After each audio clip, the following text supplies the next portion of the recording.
Chapter 610. For some reason, from the first time 13th Wang appeared on that snowy night, he had trusted Fan Xian greatly.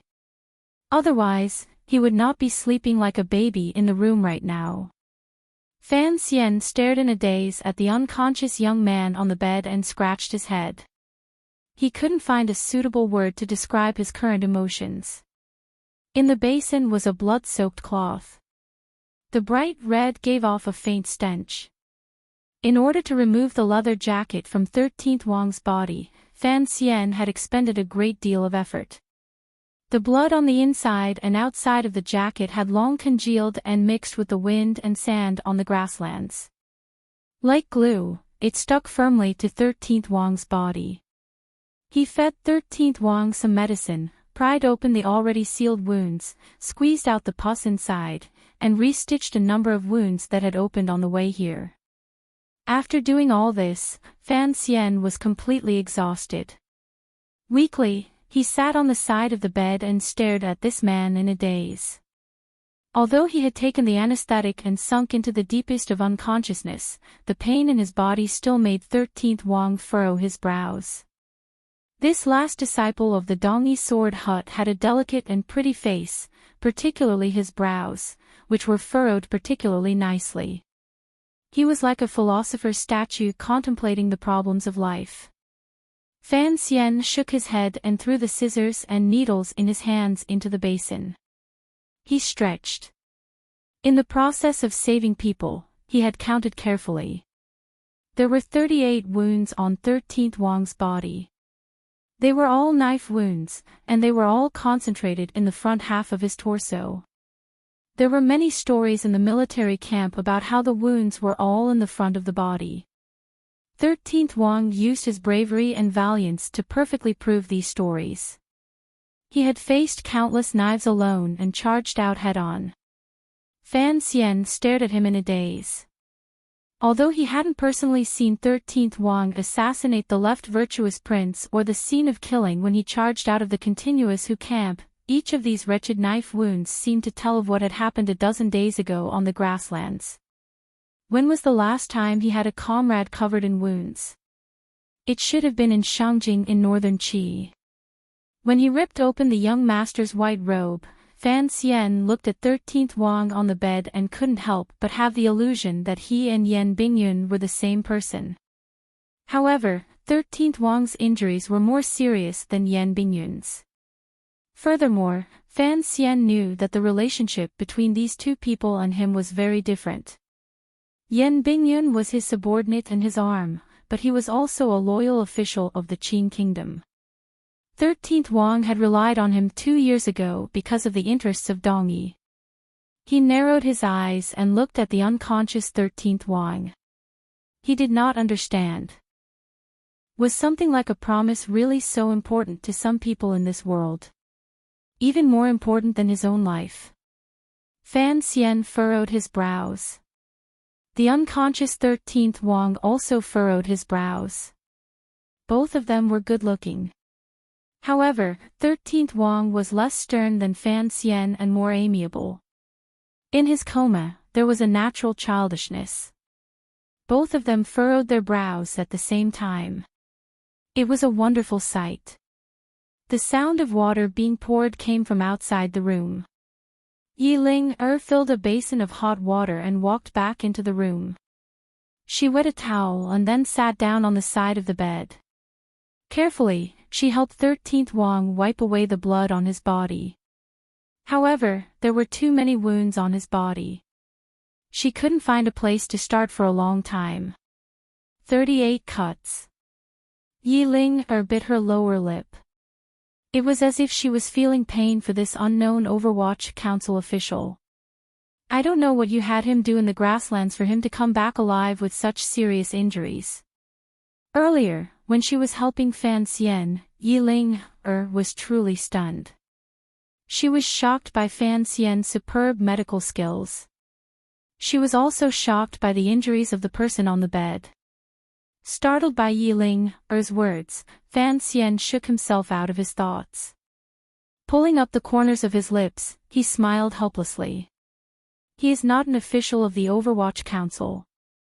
Yiling glanced at him and didn't say anything. In reality, she had already guessed that the identity of the person lying on the bed was certainly not ordinary. Otherwise, Fan Xian would not have temporarily sealed off news of this person and had to trouble such a noble Wang Fei to personally help him. Fan Xian snatched the wet towel from her hand and wiped the sweat from his forehead. He is 13th Wang, a person from Dongyi. He is 13th Wang. Yiling's eyes immediately lit up. She sighed and said, "No wonder he is so brave." Fan Xian asked, "You've heard of him?" Yiling nodded and said, "Don't have the extravagant hope of being able to hide news of him. In less than 2 days, the emperor will know that he has interfered on the grasslands. You should think carefully about how to explain it." Fan Xian smiled bitterly. He wasn't afraid of explaining to the emperor. In the end, which side Dongyi would fall to, it was still Siga Jianqian's words before his death. If he and 13th Wang improved their relationship, presumably the emperor would not be too angry. He was just curious as to why Yiling appeared to be so familiar with 13th Wang. Although not many people know that he was once your subordinate for more than half a year, many people in the military know that the Overwatch Council once had a powerful figure. Yiling seemed to have thought of something. Her expression dimmed. That year, there was a rebellion at Dong Mountain. The emperor was surrounded and trapped at the top of the mountain. Shang Shanhu led the Northern Expedition Army soldiers to attack the mountain and forced the Imperial Army to retreat step by step. If it weren't for 13th Wang bravely holding the pass, the mountain would probably have been broken through long ago. I heard that he later blocked a blow from Granduncle. Yiling shrugged. That day, this person left a deep impression on the Imperial Army. Everyone admired him greatly. After talking about him a lot these 2 years, he became famous. Yiling's granduncle was the great-Grand Master Yi Luyun, who had disappeared without a trace after the Dong Mountain incident. Hearing these words, Fan Xian paused. He turned his head to glance at the unconscious 13th Wang and slowly said, "Given his brave and ferocious nature, if he was in the military, he would probably become a rarely seen fierce general." He didn't know that 2 years ago, the famous general of Northern Qi, Shang Shanhu, had such an evaluation of 13th Wang at the mountain gate. After a few days, 13th Wang woke up. No one knew what kind of power this young disciple of the Sword Hut had in his body for his injuries to heal quickly. On the day he woke up, Fan Xian suppressed the joy in his heart and asked straightforwardly, "You are the future of Dongyi. What exactly are you planning by working so hard for me?" 13th Wang had left Dongyi and returned to Fan Xian's side because of the promise in the snowy night, but it was not just because of this promise. He was silent for a moment. On his pale face, his brows, which were as thick as swords, appeared particularly frightening. After a long time, he slowly said, "Teacher can't hold on much longer." Fan Xian was silent. Siga Jian's death was something everyone had expected. In everyone's hearts, this great Grand Master of Dongyi should have died 2 years ago. In the end, no one had thought that the most powerful idiot in the world would be able to drag on for 2 years until everyone was exhausted and embarrassed. It was to the point that everyone seemed to be hoping for his death. However, coming from 13th Wang's mouth, these words represented another meaning. Fan Xian knew that Siga Jian did not have much time left. Dongyi had to immediately decide what path it was going to take in the future. 13th Wang entering Shiliang Road this time and performing such a great service for Fan Xian was also Siga Jian's arrangement. "Your teacher is a big idiot. I think it is very likely that you will inherit his legacy and become the second biggest idiot in the world." Fan Xian looked at 13th Wang's haggard face and coldly said, "You and Haitang are both orphans. Why throw away your head and spill your hot blood to protect such meaningless words?" 13th Wang smiled with some difficulty. He knew that while Fan Xian's words appeared mocking, they actually hid a glimmer of concern. He looked at Fan Xian and slowly said, "If it is not to protect something, then why are you here?"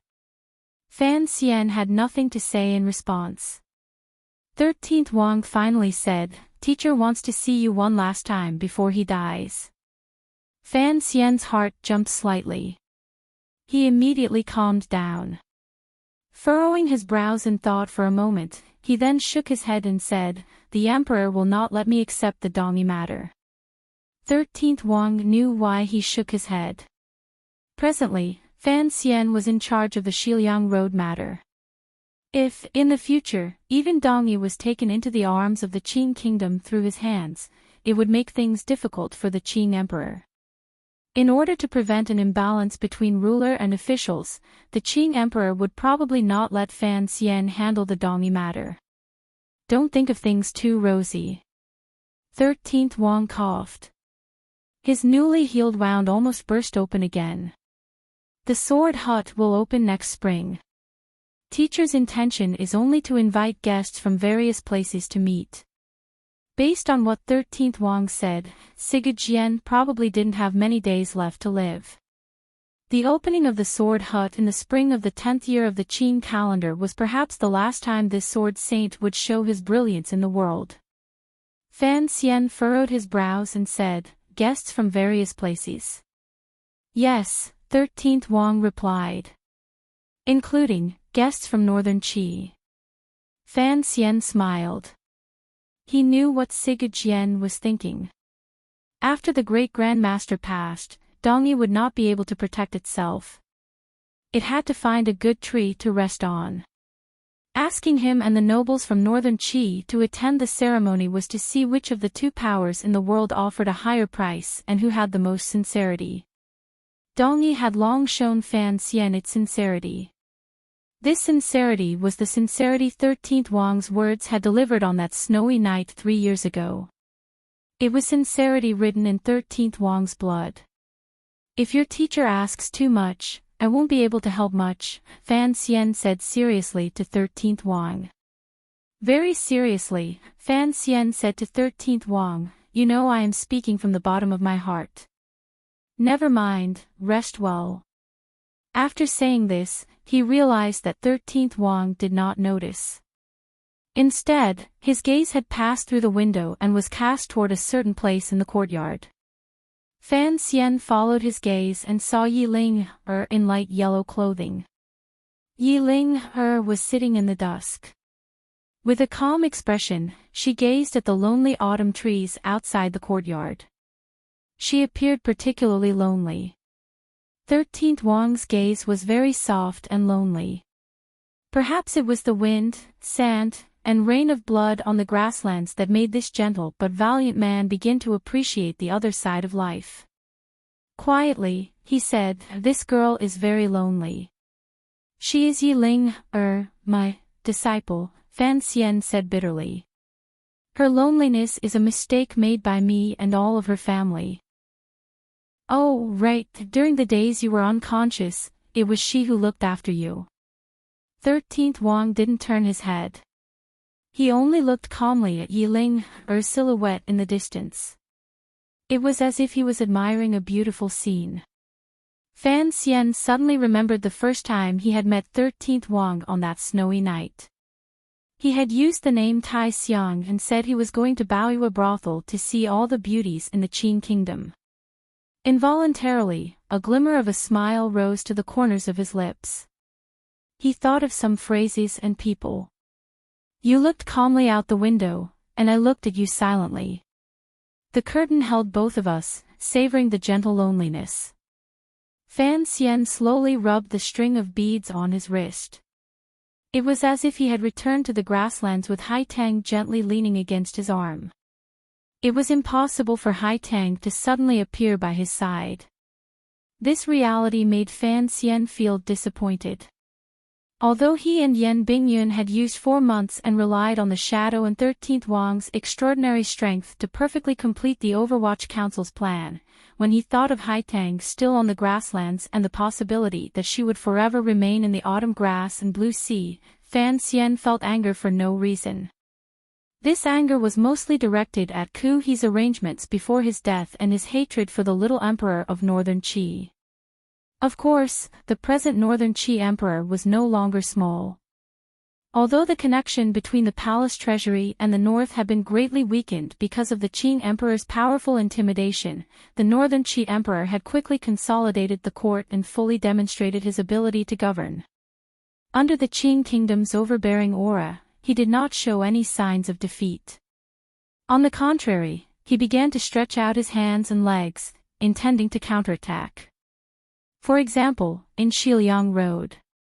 Fan Xian had spent a great deal of money to move Deng Ziyu back from Northern Qi's Shangjing to target Northern Qi's infiltration of Xiliang Road.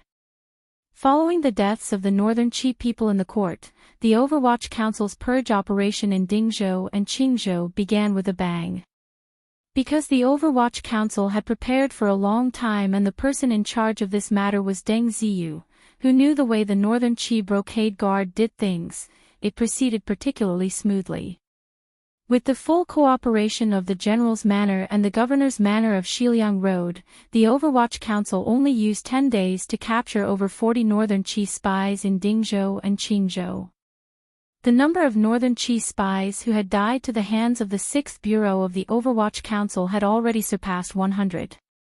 In order to destroy Northern Qi's infiltration of Xiliang, Fan Xian had spent a great deal of money and exposed a few officials who had developed in the Northern Qi court for many years to obtain the name list. He knew that although the Hu people on the grasslands appeared to be able to resist at the moment, if they were allowed to continue developing, they would become a great threat to the Qing kingdom. Thus, he did not care about anything. He had to kill the signs of the Hu people's prosperity before the spring dew fell. He also knew that each time the Overwatch Council captured a Northern Qi spy in Xiliang Road and killed a spy, the distance between him and Haitang would increase. Furthermore, there were still a few Tianyi Dao disciples lying in ambush in Xiliang Road.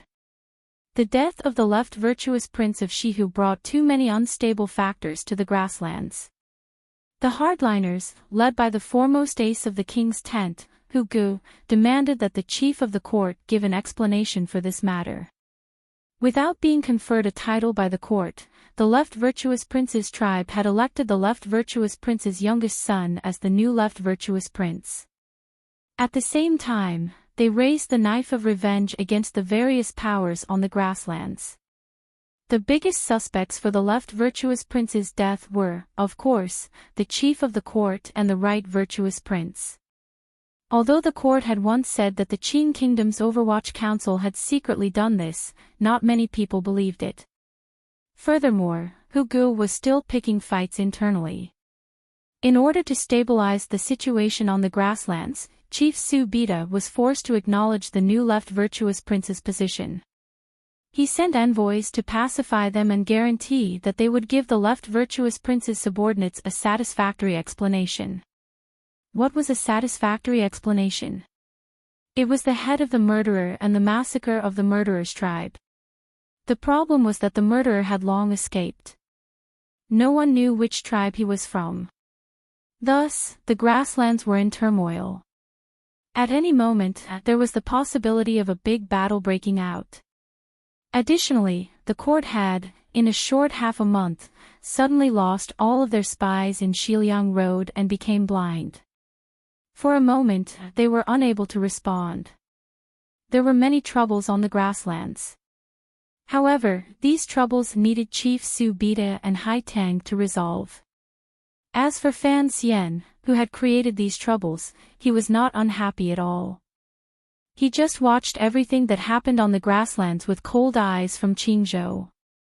According to his agreement with Hu Gu would completely lean toward the chief of the court next spring.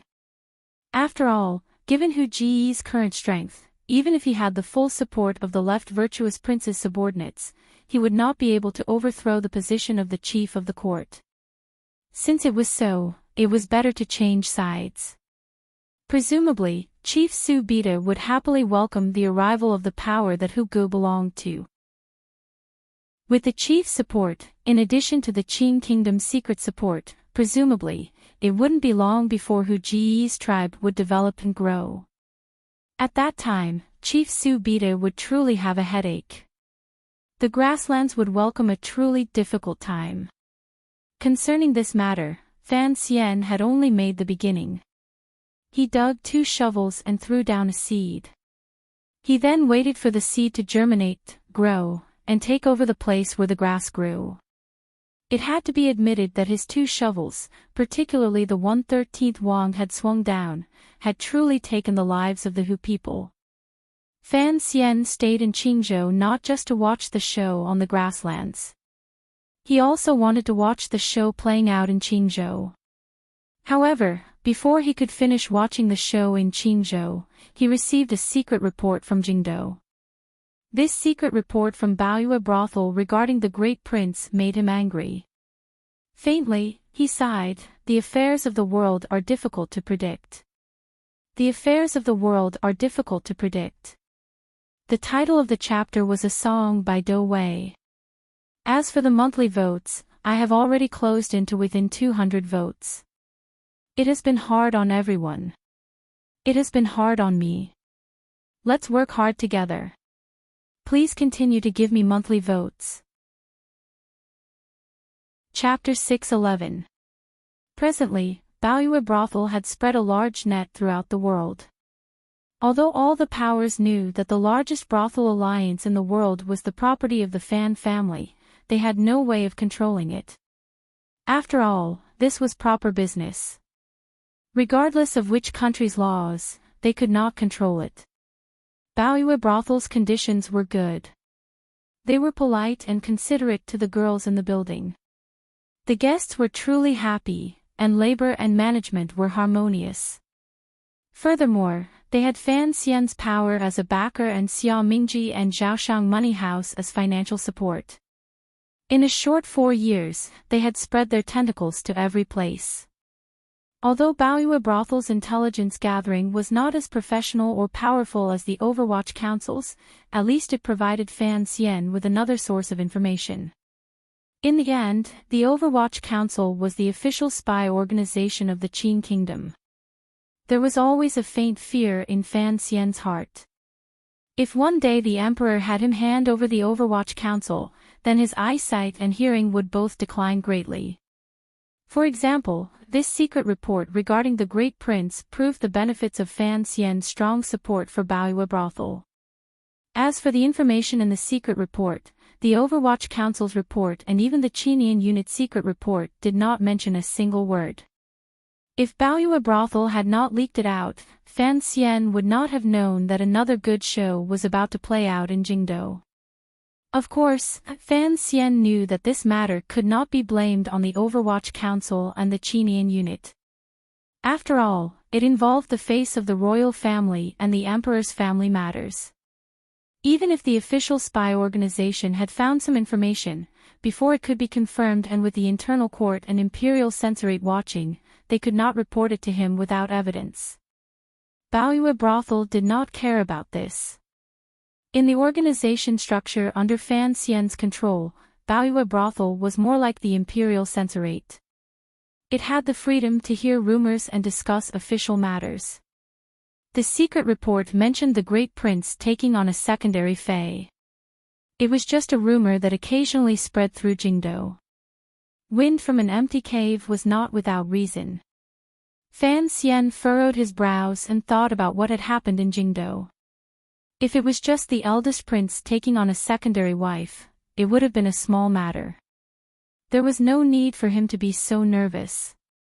But the key point was that the Baoyue House's report made it very clear that the selection of a secondary wife was completely decided by the palace. The eldest prince did not know about this beforehand, and it was rumored that the eldest prince was very conflicted about this matter. He had already entered the palace and argued with the king twice. Fan Xian's head hurt. He knew what kind of person his elder brother was.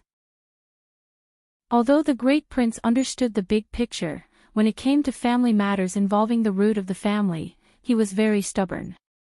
Additionally, his relationship with the great Wang Fei was harmonious. How could he agree to another marriage in the palace? For the palace to want him to take another secondary fae, there was clearly a deeper level of consideration. Regarding this, Fan Xian knew very well. Ever since the Jingdo rebellion had truly been quelled and the emperor had once again found his love for his eldest son, the first thing he did was not move the great prince to the border army as a commander with real power.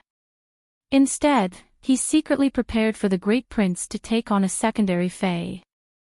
Thus, the matter of taking on a secondary fae had actually been carried out in secret for a long time. However, it had been forcefully resisted by the great prince and had not truly surfaced. The great Wang Fei was the great princess of northern Qi. The honeymoon period between the Qing kingdom and northern Qi had already ended. For the sake of future battles, the emperor would not allow his eldest son to be controlled by a northern Qi woman. In the final northern expedition, the great prince was clearly the best choice for the vanguard commander. The emperor's intentions were clear. He would first have him take on a secondary fae. Then, he would find an opportunity and an excuse to depose the great Wang Fei. The meaning was clear. It was a pity that the Qing emperor's sons were disobedient. The great prince had never been such an obedient person, which was why he had been able to resist for 2 years. However, from the news from the Baoyu house, it seemed that the palace was preparing to bring this matter to light and directly make the decision. Fan Xian hugged his knees with a headache. He was very angry. He had a strong opinion of the great prince.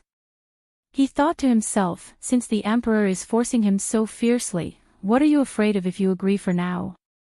Delay it as long as you can. Do you really have to wait for the emperor to give an edict and then have you go to the palace and play a game of refusing to submit? How could a member of the royal family have the right to be a saint of love? However, the great prince and the great Wang Fei, this married couple, had a sense of a long-lasting relationship. It made Fan Xian feel great admiration and sigh at his own inferiority. Other than admiration, what made Fan Xian's head hurt was that the intelligence report from Baoyu House was vague but secretly revealed a piece of information. After the emperor and Lady Ning discussed it, they temporarily suppressed their anger and prepared to have Fan Xian return to the capital to persuade the great prince to take on a secondary fae.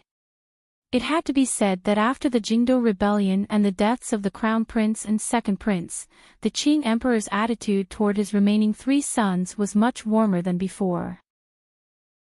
If it had been in the past, the great prince would probably have long been imprisoned in his manor if he dared to forcefully resist an edict. It was not like now, where he could resist his temper and let Fan Xian go persuade him. The emperor's secret edict would probably take some time before it reached Fan Xian's ears.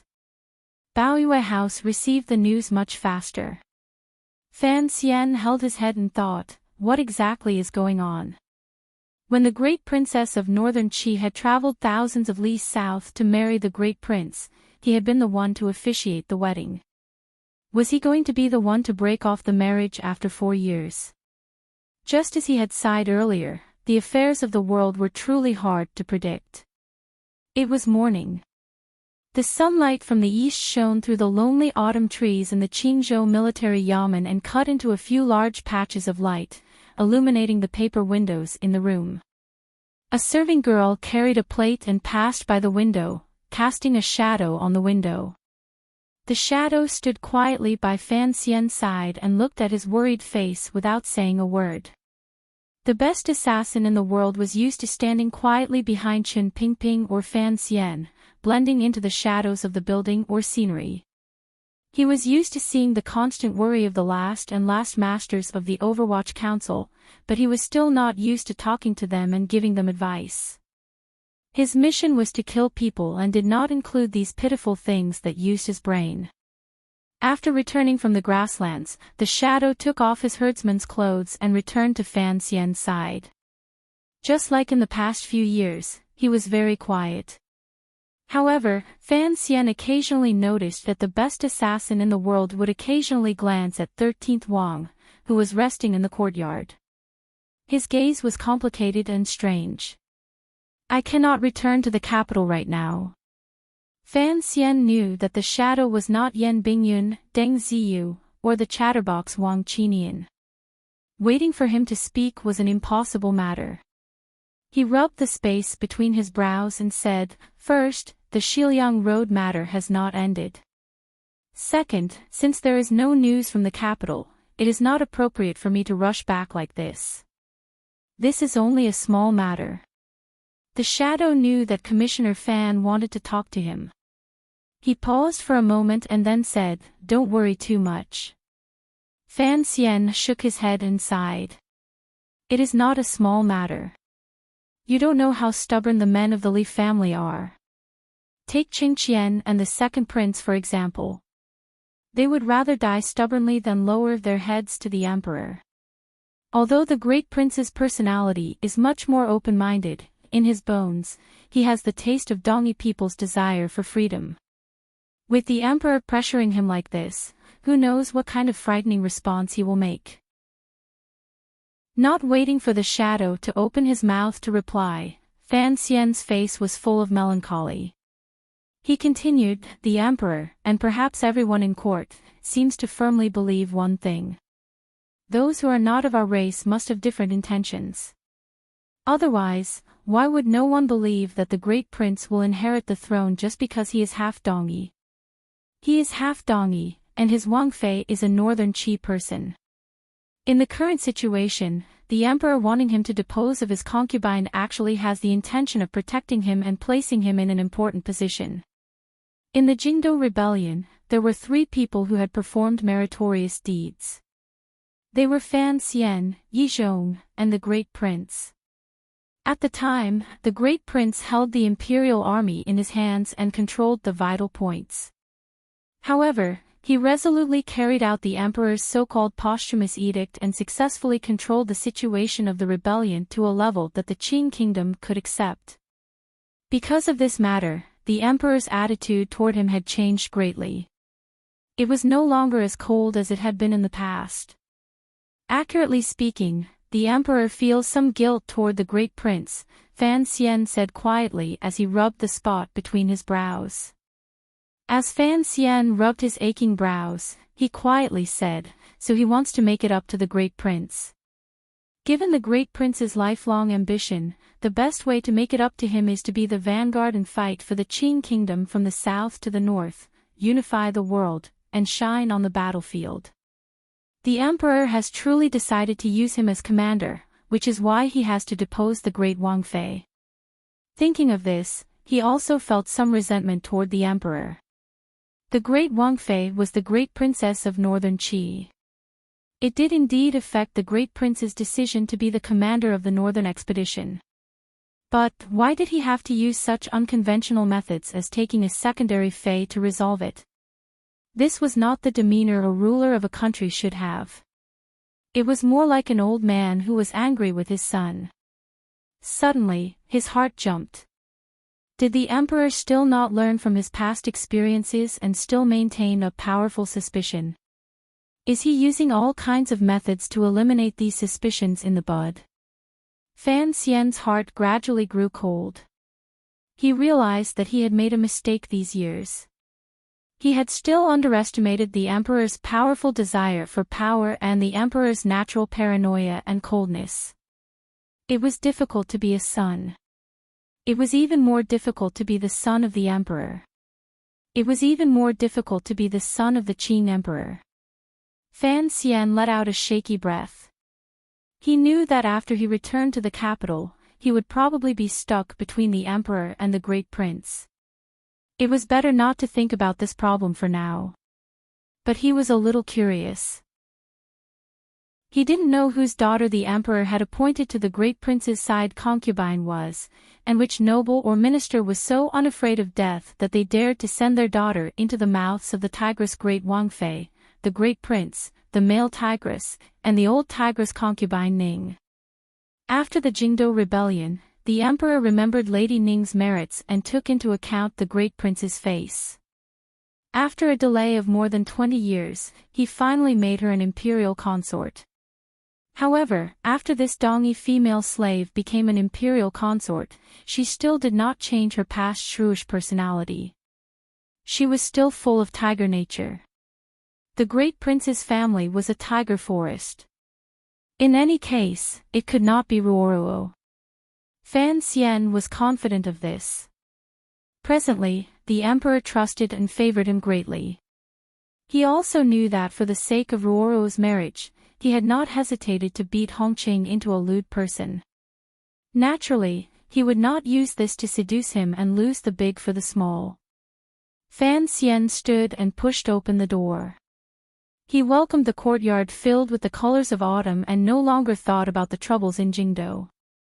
It was already late autumn. As far as the eye could see, the military yamen was filled with a clean and distant color. The sky was very high, and the clouds were very light. It made one feel a sense of open-mindedness at a glance. The city of Qingzhou was close to Shihu and had the air of the grasslands. Perhaps only in this kind of place could people cultivate a cheerful and beautiful mood, such as the unusual great prince of the royal family, or the unusual Yiling, of the nobility. Fan Xian smiled slightly as he gazed at the girls in the courtyard.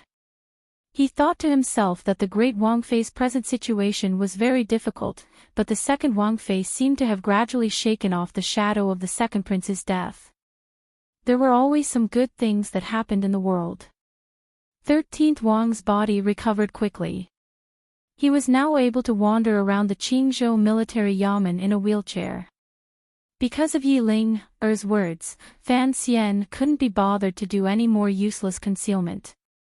He called for a few girls to be responsible for pushing the cart and sent a few subordinates of the 6th Bureau to follow him and protect his safety. During these dozen days, Fan Xian had been busy communicating with Ding Zhou and leading the counterattack in Xiliang Road.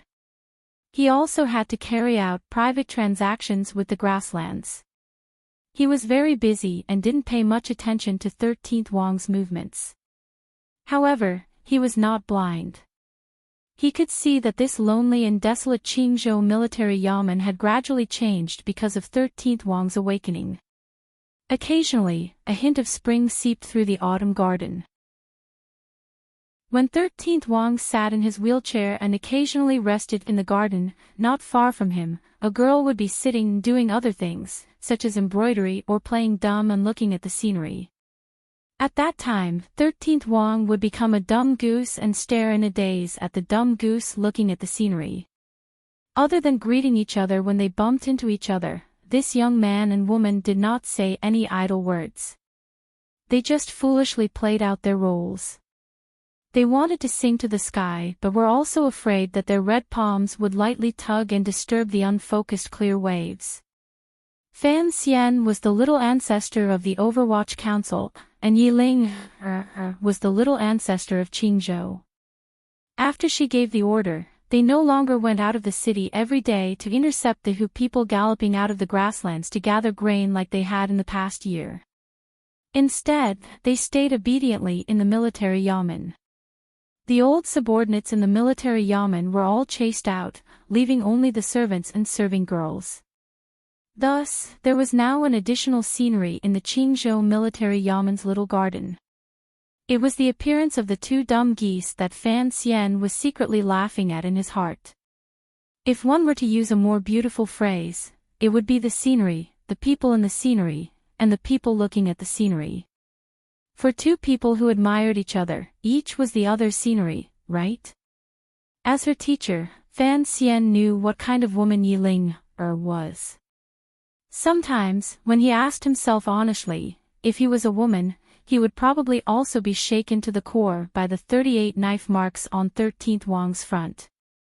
Furthermore, 13th Wang was a silent, gentle, and handsome person. How could such a person not move Yiling, who had been born in the military?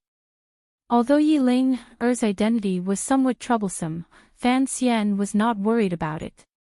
2 years ago, the emperor had secretly given a gracious edict allowing Yiling to remarry and choose her own husband.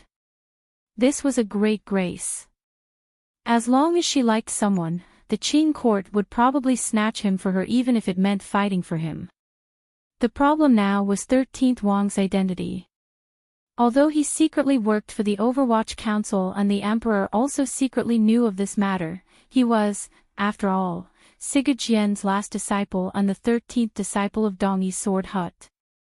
Yi Ling had once been the second Wang Fei, yet she was going to marry an ace from Dongyi.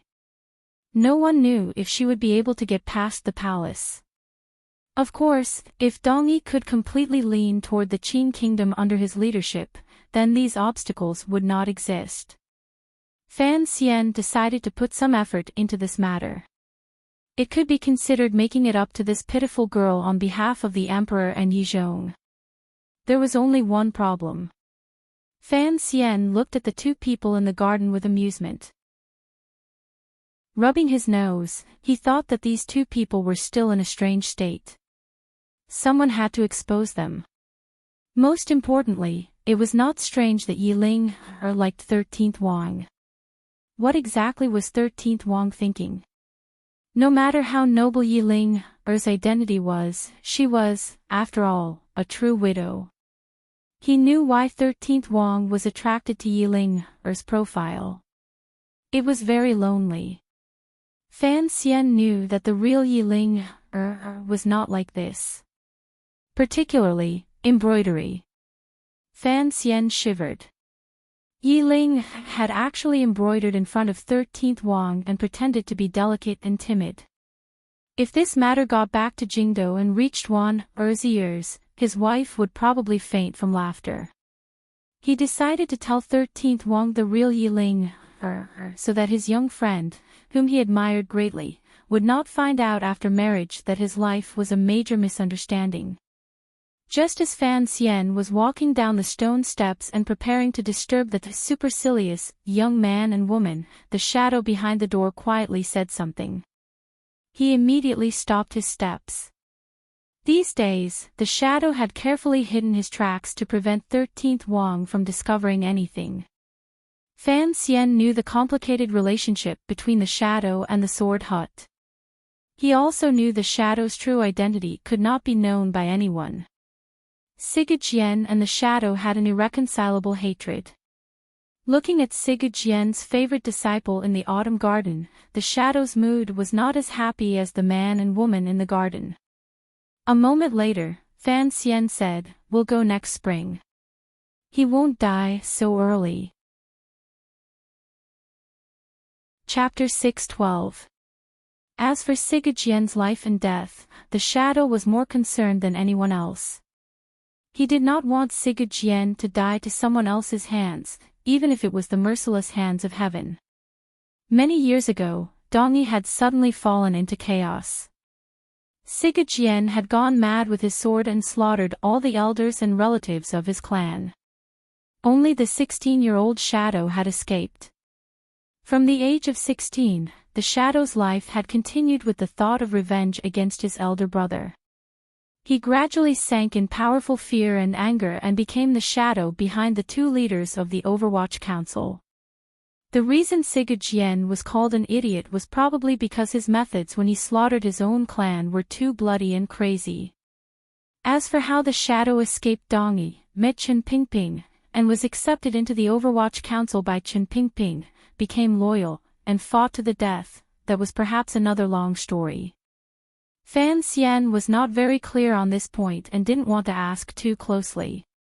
Everyone beside him had their own stories and their own secrets, such as Jinggu, the Yan family, and the shadow. However, he knew the identity the shadow hid in the deepest part and the blood feud between him and Sigurd Jian. Just like how he treated the other people beside him, Fan Xian and them helped each other and supported each other as they walked through these difficult times. Fan Xian didn't turn his head. In a quiet voice, he said, "I know you've always wanted to ask him something. Don't worry, you will definitely be able to ask."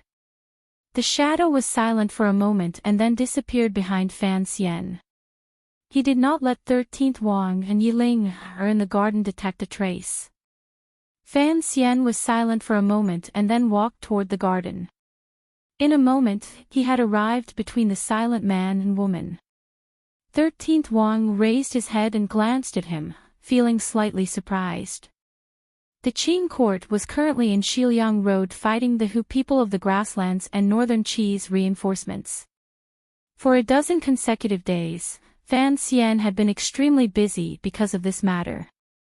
Why did he have the leisure to come out to the garden now? Yi Ling'er had her head bowed as she worked on her taut embroidery frame. She had long since sensed Fan Xian's arrival, and immediately jumped out of the quiet, peaceful, and happy atmosphere she had been in. Her heart was filled with hidden bitterness, and the already slow speed of her needles became even slower. It didn't seem like she was embroidering, but more like she was using the tip of a thin needle to tickle the taut fabric.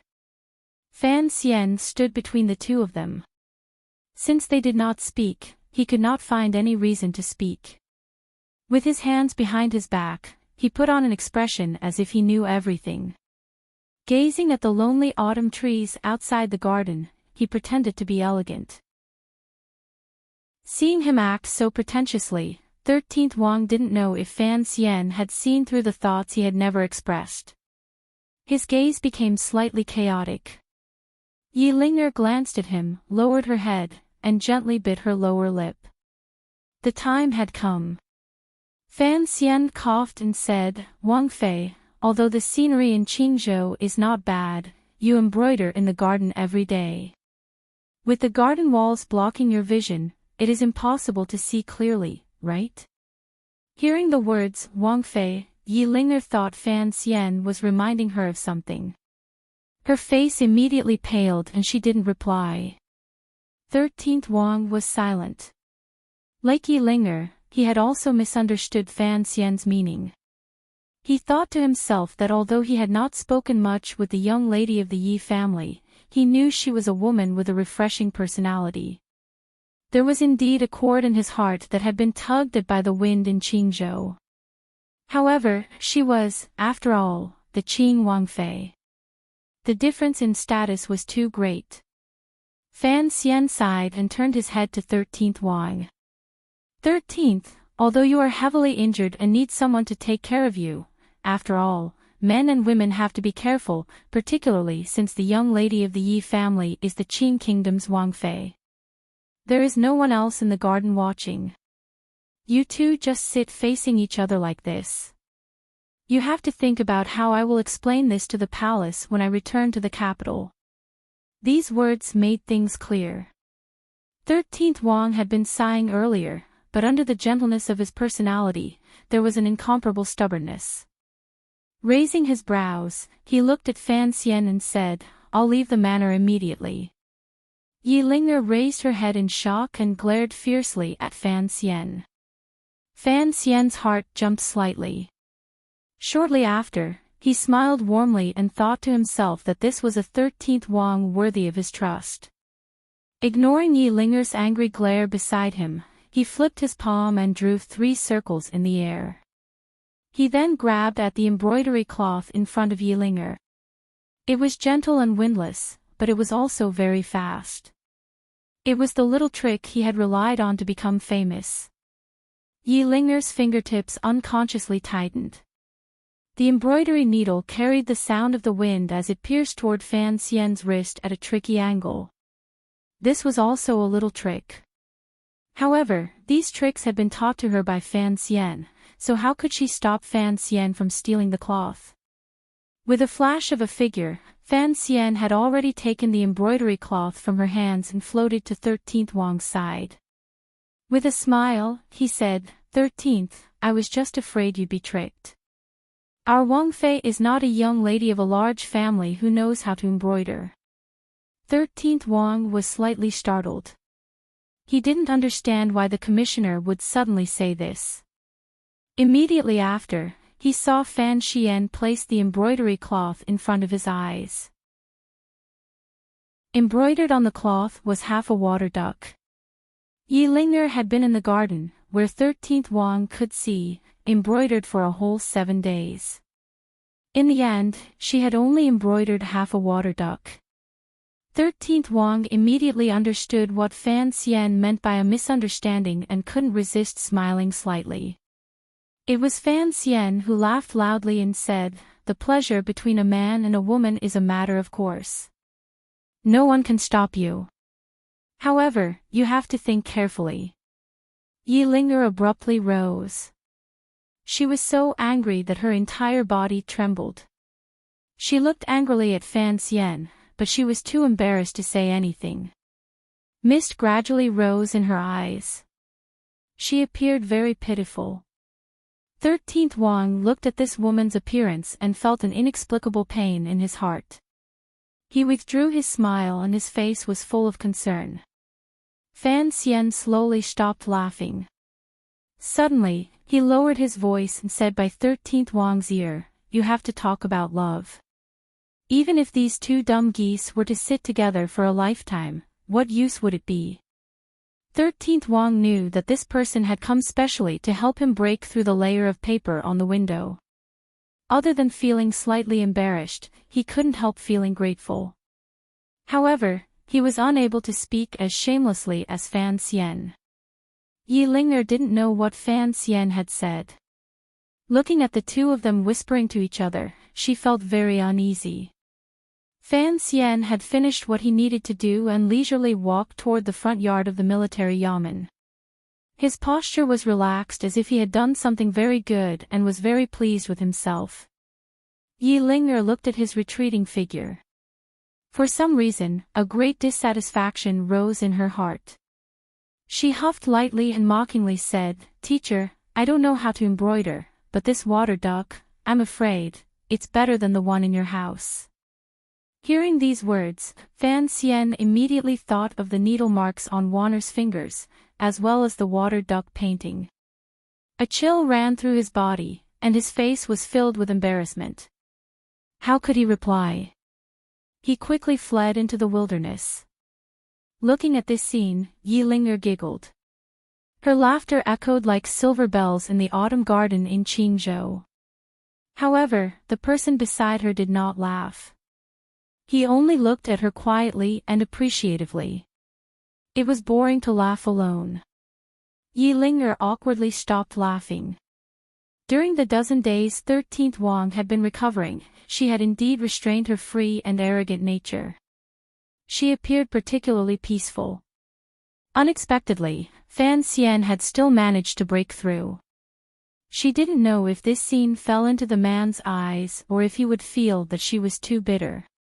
Countless thoughts immediately flashed through her mind. The emotions in her eyes were incomparably complicated.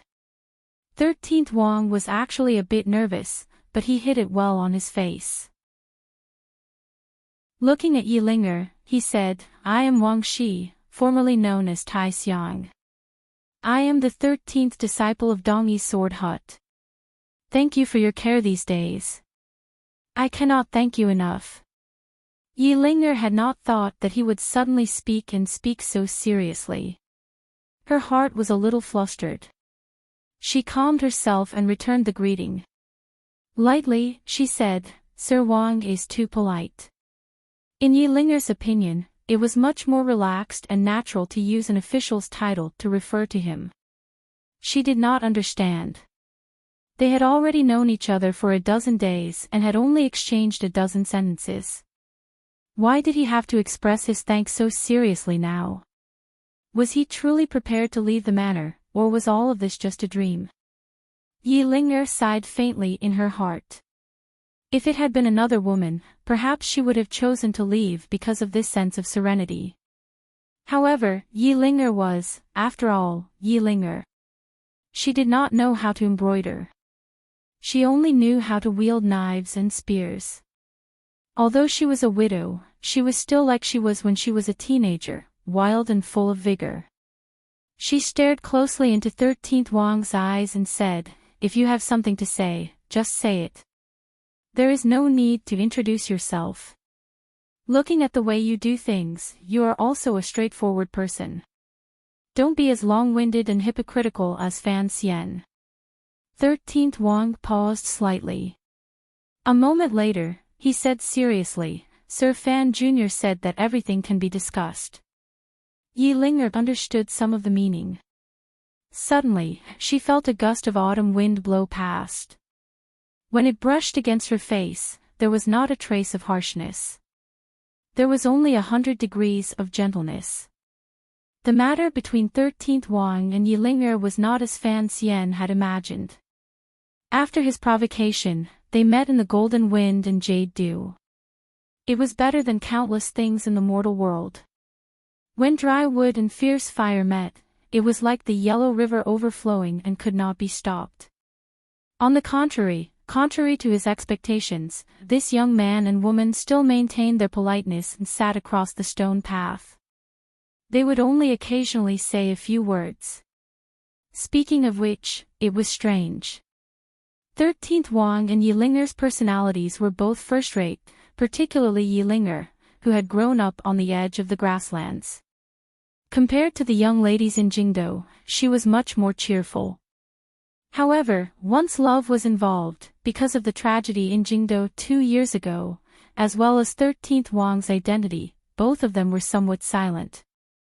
Seeing all of this, Fan Xian was not in a rush. In any case, there were always thousands of things in the world. It was impossible to ask all men and women in love to be like him, impatient to climb walls and jump through windows. Furthermore, he didn't have time to pay attention to these beautiful things. He still needed to take the lead in dealing with the not-so-beautiful things in Xiliang Road. Time quickly came to the end of autumn and the beginning of winter. The 8 bureaus of the Overwatch Council gathered in Dingzhou. The 8 tribes on the grasslands gathered in the court to discuss matters. With unusual ruthlessness, the Qin kingdom cut off the hand that the grasslands had extended, as well as the hand that northern Qi had extended toward the grasslands. They watched with cold eyes as the situation on the grasslands became more and more unbearable by the day. The hand that Master Ku he had set up on the grasslands before he died and the hand that the northern Qi emperor had crossed the North Sea, the desert, and the Qin kingdom's border in over a year gently clasped at the border between Xiliang Road and the grasslands. After holding it for almost a year, it had put the Qin court to the test. The borders were unusually tight. The national treasury, military power, and spirit were all forced to stay in the west, slowing the pressure on their true enemy, northern Qi. Under the emperor's leadership, the Overwatch Council used 4 months to prepare. Fan Xian personally led the team. Finally, in the late autumn and cold winter of the 9th year of the Qin calendar, they cut off these 2 hands that held each other. Perhaps the situation on the grasslands, under the control of Chief Su Bida and Hai Tang, would not deteriorate to an unmanageable level. However, it would not be so easy for the northern Qi emperor to cause trouble in Xiliang Road. Furthermore, Fan Xian had also set up his own power on the grasslands. When the flowers bloomed next spring, he would begin to reap the fruits. After confirming the implementation of the various arrangements and verifying the results of the battle, Fan Xian finally freed himself from the extremely busy council affairs and began to prepare to return to the capital. 13th Wang would not follow him back to the capital. Firstly, his injuries had not healed. Secondly, Fan Xian did not want him to have too much contact with the shadow along the way. Thirdly, Yilinger's return to the capital for the new year was still half a month later. It was always good for the two of them to spend more time together. Once Fan Xian had decided on something, he rarely changed it. Since he had decided to help Yilinger and 13th Wang be together, he had his own confidence. After returning to the capital and taking care of the great prince's family matters, he would probably have to go to the Bureau of Military Affairs to propose marriage to General Yi. Of course, this matter first required the emperor's approval. On the 15th day of the winter of the 9th year of the Qin calendar, the Overwatch Council finished their operation in Xiliang Road. The commissioner Fan Xian passed through Dingzhou and stepped on the road back to the capital. Outside Dingzhou, there were countless officials and generals who had come to see him off. They lined up densely in 2 rows. The governor of Xiliang Road and General Li Hongqing stood side by side with Fan Xian. After saying a few official words, they ended the conversation. At the end, Li Hongqing gazed deeply at Fan Xian. Fan Xian knew what he meant and did not reply. He only quietly said, "I'll wait for you in Jingdou." The group of carriages set off and drove onto the official road in front of Dingzhou. Fan Xian unconsciously turned his head back to look. He did not stop his gaze on the Dingzhou military and political officials. Instead, he raised his head and looked at the row of wooden frames on the Dingzhou city gates. An entire row of wooden frames was nailed to the top of the Dingzhou city gates. On each frame hung a corpse. In this operation, they had executed over 40 spies. After these spies died, they still could not find a place to rest. They were hung high above the city gates and allowed the autumn wind to blow and the autumn sun to shine. Some of the corpses that had been hung the earliest had almost completely rotted. Even the evil birds in the fields were unwilling to peck at them, revealing the white bones that could faintly be seen below. The clothes on the corpses were in tatters and carried the black bloodstains of torture. A long row of corpses swayed slowly in the wind above the city gate. It gave off a terrifying and bloody stench, and it welcomed all the people who came from the Chinese plains. This terrifying scene served as a warning to all the people in the world. Fan Xian narrowed his eyes and pulled his head back from the window. Hanging corpses had its own effect in psychological warfare. At least, the spies the Northern Qi Emperor would send in the future would at least have an innate sense of fear. However, in the battles of the Central Plain, due to the balance of morality and benevolence that had existed for thousands of years, the killing of prisoners of war was rare. As for humiliating corpses, it had never been seen before. Dingzhou was not the Central Plain. This was an important place in the battle between the Central Plain and Shihu.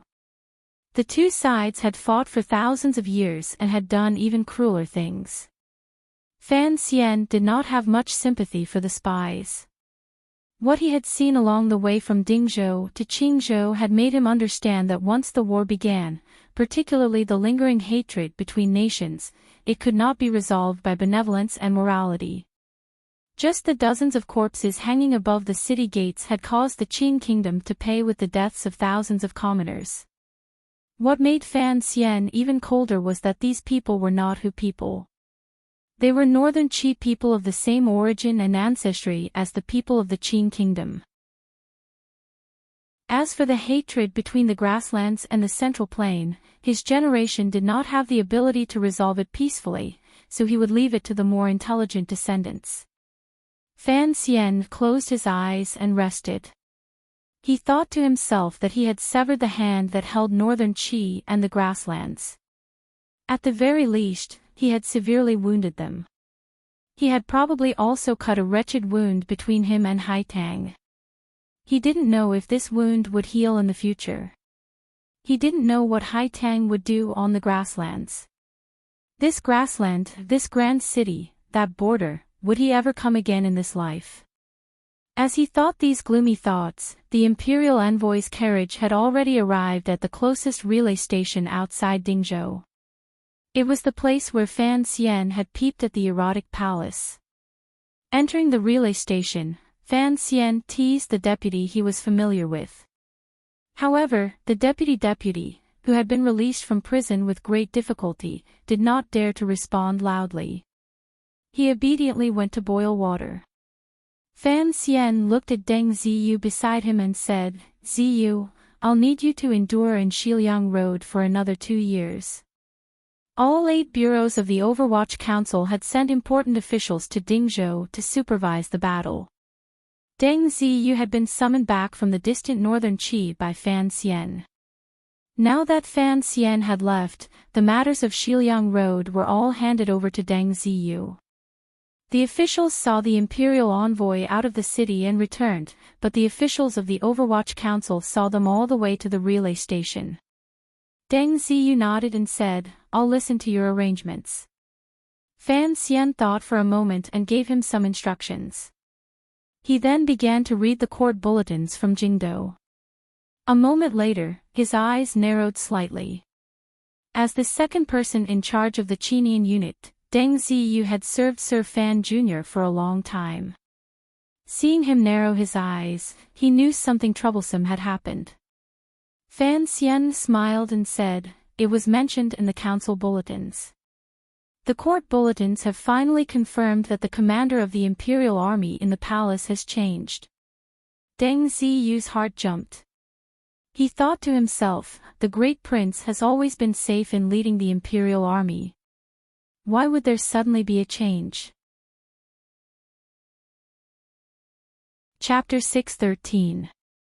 The court bulletin and council report stated clearly that the position of commander of the Jingdo Imperial Army was no longer held by the great prince. It had been given to Gong Dian. After Gong Dian had quelled the rebellion in Jingdo, he had once again taken up his old position as commander of the palace guards. It was not strange that he was now also the commander of the imperial army. Everyone knew of the Yi family's loyalty to the emperor. The royal palace was no longer the responsibility of the great prince's safety, so it could only be given to Gong Dian. The problem now was, after the great prince was no longer the commander of the imperial army, what position would the emperor place him in? The court bulletin did not say, and there were no clear rumors in Jingdo. Fan Xian looked at the paper in his hand and couldn't help but shake his head. A few important appointments had been made in Jingdo. These appointments were all concentrated in the military. It was clear that the emperor had some thoughts. Furthermore, he was beginning to open up a position for the great prince. What caught Fan Xian's attention the most was that the commander of the Jingdo garrison, Xiao Jinhua, had been removed from his position and had been transferred to the Nanzhao border army to be the deputy governor. The governor of the northern expedition camp, Shi Fei, had been summoned back by the emperor to take over the important position of commander of the Jingdo garrison.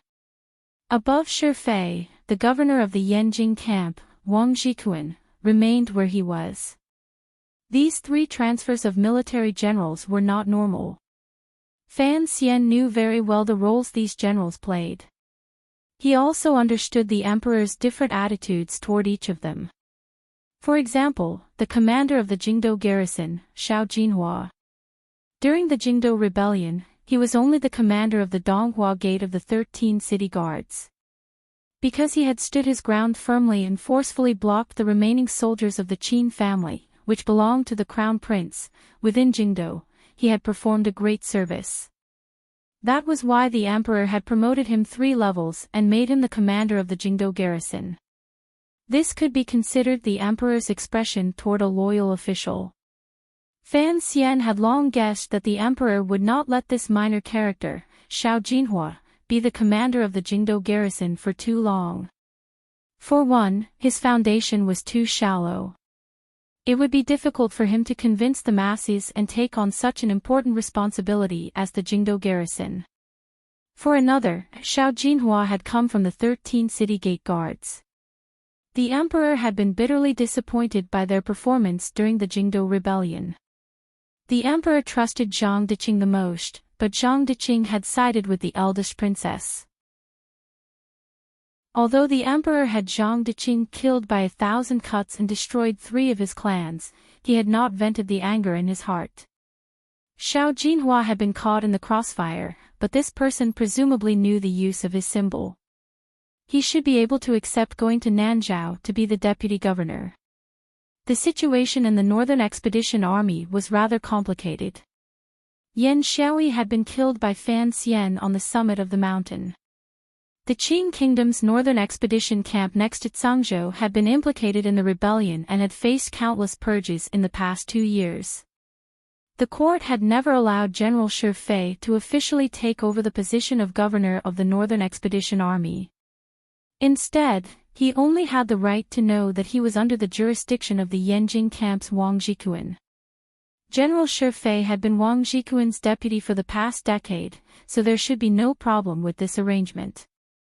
Since the emperor had Shi Fei return to the capital to take over as commander of the Jingdo garrison, the position of governor of the Northern Expedition camp was empty.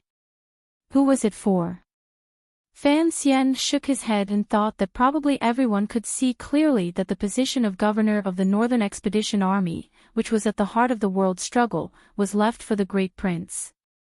It seemed that after the emperor had rested for 2 years, he had finally begun to lay down his chess pieces step by step. During these 2 months, the Overwatch Council and Dingzhou army had forcefully stabilized the situation in Xiliang and the grasslands. The emperor finally had the spare time to prepare everything in the northeast. However, if the great prince was to become the commander of the Qing army's vanguard, control the 100,000 soldiers on the front lines, and become the powerful governor of the Northern Expedition Army, then he would have to accept another of the emperor's arrangements. He would take in a secondary Fei. When the troops were sent out, it would be the time for the great Wang Fei to leave court. The great prince is not like that, Fan Xian furrowed his brows and thought. Fan Xian furrowed his brows as he thought. The emperor had already paved the way for the great prince to lead the Qing army and fight on the battlefield. He was just waiting for the great prince to understand his painstaking efforts and walk this path. Although the great prince liked the battlefield, he probably wouldn't do such a thing. Thinking of how he would be forced to do such a thing under the emperor's pressure after he returned to the capital, Fan Xian felt annoyed and couldn't help but grunt. Although this grunt was very quiet, it gave Deng Ziyu and Mu Feng a fright. They didn't know what had happened. It's nothing. Hurry and rest. We still have a long journey tomorrow. Fan Xian rubbed the spot between his brows and waved his hand at the two of them. After thinking for a bit, he asked Deng Ziyu to stay. He looked at Deng Ziyu and was silent for a moment. He then said, "You've been stationed in Shangjing for a long time. Do you know how the northern Qi people view Shifei?" During these 2 years, Shifei had been stationed in Cangzhou, leading the northern expedition camp to contend against the famous general Shang Shanhu.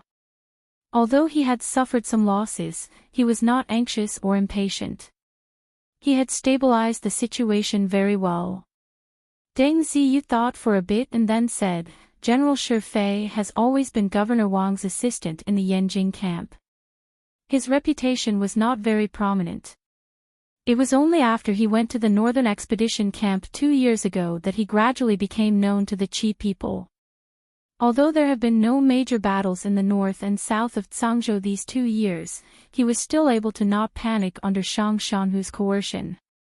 Just this point alone proves that Shifei's personality leans toward the feminine side." "Feminine?" Fan Xian asked with some disagreement. If it was just the feminine side, why would the emperor have him shoulder such a heavy burden 2 years ago? Deng Ziyu knew what the commissioner was talking about. In the late autumn of the 7th year of the Qing calendar, the Dong Mountain incident and Jingdou rebelled. Everyone seemed to have overlooked the northern camp that Yan Xiaoyi had abandoned near Cangzhou. No one thought of its importance. Fan Xian had never forgotten that when the emperor was still trapped on Dong Mountain, he had secretly sent a secret edict to Yanjing for the Yanjing camp to be ready at any time to take over the northern camp in Cangzhou to prevent the northern Qi people from taking advantage of the chaos to invade. This was a very important mission. With Yan Xiaoyi's death, thousands of trusted soldiers were captured. If there were no capable generals holding the fort, the northern camp would probably truly rebel. At the time, the general responsible for the emperor's important edict was General Shifei. Not many people knew the specific process of how to subdue the northern camp's military morale. As the commissioner of the Overwatch Council, Fan Xian knew. In his opinion, the process of Shifei following the edict to subdue the Qing army was like a legend. General Shifei only brought a dozen trusted soldiers and entered the northern camp in Cangzhou. Holding the imperial edict in his hand, he easily took control of the northern camp. Faced with 100,000 soldiers, where did this general get his courage and ability to make the northern camp, which Yan Xiaoyi had run for many years, as docile as a warhorse? For someone to be able to do such a thing, he was definitely not just feminine. The pain between Fan Xian's brows grew. He kept feeling as if there was a shadow shrouding his mind.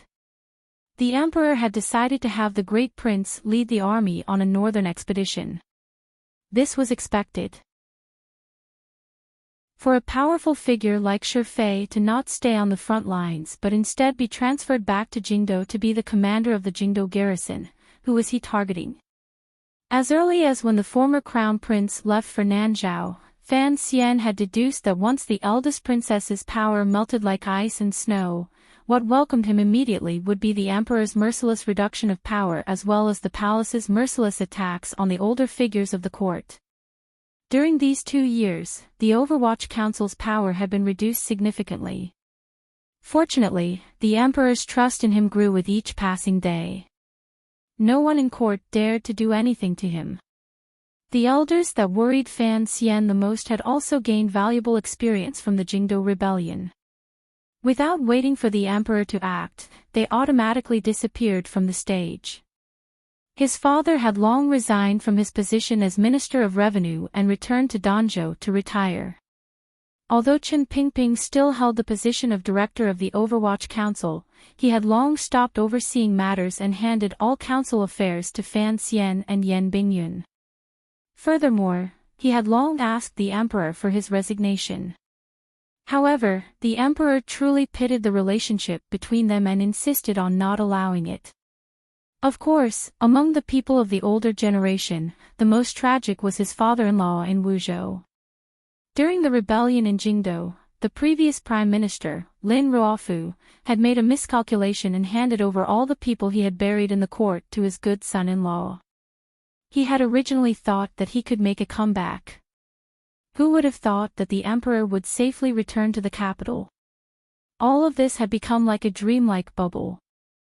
Not only was it a bubble, the emperor was deeply afraid of the previous prime minister's dishonesty. During these 2 years, he had dealt with the prime minister's former followers miserably. Although he didn't use any sinister methods, he had completely uprooted the last of the power Lin Ruofu had left in Jingdo. Concerning this matter, Fan Xian didn't even have the leeway to speak. He could only smile bitterly as he watched all of this. He watched as his father-in-law was terrified in Wuzhou and repeatedly secretly wrote to the emperor, begging for forgiveness. Fortunately, the emperor gave both Fan Xian and Lin Wan a face and did not continue to pursue the matter with Lin Ruofu. Thinking of it this way, the 3 old men the emperor intended to sweep clean had already consciously retreated to the back of the stage. The Qin court was like an iron bucket. Why had Shi Fei been moved back to Jingdo? Such a powerful figure was not left in the battle to unify the world but had been moved back to the emperor's side. Who was he targeting? Was it him? Fan Xian's heart dimmed. He no longer thought about these questions. Raising his head, he quietly said to Deng Ziyu, "Don't worry about the matters in Jingdo." He paused and then said, "No matter what you hear or know, don't worry about it. You have to remember, you are an official of the Overwatch Council and the Emperor's official. I have placed you in Xiliang now for the sake of the lives of the hundreds of millions of people in Qin Kingdom. If you do this well, everything will be fine." Deng Ziyu was the second person to enter the Qinian unit. He had been personally captured by Wang Qinian. Other than Geezer Wang, he was Fan Xian's most trusted aide. These few years, he had been in Shangjing in northern Qi as the head of the 4th Bureau stationed in northern Qi. He knew that the commissioner was promoting him and felt endless gratitude. Hearing the commissioner's inauspicious words, he couldn't help but be startled and speechless. His eyes were filled with worry.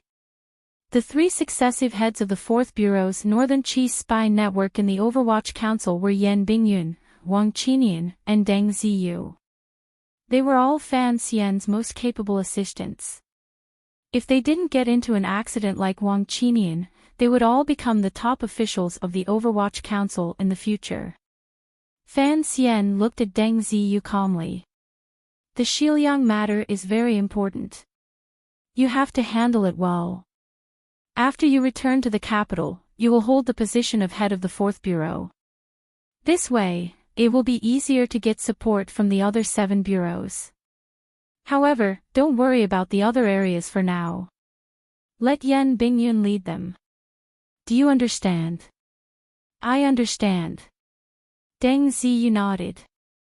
Thank you for your grace. Don't let the Hu people take one step into my territory. Fan Xian stared into his eyes.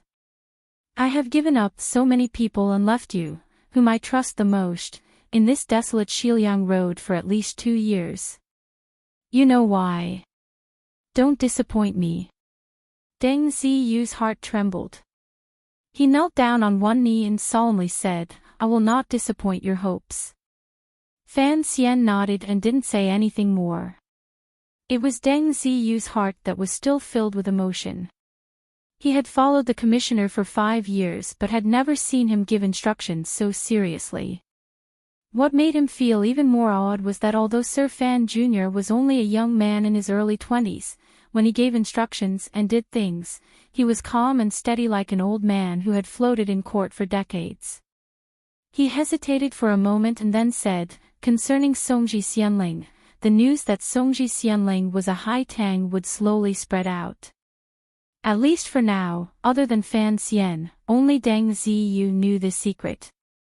Hearing this request, Fan Xian fell silent and didn't reply for a long time. A dozen days later, the imperial envoy Fan Xian's group of carriages arrived outside Jingdou. 3 days ago, Fan Xian had given an order for all of the guards of honor and other eye-catching things to be removed. This trip to inspect Xiliang by imperial edict was just a formality. The secret plan was the most important. Additionally, there were some small troubles in Jingdou, so Fan Xian didn't want to be too ostentatious. Thus, the imperial envoy's guards of honor changed and became the carriages of the 4th Bureau of the Overwatch Council. There were no problems with the Overwatch Council's travel documents. The soldiers of the City Gate Department also didn't dare provoke them. The group of carriages did not wait for long outside the western city gate before heading inside. Fan Xian lifted a corner of the curtain and unconsciously looked out. He couldn't help but think of the first time he entered the capital and how he had caught a glimpse of Yi Ling, riding in on a horse. Yi Ling should have already arrived in Dingzhou. 13th Wang would certainly report to the Fan Manor during the new year. However, he didn't know if she would follow. A comforting smile rose to Fan Xian's face. He thought of the spring that year. The girl wore a light-colored dress and a white deerskin hat. Her brows were like distant mountains, and her eyes were clear and bright. Suddenly, a gray shadow charged past the side of the group of carriages and dangerously brushed past the carriage Fan Xian was in. This shadow was very fast and almost startled the horses of the Overwatch Council carriages. The situation was very dangerous. The swordsman of the 6th Bureau of the Overwatch Council unconsciously gripped the handles of the metal drills and prepared to act at any moment. However, Fan Xian had already seen the gray shadow clearly and shook his head. It was just a little girl on a horse. There was no need to be so nervous. However, the girl on the horse charged very quickly and completely disregarded the safety of the commoners and farmers waiting outside the city gate. It made Fan Xian involuntarily furrow his brows. The girl on the horse had to be some noble young lady. Otherwise, she wouldn't be so arrogant. Fan Xian stuck his head out of the window and narrowed his eyes at the girl charging through the city gate. He looked at the group startled by her horse, as well as an old farmer who had fallen to the ground in fright. His mood became terrible. There were many reasons for his terrible mood, but one of the most important was that the noble young lady was riding a horse in a dress like Yi Ling. She also wore a white deerskin hat on her head, and it was also the same as Yi Ling's. Whose family is this young lady? Her conduct is so unbearable, Fan Xian asked Mu Feng beside the carriage. Mu Feng's family worked in the 1st Bureau of Jingdou and was familiar with the members of the noble families in Jingdou. Mu Feng looked at the disappearing horse in the distance and only shook his head to indicate that he didn't know. It was a member of the Qinian unit who had come out of the city to welcome them who said in a low voice, it should be the young lady of the Wang family. The Wang family. Fan Xian's brows rose slightly. Other than the daughter of Yanjing Governor Wang Jikuan's family, which other Wang family in Jingdo dared to be so arrogant? 2 years had passed since the Jingdo rebellion. The Yanjing camp had performed exceptionally well in quelling the rebellion. Not only had they helped the emperor clear the entire Dongshan road, but they had also taken control of Yan Xiaoyi's northern expedition camp. Presently, Wang Jikuan was far away in Yanjing, and Shi Fei had been transferred back to Jingdo. This was the so-called Yanjing faction in the military. It was a time of great imperial favor. It is the young lady of Governor Wang's family. It is said that the governor is grateful for the imperial favor and misses his old home in Jingdo, so he had this young lady return to Jingdo.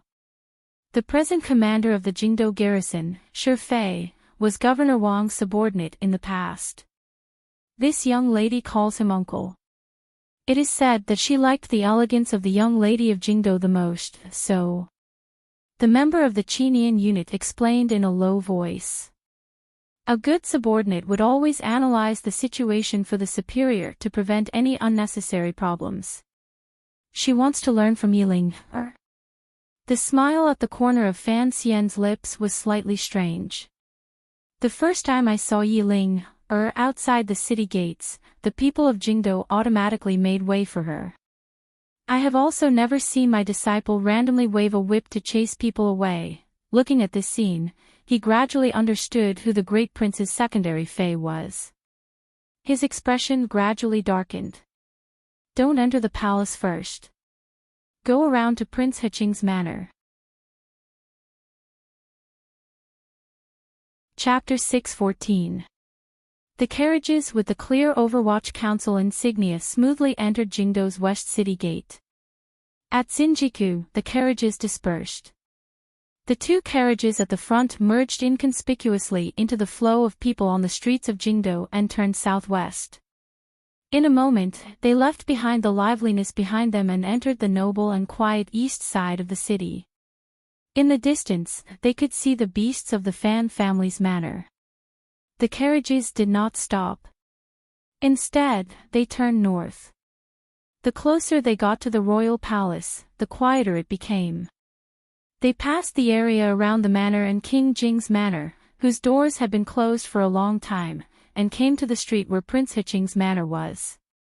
The carriage was still some distance from the manor's main gate. Fan Xian, in the carriage, could faintly hear the clamor outside the manor's main gate. It looked like a lively scene was happening there. He rubbed his itchy nose and thought to himself that he had guessed correctly again. The young lady of the Wang family's face was full of anger. She had indeed come to Prince Hiqing's manor.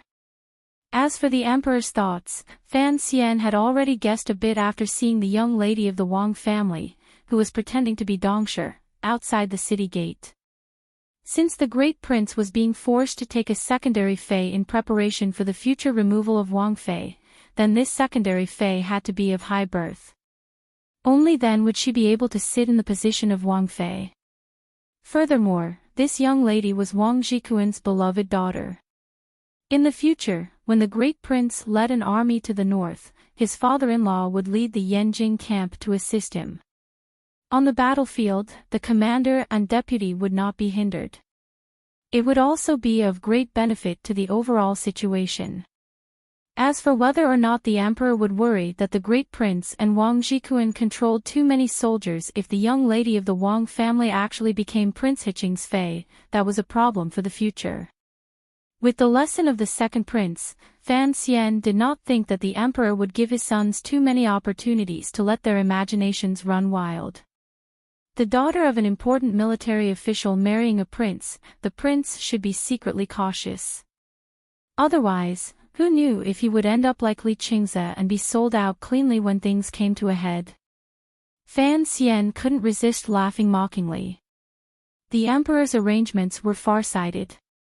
If the great prince wanted to lead an army to conquer northern Qi, the great Wang Fei's identity as a northern Qi princess was indeed an obstacle that was difficult to get around.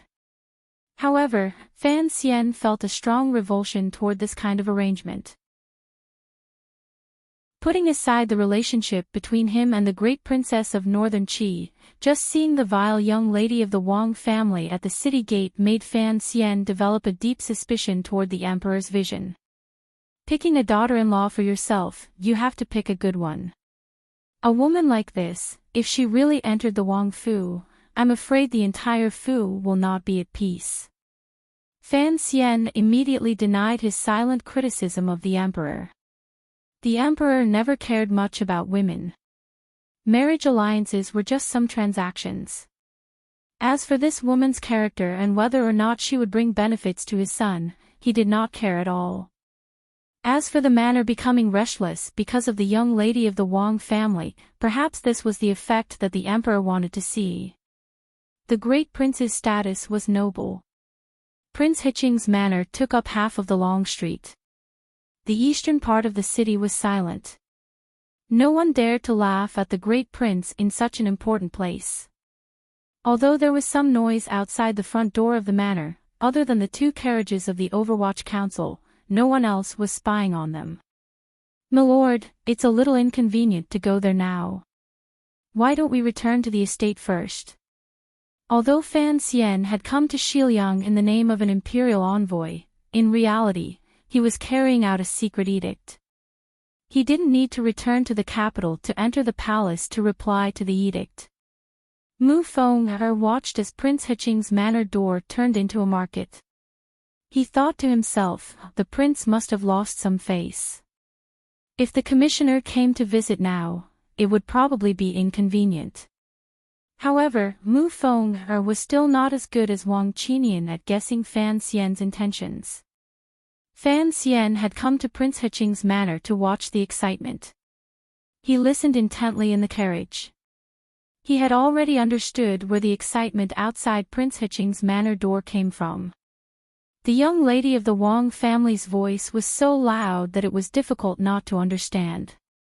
Although the emperor's edict for the great prince to take on a secondary fey had not been made public, he had already done some work in secret. Those who should know this news had long known. As the people involved, the great prince and Wang Jikuan knew even better. Yesterday, the new commander of the Jingdo garrison, Shi Fei, had personally invited the great prince to a banquet. At the banquet, he had orchestrated a chance encounter between the great prince and the young lady of the Wang family. Unexpectedly, the great prince was a straightforward person. The moment he saw the young lady of the Wang family, it was like he had seen a ghost. He fled and did not give the other party any chance to speak. The young lady of the Wang family had lived in Yanjing. As the daughter of the governor, when had she ever suffered such humiliation and grievance? Particularly when she thought about how she would have to pitifully be a secondary fey after entering the manor, she held her anger in her heart. She clearly knew that it was the palace's edict for her to marry the great prince, so why was she angry at her? The young lady of the Wang family could not understand it no matter how she thought about it. As an admirer of the previous pride of Jingdo, Yiling, she had a lot of admiration for this prince who had once led troops to conquer the western frontier for many years. Perhaps she had been incited by a serving girl, or perhaps her own thoughts had burrowed into a dead end, but she had completely disregarded etiquette and ridden into the capital alone to run to the manor. After Shi Fei learned of this, he did not dare to be careless. He quickly sent people to chase after her. However, when they reached Prince Hiqing's manor, no one could do anything to this young lady or pull her back. The reason the young lady used was also laughable. She said she had come to Prince Hiqing's manor to visit Wang Fei. Fan Xian had to admit that although this reason was absurd and laughable, the interactions between the women of Jingdo's nobility were considered normal. Even Fan Xian had not thought that Wang Fei would be as straightforward as her man. She closed the doors tightly and refused to accept guests. She didn't even say that the master of the manor was away. She just straightforwardly said that the manor had business to attend to and could not receive guests. The young lady of the Wang family felt even more wronged. She had already willingly lowered her status to come and visit a foreign woman, yet she still used her status to close the door. Thus, she began to make a ruckus outside the manor. This woman had Yiling, straightforwardness, but she did not have Yiling, sense of propriety. Making a ruckus was truly a headache. Her personal soldiers and guards looked at this scene in terror. Looking at Prince Hitching's tightly closed doors, they felt anger in their hearts. They thought, what kind of place is this? This is Prince Hitching's manor. Even if the young lady could do as she pleased in Yanjing, how could she act like this in Jingdo? If she truly angered the prince in the manor, who knew what he would do? Fan Xian looked at the scene in the distance with slight disgust. He thought to himself, if the palace and Shifei truly had intentions, how could they not be able to stop a spoiled and barbaric woman from acting rudely? He was afraid that the scene today was purposely done by someone with ulterior motives. They wanted to make the great prince unhappy and make a ruckus all over the city. In the end, the emperor would speak to sort out the matter and have the great prince suffer in silence. At that time, the emperor could lightly say, "The young lady of the Wang family has deep feelings for you and has already come to your door. Are you not going to take responsibility?" Another example would be, the people of Jingdo all know of this matter. As the eldest son of the royal family, how could you not care about the face of the royal family? I will give you half a month to settle this matter and bring that woman into the family. Then, I won't blame you. They were all small tricks, shameful methods, but they were the ones Fan Xian was most familiar with. He furrowed his brows and thought to himself, the great prince was very close to him. This was a difficult matter. At the very least, he would have to handle the shameful matter in front of him. He ordered Mu Feng go knock on the door. 2 black carriages drove toward the gate of the mansion. The wheels creaked as if they were a discordant accompaniment to the noble lady's unrelenting and shrewish voice at the gate of the mansion. There were about 30 people surrounding the front door of the manor. They were all family warriors the Wang family had brought back from Yanjing. There were also housekeepers and servants the Jingdo garrison had sent to the young lady. An old housekeeper was crying and begging the young lady to leave some face for the old master and not make a scene at the front door of the manor. Otherwise, when the family became the joke of Jingdo, how could the Wang family continue to stay in Jingdo? When the 2 carriages neared the front door of the manor, the housekeeper quickly shut his mouth. In any case, his young lady was not willing to listen to him. The family warriors and servants stared warily at the 2 black carriages. They thought that the young lady was making a scene. If someone saw it and it got out, it would probably not be good.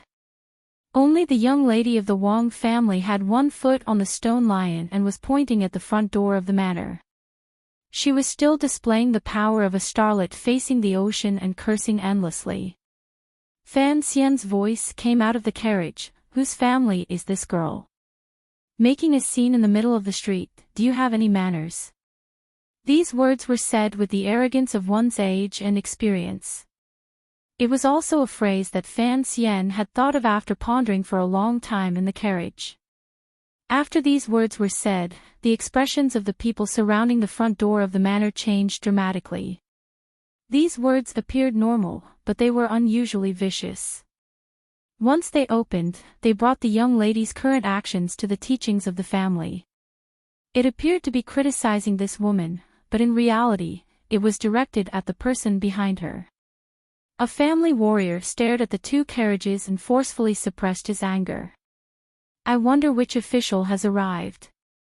Other than the young lady, there were no idiots in the Wang and Shi families. Since the newcomer dared to speak so boldly in front of Prince Hitching's manor, he had a background. This family warrior had already noticed the purposefully revealed mark on the carriage and knew that the other party was an official of the Overwatch Council. In the entire Qing court, there were very few officials who dared to not give face to the Yanjing faction of the military. However, the officials of the Overwatch Council had the confidence to do so because they had a very protective old ancestor above them. Although the old ancestor in the wheelchair had gradually retired, an even more protective little ancestor had appeared. Furthermore, this little ancestor was even more ruthless in his actions and had a deeper background. He had only been in the capital for 5 years, and he had already killed a number of ministers. Even people like the crown prince and eldest princess had fallen to his hands. With the protection of such an ancestor, it was understandable that the officials of the Overwatch Council dared to be so arrogant. Before this family warrior returned to the capital, he had received a secret order from the governor that he had to endure and conduct himself in Jingdo. In particular, he could not offend the Overwatch Council. Hearing the person in the carriage mocking the Wang family's teachings, this family warrior was still able to forcefully suppress his anger and maintain his calm as he asked. The person in the carriage did not immediately answer his question. A subordinate lifted the curtain and Fan Xian walked down from the carriage. Among the crowd, he walked to the tightly closed doors of Prince Hiching's manor and turned his head to glance at the woman standing on the stone lion. Although the young lady of the Wang family did things irascibly and her tone was harsh, there was something strange about her. It was clear that outsiders had already arrived, but it was as if she did not see them. She still felt wronged and angrily yelled at the manor until she was watched by this young Overwatch Council official for a long time. She glared fiercely at Fan Xian and scolded, "What are you looking at? Close your dog eyes." After these words were said, everyone fell silent. The Overwatch Council subordinates behind Fan Xian stared coldly at the young lady on the stone lion. Mu Feng's expression twisted. It was as if he could go up at any moment and give this woman a beating. The family warrior and housekeeper realized that something was wrong and quickly moved forward, separating Fan Xian and the young lady. The housekeeper lowered his head and repeatedly apologized.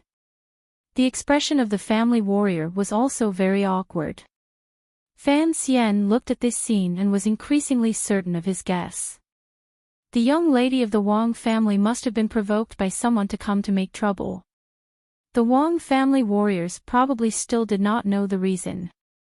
With such a steady subordinate, only then would Wang Jikuan be at ease to allow his spoiled daughter to return to the capital. How could he have allowed this young lady to charge into Prince Hiching's manor? Fan Xian looked at the housekeeper and asked, "Which family are you from?" The housekeeper saw that his bearing was extraordinary. Although he didn't know what rank of official he was, Overwatch Council officials often had titles other than court positions. He did not dare to slight him and said, "I am the housekeeper of the Wang family. I have just returned from Yanjing. The young lady has been in Yanjing for a long time and does not know the ways of Jingdo. If she has offended you in any way, please forgive her." Young Lady Wang listened to the two of them speak and pulled her foot back from the stone lion. She scolded, "Who is this? Is there a need to say soft words to him?" The old housekeeper's mouth tasted bitter. The old master had long ordered that he should behave with his tail between his legs in Jingdo, but the young lady had lost her mind for some reason. She had broken free of her family's obstruction and charged into the manor. She had actually called this young official something. Jingdo was not Yanjing. The water was much deeper. Any person on the street could have a terrifying background. Yanjing? Fan Xian asked with slight surprise. Governor Wang's family. Young Lady Wang stared at Fan Xian and said, "You know my family. And who are you?" Fan Xian didn't even glance at her. Facing the housekeeper and family soldier, he warmly said, "Quickly persuade your young lady to go back. The palace hasn't even issued an edict. If she comes to make a ruckus like this, how will she face others?" The housekeeper and the family soldier repeatedly agreed. They only looked at each other but didn't go up to help their young lady. They had already tried a few times earlier and couldn't do anything. Fan Xian was slightly startled. Only now did he notice that there were a few whip marks on the old housekeeper's face. Although the force was not deep, blood was gradually seeping out. He turned his head to look and saw that the unruly young lady of the Wang family was holding a horse whip in her left hand. Involuntarily, his expression darkened. He should have treasured such a loyal housekeeper, yet she had used a whip to beat him. His impression of this woman became even worse. Coincidentally, the young lady of the Wang family saw that Fan Xian was ignoring her question and putting on an arrogant expression. She was even more angry. Having been locked outside Prince Hiching's manor for half a day, she had already lost a great deal of face.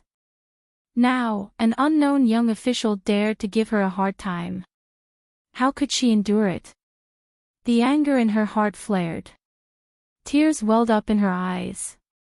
Her left hand waved and a whip came crashing down. The horse whip whistled down and was about to touch the tip of Fan Xian's nose.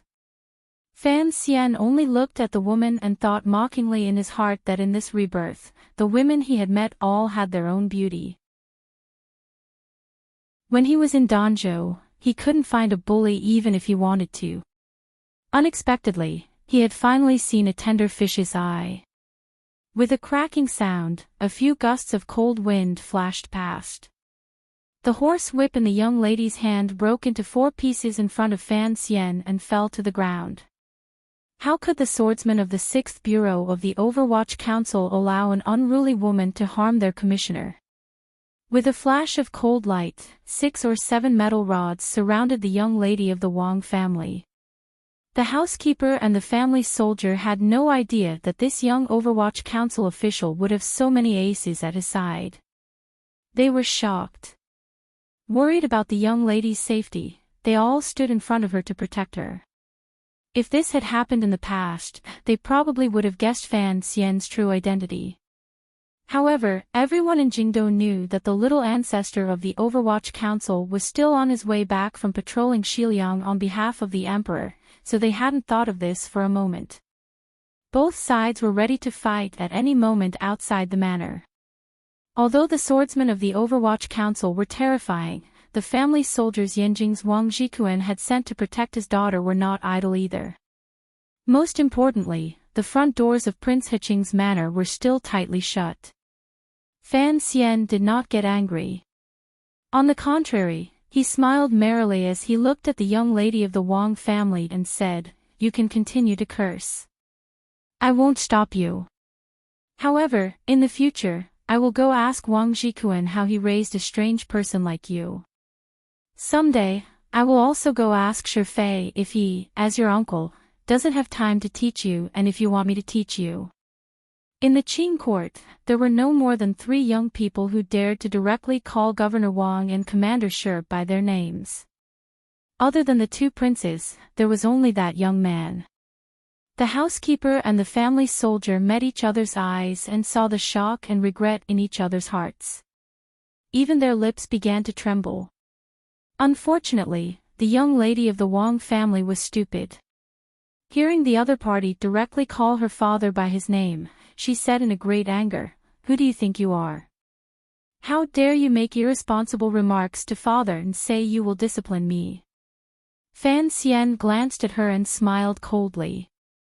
"I can even subdue a wild horse like Yiling, much less a lame donkey like you." After saying this, he paid no more attention to the terrified and uneasy figures of the Wang and Shi families. Directly climbing up the steps, he banged on the front door of Prince Hiching's manor and angrily said, "Have you seen enough? Hurry up and open the door." No matter how stupid the young lady of the Wang family was, at this moment, she finally knew the other party's identity. Her heart was a mess for a moment. Tears flowed freely from her eyes. However, the tears flowed without rhyme or reason. The front door of the manor was finally pulled open, a small opening, but no one appeared. It looked like the manor was only prepared to let Fan Xian in. They were still on guard against the young lady of the Wang family, this monstrous figure. Fan Xian suddenly turned his head and looked at the young lady of the Wang family. You like the great prince. No matter how open-minded the Qing people were, asking about such a private matter between a man and a woman in front of so many officials and servants was going too far. The housekeeper and family soldier gritted their teeth. Disregarding Fan Xian's identity, they prepared to scold him. Unexpectedly, the young lady of the Wang family gritted her teeth and said in a loud voice, "I like him, what about it? What about it?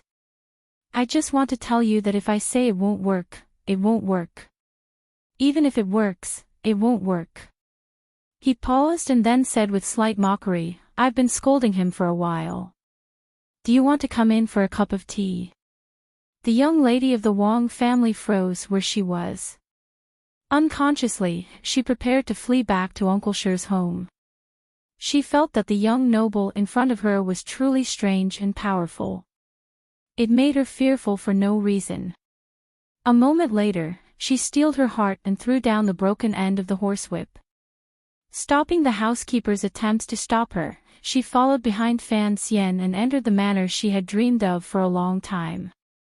However, the way she entered this time was somewhat special.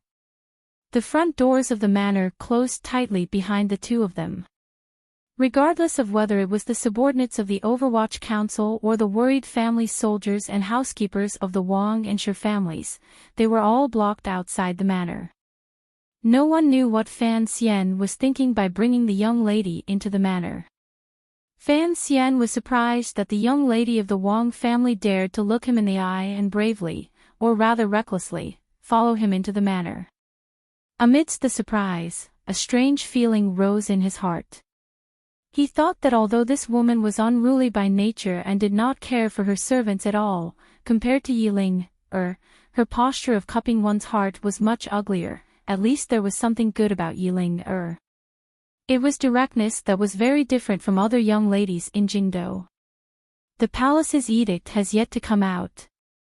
Have you thought about your father and Commander Shi's feelings by coming here to make a ruckus? Fan Xian turned his head and chased the housekeeper of the manor to the side. Looking at the young lady of the Wang family, he coldly said, "As a son, filial piety is the most important. Do you know your mistake by making a ruckus today?" The young lady of the Wang family stared into Fan Xian's eyes in shock. She knew the identity of the person in front of her and his powerful abilities. She also knew that her favorite young lady of the Yi family was his anonymous disciple. However, she still had not thought that the moment she entered the manor, his first words would be like her father's and begin to lecture her. Her eyes reddened, and she burst into tears. Sobbing, she said, the king called me shameless." Chapter 6:15. Fan Xian lowered his head and moved closer in front of the young lady of the Wang family. He looked at her closely until the bawling woman became uncomfortable. Only then did he say seriously, "Do you know how to write the word shame?"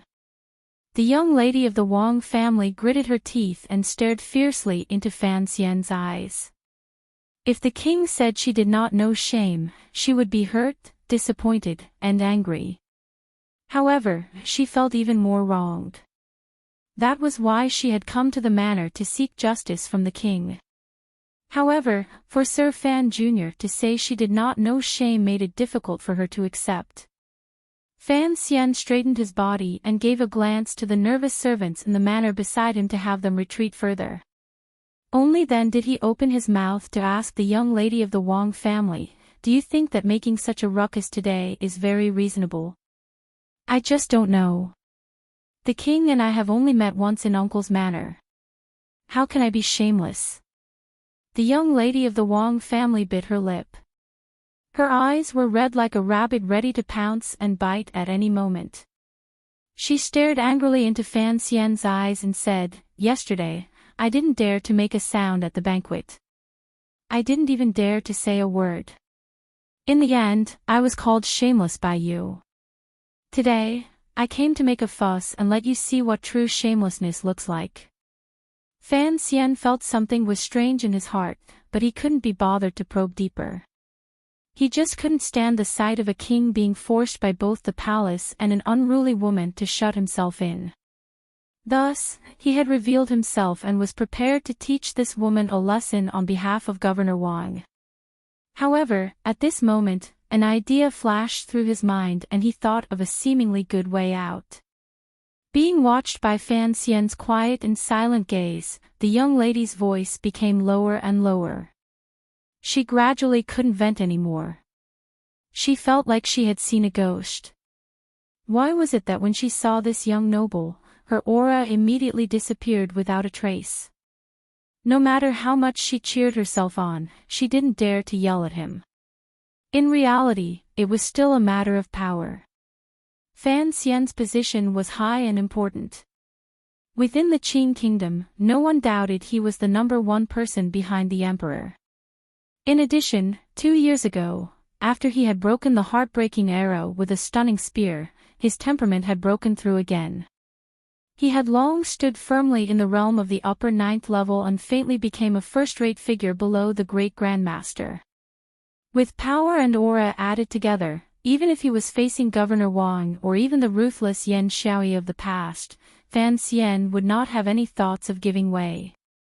Now, without the chest by his side, he reckoned that he could still confront Yan Xiaoyi head-on, not to mention that the opponent was a spoiled girl who only knew how to make a scene. Furthermore, he was often immersed in the affairs of the Overwatch Council. No matter how bright and gentle his face was, there would always be a glimmer of coldness hidden deep within. This kind of coldness, for a woman like the young lady of the Wang family, was the most terrifying feeling. Facing Fan Xian, the young lady of the Wang family felt an inexplicable fear. She no longer had the imposing manner of stomping on the stone lion and cursing the manor. Instead, she gradually lowered her head and looked pitifully at the tightly closed courtyard door behind her. She wondered if she had made a big mistake by following him into the manor. It was as if Fan Xian did not see her expression at all. He opened his mouth and began to speak harshly, including what he had seen and heard at the west gate of Jingdo, his disgraceful behavior earlier in front of the manor, and the whip marks on the old housekeeper's face. The more he spoke, the colder his words became, and the harsher his tone became. It was as if he wanted to shame the young lady of the Wang family into a crack in the rock. The scene at this moment was wonderful. Including the housekeeper of the manor, all of the servants had hidden far away. Wang Yi and Wang Fei were even more cunning as they hid in the back courtyard and refused to come out to welcome the guests. Inside the gate, in the empty space beside the fake mountain, were Fan Xian and the young lady of the Wang family, the 2 guests meeting for the first time. 2 guests going through a soul-deep re-education behind the main door of the manor looked rather absurd. After using the sharpest words to harshly lecture the young lady of the Wang family in front of him, Fan Xian's mood became much better. Seeing her lowered head and her angry and ashamed expression that she forced herself not to speak, he felt a glimmer of strangeness. This young lady's unruliness was truly loathsome.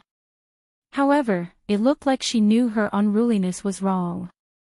Fan Xian was a little surprised. He immediately furrowed his brows and said, "Do you know your wrongs?" The young lady stubbornly did not reply because Fan Xian's words were truly too piercing, particularly this indifferent and bitter tone. It was completely like he was her elder. A moment later, she said in a loud voice, "You are Sister Ye's teacher, not mine. Speaking of Yiling, I have to remind you of something." Fan Xian's eyes narrowed. Although she also gallops around Jingdo, she has never hurt anyone. She would not use a whip to whip an old man. She was indeed a very unruliness, but her unruliness was directed at specific targets and not the pitiful common people. The people of Jingdo liked her and let her have her way, not because of Commander Ye's background, but because of her kindness. He smiled coldly at the young lady of the Wang family and said, "If you want to learn from Yiling, you'll have to wash away all of this annoying aura on your body." Sister Yi, unruliness toward whom? The young lady of the Wang family opened her eyes wide and did not notice Fan Xian's last words. Fan Xian was startled and incomparably angry. Other than unruliness toward him, who else could she be toward? Shortly after, his expression darkened. After purposely being silent for a moment, he said darkly, "It is not an easy matter to marry the prince. If you can't change your bad habits, there is no way." The young lady of the Wang family was frightened by his expression and unconsciously prepared to flee out of the manor. However, hearing the word marry, her heart burned like a fire. However, she knew that her temper was truly too bad. If she could change it, the teaching nannies the palace had sent these days would not have such a headache. Speaking of which, it was funny. After Fan Xian's mockery, this woman actually became a bit more self-aware. "I am willing to change." Her face was completely covered in tears. It is easy to change mountains and rivers, but it is difficult to change a person's nature. Fan Xian stared at her and smiled slightly. "Take me as your teacher. I will cut off all of your thorns." The young lady of the Wang family felt a chill in her heart. She was terrified and also a glimmer of anger. Although he was the emperor's illegitimate child and had unparalleled power, he was, after all, only a young man in his 20s. How could he have the nerve to be her teacher? She immediately remembered that the person in front of her had been the teacher of the third prince and Sister Ye's teacher. Although he was young, he had already taken 2 students. One was her idol, and the other should be the future emperor of Qin Kingdom. Now, he was willing to take her as a disciple? Fan Xian did not give her any time to think. With his hands behind his back, he walked coldly toward the depths of the manor. The young lady gritted her teeth, lifted her skirt, and ran after him. Running behind Fan Xian, she was very careful.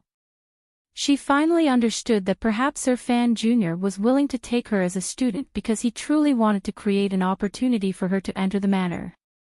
The emperor was prepared to have Sir Fan Jr., after he returned to the capital, persuade the prince to take a secondary fey. This inside information had already spread. The young lady knew that whether or not she could enter this manor depended largely on Fan Xian. Hearing that he was willing to take her as a disciple, how could she not be happy? Fan Xian heard the sound of her footsteps and didn't turn his head.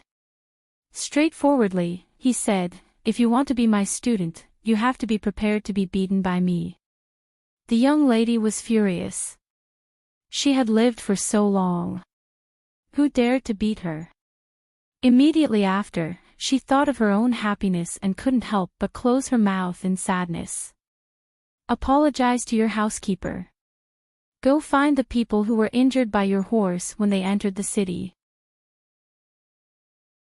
Pay the medical fees and apologize." "Yes, sir."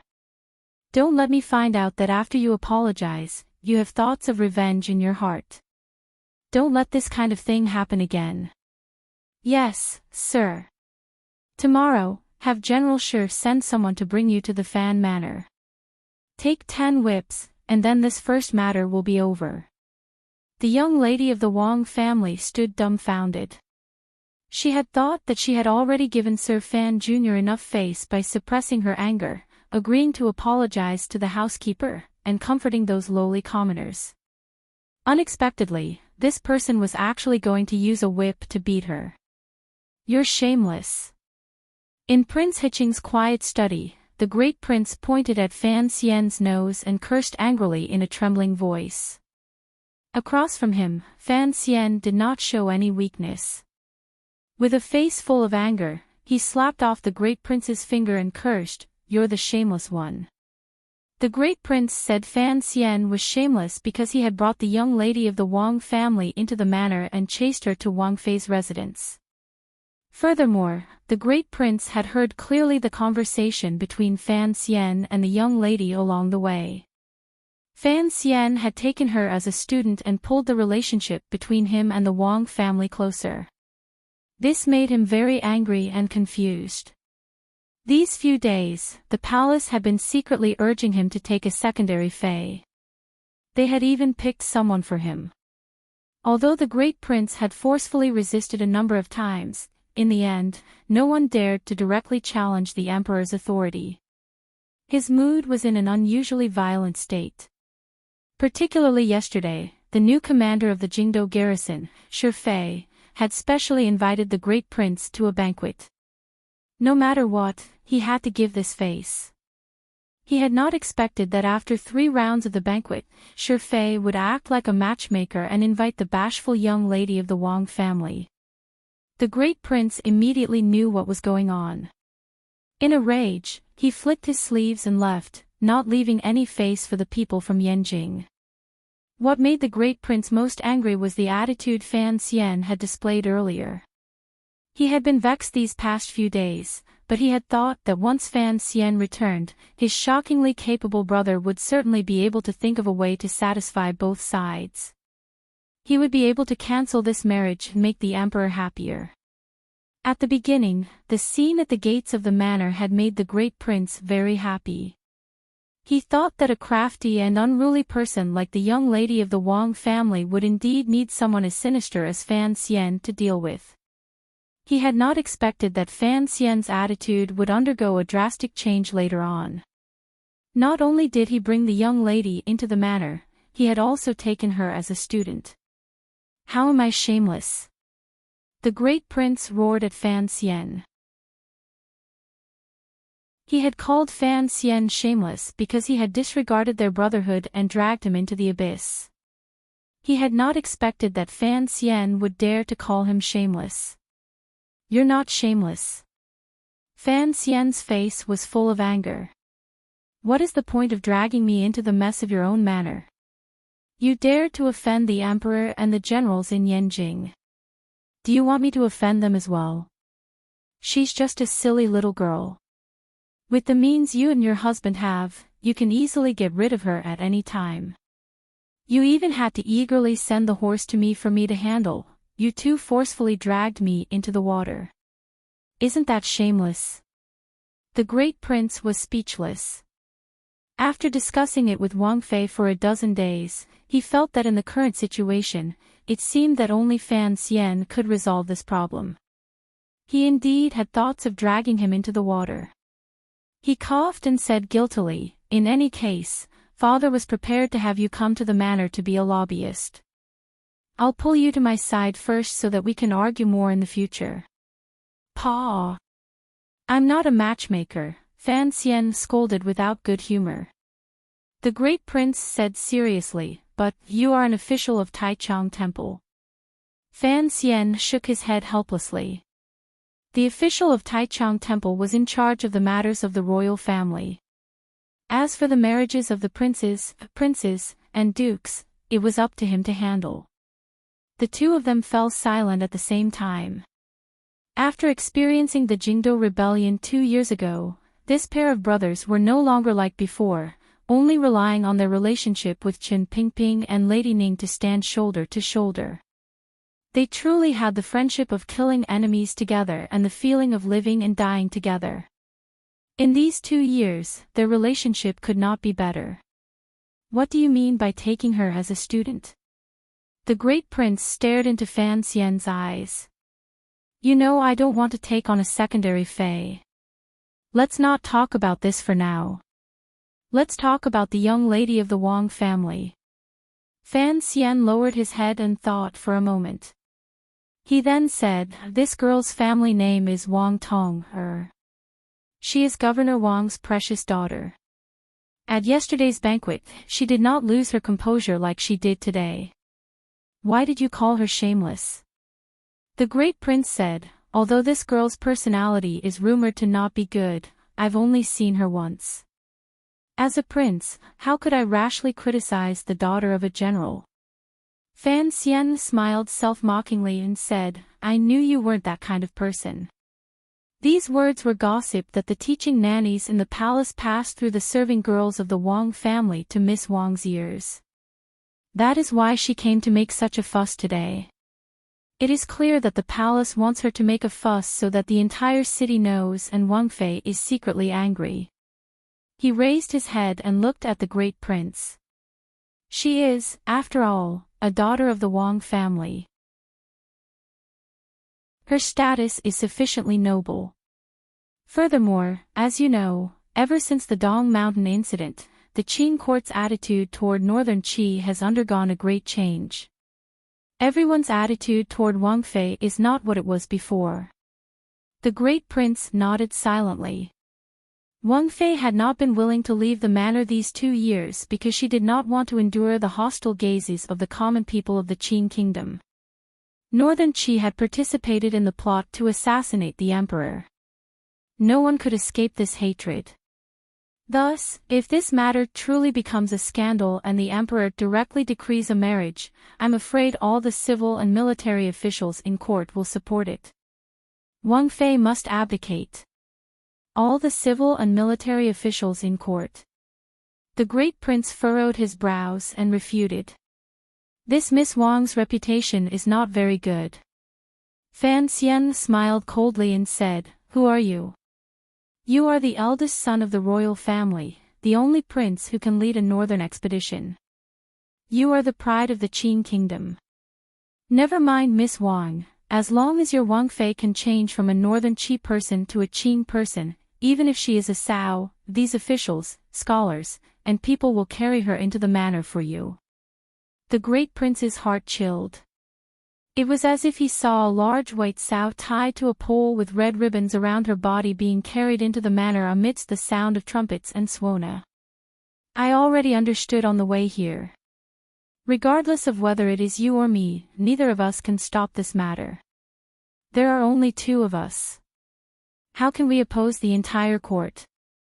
Fan Xian smiled self-mockingly. You want to reject the marriage and also make the emperor happy. This is impossible. The great prince sat down dejectedly. He had completely lost the heroic spirit he had when he attacked Western Hu. He muttered to himself, "Do I really have to take a secondary fei? If you don't want the matter to become too big and the emperor to be angry and directly depose your Wang Fei because of jealousy of not having an heir, then taking a secondary fei is inevitable. At least, it can drag on for a while." Fan Xian looked at him with pity, thinking that a prince leading an army was indeed much more miserable than he was. "Look at all the officials in the court," he said in a comforting voice, "who doesn't have 3 wives and 4 concubines? Even that old Shu Wu has a few concubines in their 20s in his manor. Wang Fei is a reasonable and courteous person. She won't argue too much about the matter of taking a secondary fei. Multiple wives. Why don't I see you taking a few more?" The great prince said angrily. He then fell silent. He knew that the matter of taking a secondary fei could not be dragged on. He also knew that Fan Xian had purposely not brought it up. The so-called taking a secondary fei was actually a preparation to depose Wang Fei in the future. Although the great prince and Wang Fei were a political marriage during the honeymoon period of the 2 countries, the 2 of them were harmonious and had a good relationship. If Wang Fei was truly deposed, he would not accept it no matter what. Although Wang Tong and I have only met for the first time today, we have spoken a few words. Seeing the change in the great prince's expression, Fan Xian said evenly, "If you want to take a secondary fei, she is the best choice. Otherwise, my attitude would not have changed so much." Just this. The great prince suddenly stood up. In the end, he still had a generous personality and resisted scolding that woman. Chapter 6:16. Even though Wang Tong had blocked the front door of the manor and scolded him for a long time, the great prince still perfectly maintained the image of a mature man. Up until now, he had not said a single harsh word to the young girl. Although the other party was the daughter of the governor of Yanjing, the first prince was a legitimate prince. The difference in their statuses made it so that he did not have to consider too much. However, he still tried his best to maintain a calm state of mind. After hearing Fan Xian's words, he did not follow and scold the girl for being a scoundrel. He only furrowed his brows and said, "Who knows why you took her on as a student?" "I don't believe you can't guess," Fan Xian said with a smile. "Of course, I'm worried that after the manor already has a tigress, there will be another little leopard. If I can teach this young lady of the Wang family to be well-informed, well-mannered, and well-behaved, what are you afraid of taking her on as a disciple?" After going around and around, Fan Xian was still urging the great prince to take a secondary fei. The great prince said angrily, "I really don't know where your usually admirable foresight has gone. How dare you say this silly girl is not a good choice? What's not good?" Fan Xian's smile faded and he said seriously, "I don't need to remind you. You should know that your roots are in the military. She is Wang Jikuan's daughter. If you take her on as a secondary fei, your relationship with the military will certainly become closer. Don't forget, although your prestige in the military is high, the Western Expedition Army has long been broken up. You cannot return to Dingzhou, and your position as commander of the Imperial Army has also been removed. This is my father's intention." The great prince's expression became cold. "Unexpectedly, your calculations are as good as my father's." Fan Xian raised his brows and sat down. Everyone can see the emperor's intentions clearly. There has to be a woman entering the manor and keeping an eye on the position of Wang Fei at all times. If you don't want Wang Fei to be deposed, then having Wang Tong enter the manor is better than having someone else. The great prince stared at him with confusion. He wondered why Fan Xian's intentions had changed so much. He firmly believed that Wang Tong was the best choice. Wang Tong's background was very deep. She had the military and Yanjing factions supporting her. Additionally, the emperor was secretly letting her go. Once this woman entered the manor, she would immediately threaten Wang Fei's position. The reason why I said that Wang Tong is a good choice is because this girl really likes you. Fan Xian said, "Furthermore, although this young lady's personality is a bit shrewish and vicious, she is a girl who walks the path of slashing and killing. This kind of person looks troublesome, but it is actually easier to deal with. You don't want the new secondary fei in the manor to be like the eldest princess, who appears weak on the surface but is actually incomparably powerful in the dark." The first prince thought about it and realized that this was indeed the case. Wang Tong dared to come to the prince's mansion to cause trouble before the edict from the palace had been issued. She was indeed not a woman who walked the path of a seductive woman. But he thought about it again, and still frowned and said, "But she is only a 15-year-old girl, she is not sensible at all. What if after entering the palace, she holds a kitchen knife every day? What should we do?" "His Majesty means that we can't openly resist." Fan Xian looked into his eyes and quietly advised, "But we can try to deal with it in another way. As for whether or not Wang Tong will cause trouble in the future, that will depend on how I, her teacher, teach her and how you two respond." He took a sip of tea and suddenly felt that his heart was becoming harder and harder. After a self-mocking smile, he said, "It's still that old saying. Wang Tong likes you, so as long as she enters the manor, she will treat you as her sky. Whether a person is satisfied or not depends mainly on what they wish for. If it was another young lady, perhaps she would not be satisfied if she didn't become a Wang Fei. I think Wang Tong will probably be satisfied if she marries you." The first prince glanced at him noncommittally and lightly said, "How can you be so sure of a girl's thoughts? If we really take her into the manor and she causes chaos in the manor, are you going to clean it up?" I'll do it. Fan Xian shrugged and said, "When it comes to a girl's thoughts, there is no other man in the world who understands them better than me. You have to have confidence in me." The great prince thought that Fan Xian's words were not arrogant. Just looking at how many young girls have been mesmerized by Story of the Stone and his glorious accomplishments in his life, not only had he mesmerized his beloved sister Chen to death, but he had also mesmerized the saint girl of northern Cheese Tianyi Dao to the point of losing her soul. From this, one could tell that his judgment was reasonable.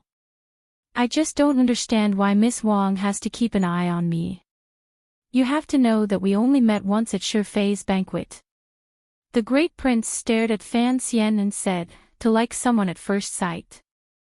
If the other party was a monster like you, it might be possible. Women and men are two different creatures. Fan Xian patted his shoulder with pity and said, if a man like you can't understand, then don't think about it. The great prince spat angrily and immediately thought of a problem. For a busy official like you to take Wang Tong, or as a female student, it is not just because of me. Fan Xian smiled awkwardly and said, you already understand, so what are you asking? You have to know that I'm not like you. Other than the Black Knights, I have nothing else. It's not wrong to have a good relationship with the military elders. I don't want a second Qin family that hates me to the bone to appear. The great prince paused for a moment and then sighed. Yi Zhong's girl has always listened to you. Now, you won't even let Wang Jikuan's daughter go. Truly, these words sound awkward. Fan Xian rubbed his nose and laughingly scolded, I'm not an animal. These two are your brother's wives. You can't speak blindly. But they are also your female students. The great prince said with a deep smile. Additionally, Hongqing is in Dingzhou. Although father has always strictly forbidden you from participating in the military, no matter how you think about it, you will soon have connections to the armies of 3 roads. Your calculations are not any less than father's. You underestimate me. Although Fan Bingyun once said that I seem to be conquering the world through conquering women, with 2 roads of armies and the power of the Yi family, I am not stupid enough to want to use 2 female students to influence anything. Fan Xian smiled. However, I am willing to improve my relationship with the military. As he said these words, Fan Xian's emotions were complicated. He had come to Jingdou and entered the complicated Jingdou officialdom. He had already influenced the world for a full 5 years. His efforts to reach out to the Qing military had all, without exception, come to nothing. Although the emperor's wariness toward him seemed to have lessened greatly and had Li Hongqing, who was on good terms with him, become the general of Dingzhou, if Fan Xian truly wanted to fight his way into the military, it would still be difficult. For example, the Jiaozhou Navy. Fan Xian had once used Su Maocai's help to gradually arrange for his trusted aides to enter. He was prepared to wait for the old Qin family to rebel and then secretly take over the Jiaozhou Navy's power. He had not thought that the emperor would not let go of this slight change and directly knocked Su Maocai into the dust. Although the emperor had mercifully left Su Maocai's life for Fan Xian's sake, the entire Jiaozhou Navy was moving further and further away from Fan Xian's hands. Furthermore, Ho Jichang, who Fan Xian had remained in Jiaozhou, had done 2 years of useless work because of this matter and wasted a great deal of time. It was becoming more and more difficult to advance on the official road. Presently, not only was he far from Yang Wanli's reputation in the Ministry of Works, he was even much worse than Qing Jialin, who had already become the Suzhou Zhizhou. Ho Jichang was the person Fan Xian admired the most of Fan Xian's 4 disciples. That was why he had entrusted Jiaozhou, such an important place, to him. Unexpectedly, Fan Xian's one wrong move had caused this Jingdou talent, who had once been as famous as He Zongwei, to still be able to endure his official reputation in the remote Jiaozhou. Presently, the emperor's favor and trust toward Fan Xian could not be any greater, but he was still on guard against him entering the military. This reality made Fan Xian's heart beat like a drum. He didn't know if the emperor knew something or if the emperor often had nightmares about the incident 20 years ago. Additionally, Su Maocai was an old member of the Chuanzhou Navy, so he was still wary of his son, Fan Xian. You need to have a good relationship with the military. I don't. The great prince's words pulled Fan Xian out of his thoughts. He forced a smile and said, but you need to maintain a good relationship with the emperor.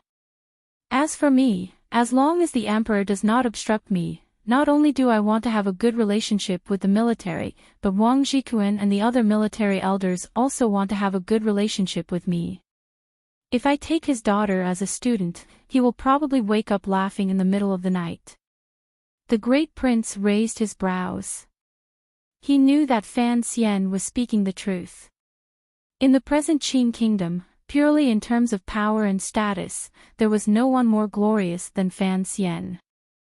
Additionally, everyone knew that he was the flesh and blood of the Qing emperor and the mistress of the Yi family. With this connection, all of the officials and generals would unconsciously curry favor with him. After the two of them finished speaking, they fell silent at the same time. The great prince thought helplessly that it looked like the matter of taking a secondary fey would be difficult to resolve. Fan Xian was thinking, when exactly would the suspicion the emperor had toward him in the depths of his heart be dispelled? Tell me about the matter in the west. The great prince suddenly furrowed his brows and said seriously, what exactly is going on with the Hu people? There has to be a reason for their great increase in power these 2 years. You'll know when the imperial bulletin comes out in a few days. Fan Xian had long known that the great prince would be unable to resist asking this question. The great prince had fought in the west for many years and was very familiar with the grasslands. He had killed the Hu people until their cries shook the heavens. If the emperor had not been worried that his eldest son's service was too great and could no longer be conferred a title, he would not have moved him back 3 years ago. Although the great prince had long returned to the capital, his heart often floated to the grasslands. He was very concerned about the situation there. The great prince saw that he was not willing to answer and shook his head helplessly. Hongqing has become more and more promising these 2 years. However, the Hu people are ruthless and bloodthirsty.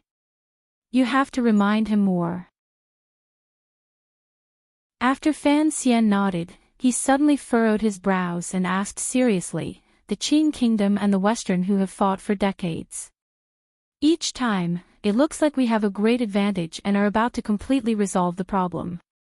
Why is it that each time, the Hu people's power is like wild grass after the spring breeze and grows again? The great prince had a lot of right to speak on this question. That is because the grasslands are too big. Going west from the southern edge of the sky, there is no end to the grasslands.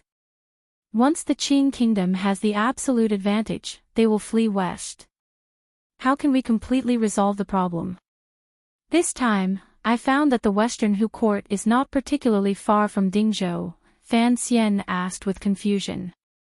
The great prince glanced at him with slight mockery and said, the Hu people's court is not Jingdou or Shangjing.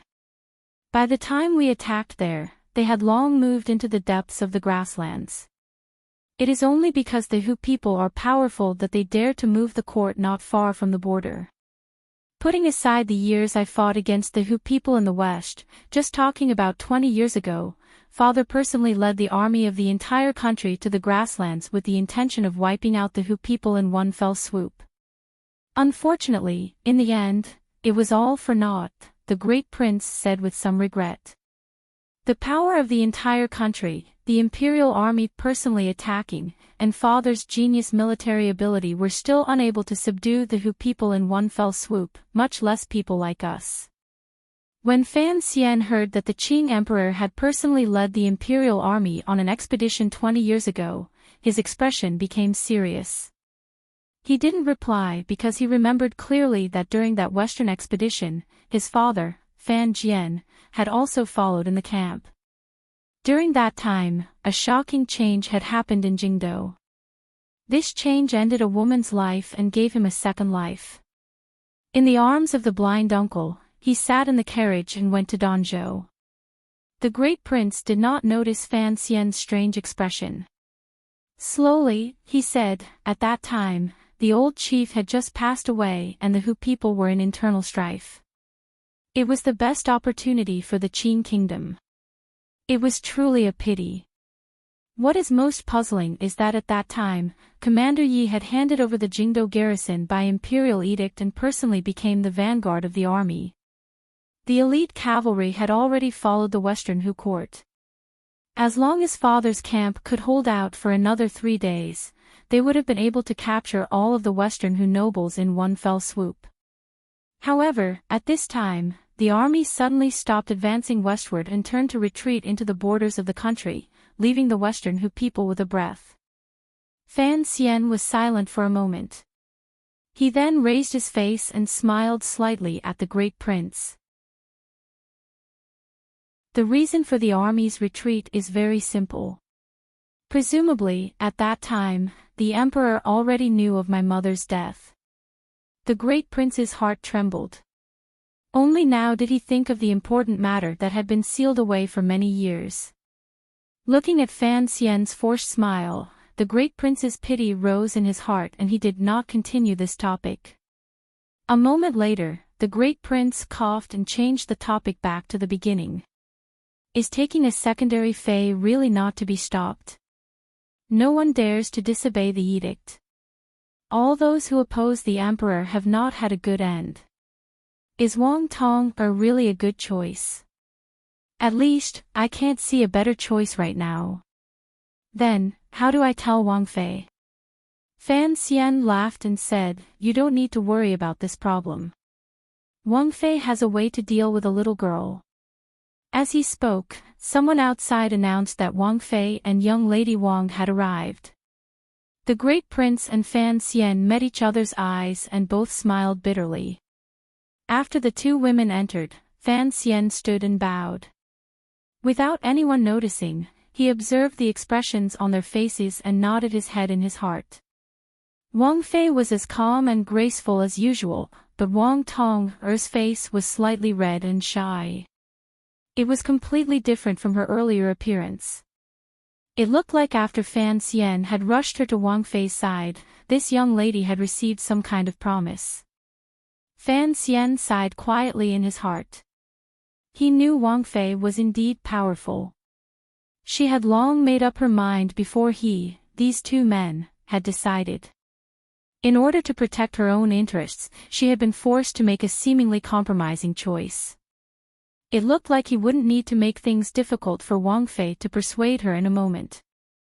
Instead, it would be Wang Fei persuading him to think of the big picture and not go against his father's wishes in the palace. Fan Xian smiled and looked at Wang Fei with narrowed eyes. Faintly, he said a few words. Wang Fei also smiled. The two of them knew exactly what the other was thinking. During the Jingdo rebellion, the northern Qi emperor wanted the great prince to take the throne. Through the brocade guard spies he had sent to Wang Fei's side, he had secretly revealed Fan Xian's whereabouts to the eldest princess and almost caused Fan Xian's death. Fan Xian knew that this matter did not have much to do with Wang Fei. For the sake of the relationship between the great prince and his wife, he had never told the great prince about this matter. However, he and Wang Fei still had a knot in their hearts. Thus, during these 2 years, they had not had much contact. Wang Fei had always felt guilty toward Fan Xian. It was not until now, when the two of them looked at each other and smiled like foxes, that the past melted like a spring breeze and disappeared without a trace. After chatting for a bit, Fan Xian rose to say his goodbyes. He had brought the young lady of the Wang family into the manor. Of course, he had to take her out. After all, the palace had not appointed a marriage.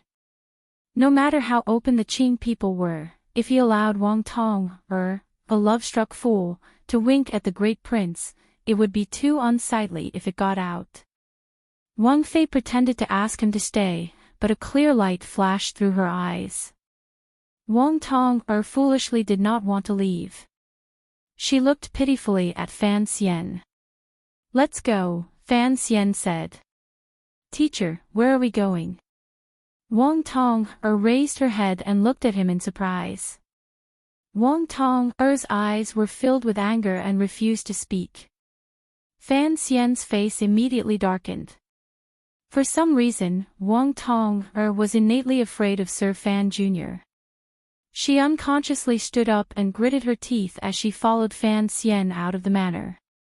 Walking along the way, Fan Xian had long seen the light in Wang Fei's eyes. Looking at Wang Tong beside him, he couldn't help but shake his head. Although this young lady was unruly, if she truly entered the manor, she would not be Wang Fei's match. She probably would not have many good days in the future. Fortunately, Wang Tong's background was powerful enough. Presumably, her life would not be too wretched. His Highness was also not that kind of person. In a moment, the two of them arrived at the front door of the manor. Fan Xian didn't know what magic he used to say to this unruly woman. Wang Tong seemed to have completely changed. She obediently and timidly followed behind him. There was no trace of her earlier appearance of stepping on the stone lion and cursing loudly. The front door of the manor opened. The housekeeper escorted them out and then quickly closed the door like he was hiding from a ghost. Fan Xian smiled and scolded, thinking that he had also been caught in the crossfire. In the blink of an eye, he saw Wang Tong's face full of anger and was about to curse the housekeeper. His face darkened and he made a sound of acknowledgement. Wang Tong immediately felt the coldness beside her and shivered. She quickly closed her mouth and obediently walked down the steps. With unusual discomfort, she said a few things to the old housekeeper with the whip marks on his face. The old housekeeper was frightened. When did his young lady's personality change? To the side, the Wang and Shi family soldiers were also scared silly. They wondered if Sir Fan Jr., who was rumored to be Sir Fei Jie's student, had given the young lady some medicine to make her like this. Wang Tong was like a little white rabbit. Everyone at the front of the manor looked at Fan Xian like they were looking at a god. They thought Sir Fan Jr. truly lived up to his reputation. No wonder the emperor had him pretend to be a tutor a few years ago to teach the third prince. This kind of teaching and educating methods was truly wondrous. The Wang family soldiers and housekeepers bowed to Fan Xian with endless gratitude. They then led their young lady out of the manor's front door. Fan Xian watched the group of people disappear into the street. He then shook his head and climbed into his carriage. Although Mu Feng was now the leader of the Qinian unit, in his bones, he was still that meddlesome young man from the past. He swallowed and carefully asked, "Sir, what happened? That mother, how did she become like this?" "It's simple." Fan Xian sat in the carriage and closed his eyes to rest. "If she doesn't listen, I'll spank her. I'll have the king marry another woman. I am an official of Taichung Temple. How could she not believe me? That's stupid," Mu Feng said with disdain. Everyone knew that this matter related to the great prince taking a fey was not something an official of Taichung Temple could decide. This matter had to be approved by the emperor. If she wasn't stupid, why would the princess allow her to enter the manor? Fan Xian closed his eyes and muttered. He felt incredibly tired. He didn't want to get involved in this kind of thing again. If it weren't for his good relationship with the great prince, he would have gone to the palace long ago to complete his mission and then returned to his manor to play with his children. An hour passed, and there was still no movement in the imperial study. The eunuchs stood helplessly outside the room. Eunuch Yao glanced at the goat milk and pastries that the person beside him was holding. He found that the food was almost cold and couldn't help but furrow his brows. The young eunuch looked at the door of the imperial study and wondered who His Majesty was talking to for such a long time. Eunuch Yao also glanced at the door and thought it would be best if he did not disturb the father and son talking. Other than the young eunuch who had just arrived, no one else was surprised by the current situation. The emperor had a myriad of affairs to attend to and rarely summoned an official alone for more than a quarter of an hour. Sir Fan Jr. was an exception. During these 2 years, each time Sir Fan Jr. entered the palace, the emperor would always chat with him for half an hour in the imperial study. It was not limited to matters of state and council. A few times, eunuch Yao had even heard the emperor and Fan Xian argue about the names of the Fan family's 2 children. There was only Fan Xian in the entire world who had such an honor and such favor. The situation in the imperial study was different from what the eunuchs thought. The Qing emperor looked at Fan Xian sitting to his right and said, "I have already decided. Wang Tong will eventually enter the manor. Don't meddle in other people's business." Speaking of marriage, a few days ago, Yan Bingyun married that woman. "When are you going to explain the matter of Zhaoshang Money House to me?" Fan Xian's expression changed slightly. He quickly lowered his head to hide it.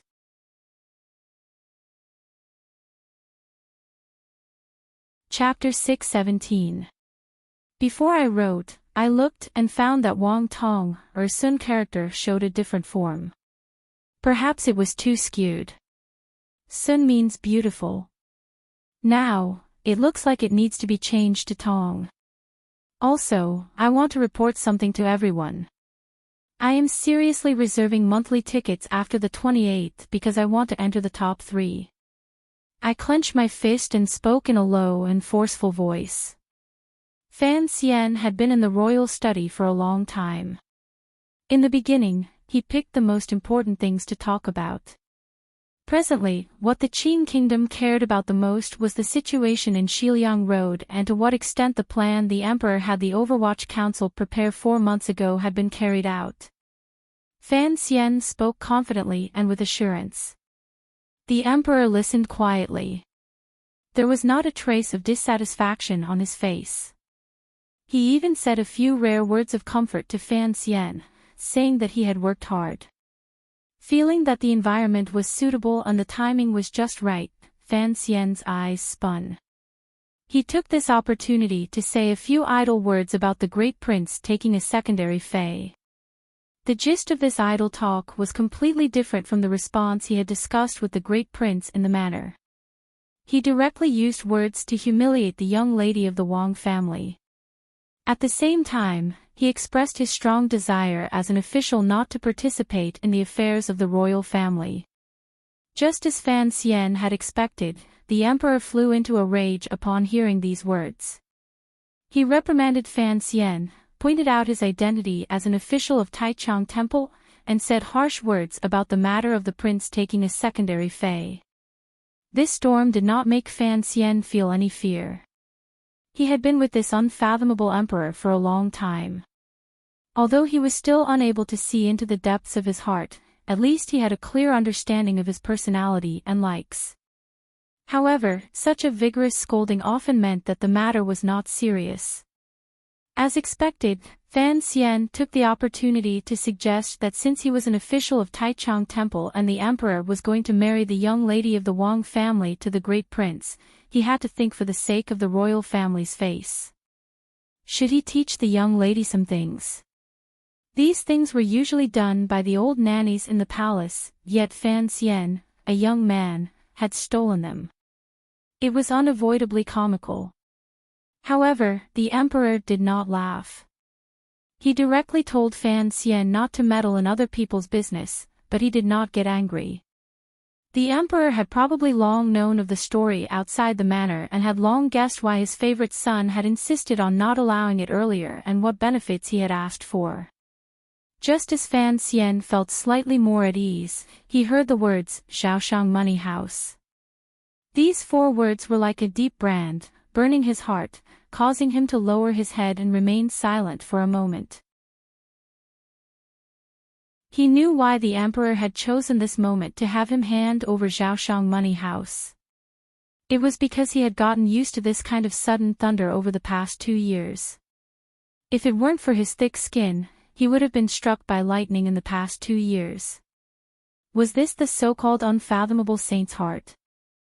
Fan Xian thought to himself that although the emperor doted on him to the extreme and allowed him to be free and arrogant in the Qin court, he still did not forget to give him a warning from time to time.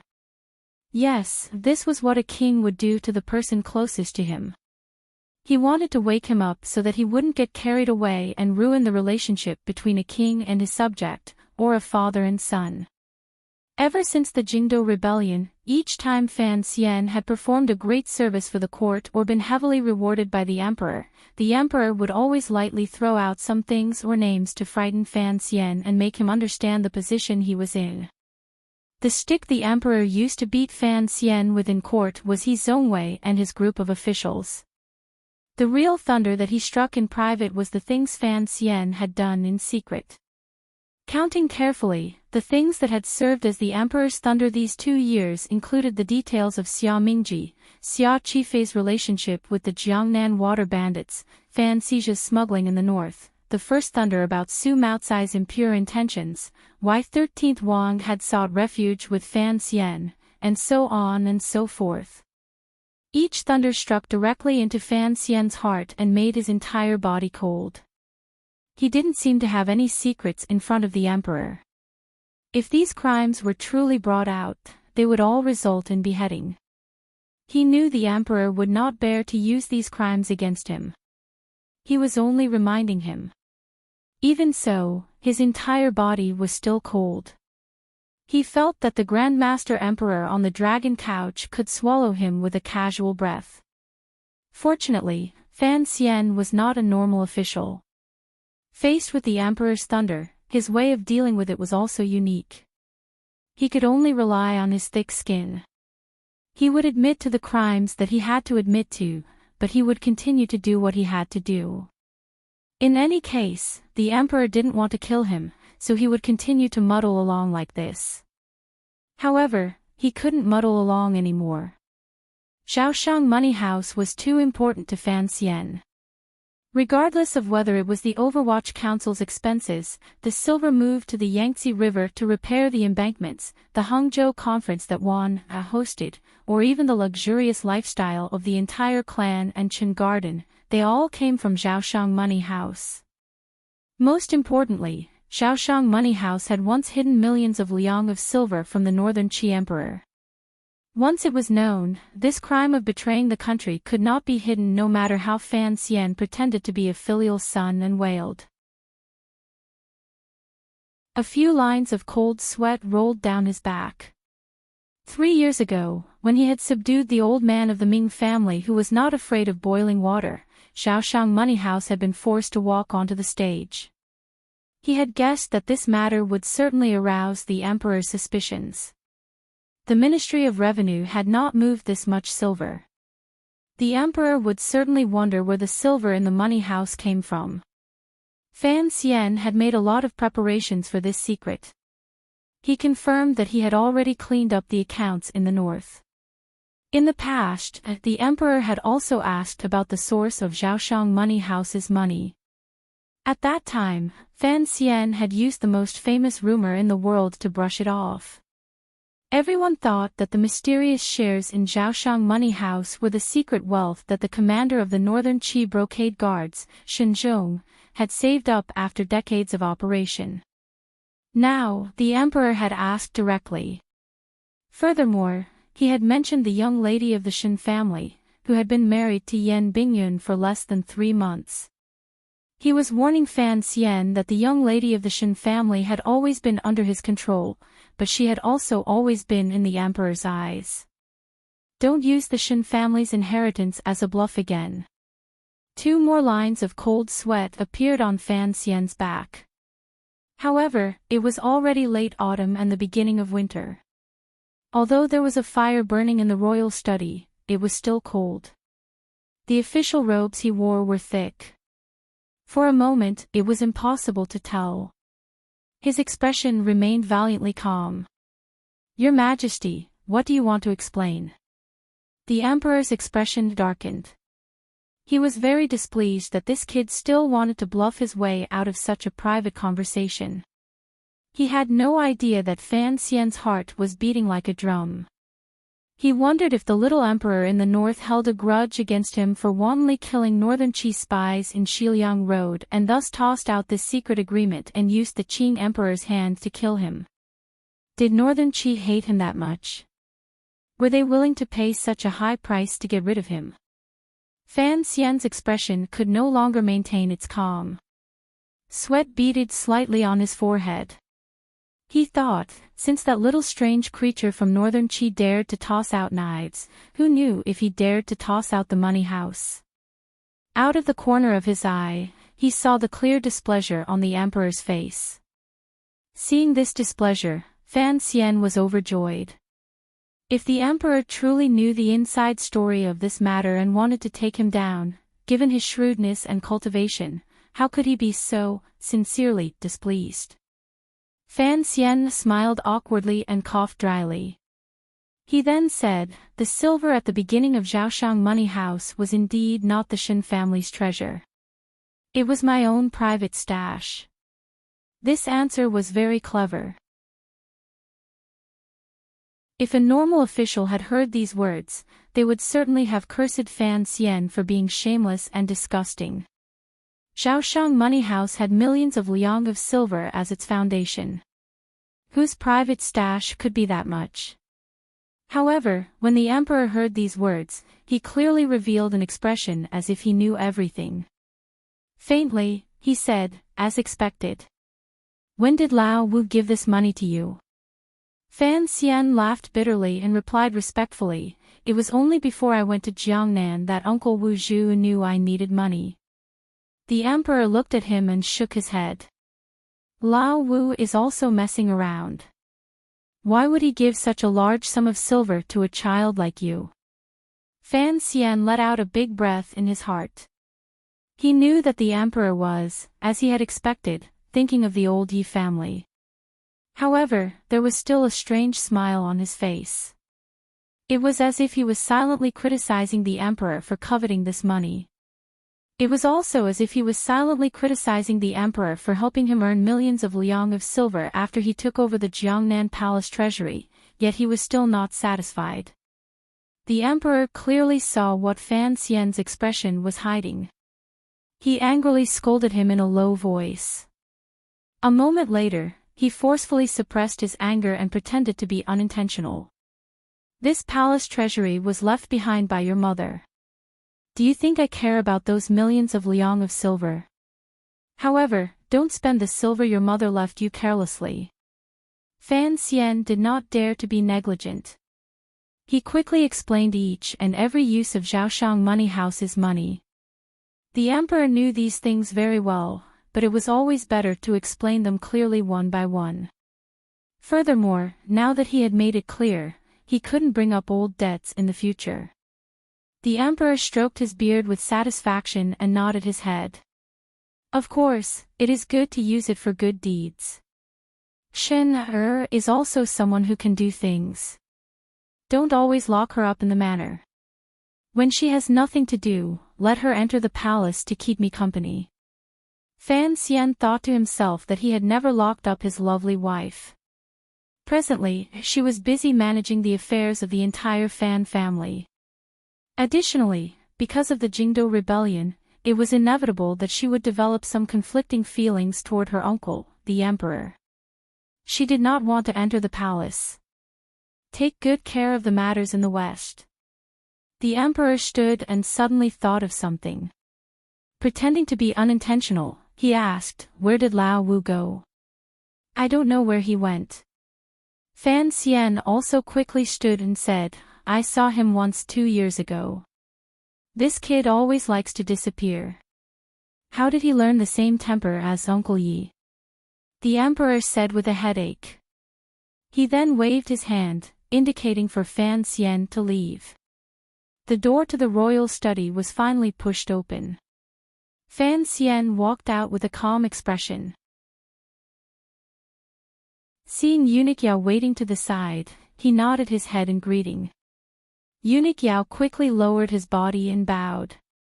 Lowering his voice, he asked, "How is your Majesty's mood?" Fan Xian smiled. The dark clouds on his face quickly turned into a patch of sunlight. It was incomparably brilliant, but his mood was heavy. Every time he entered the palace to see the emperor, it was a day of suffering for him.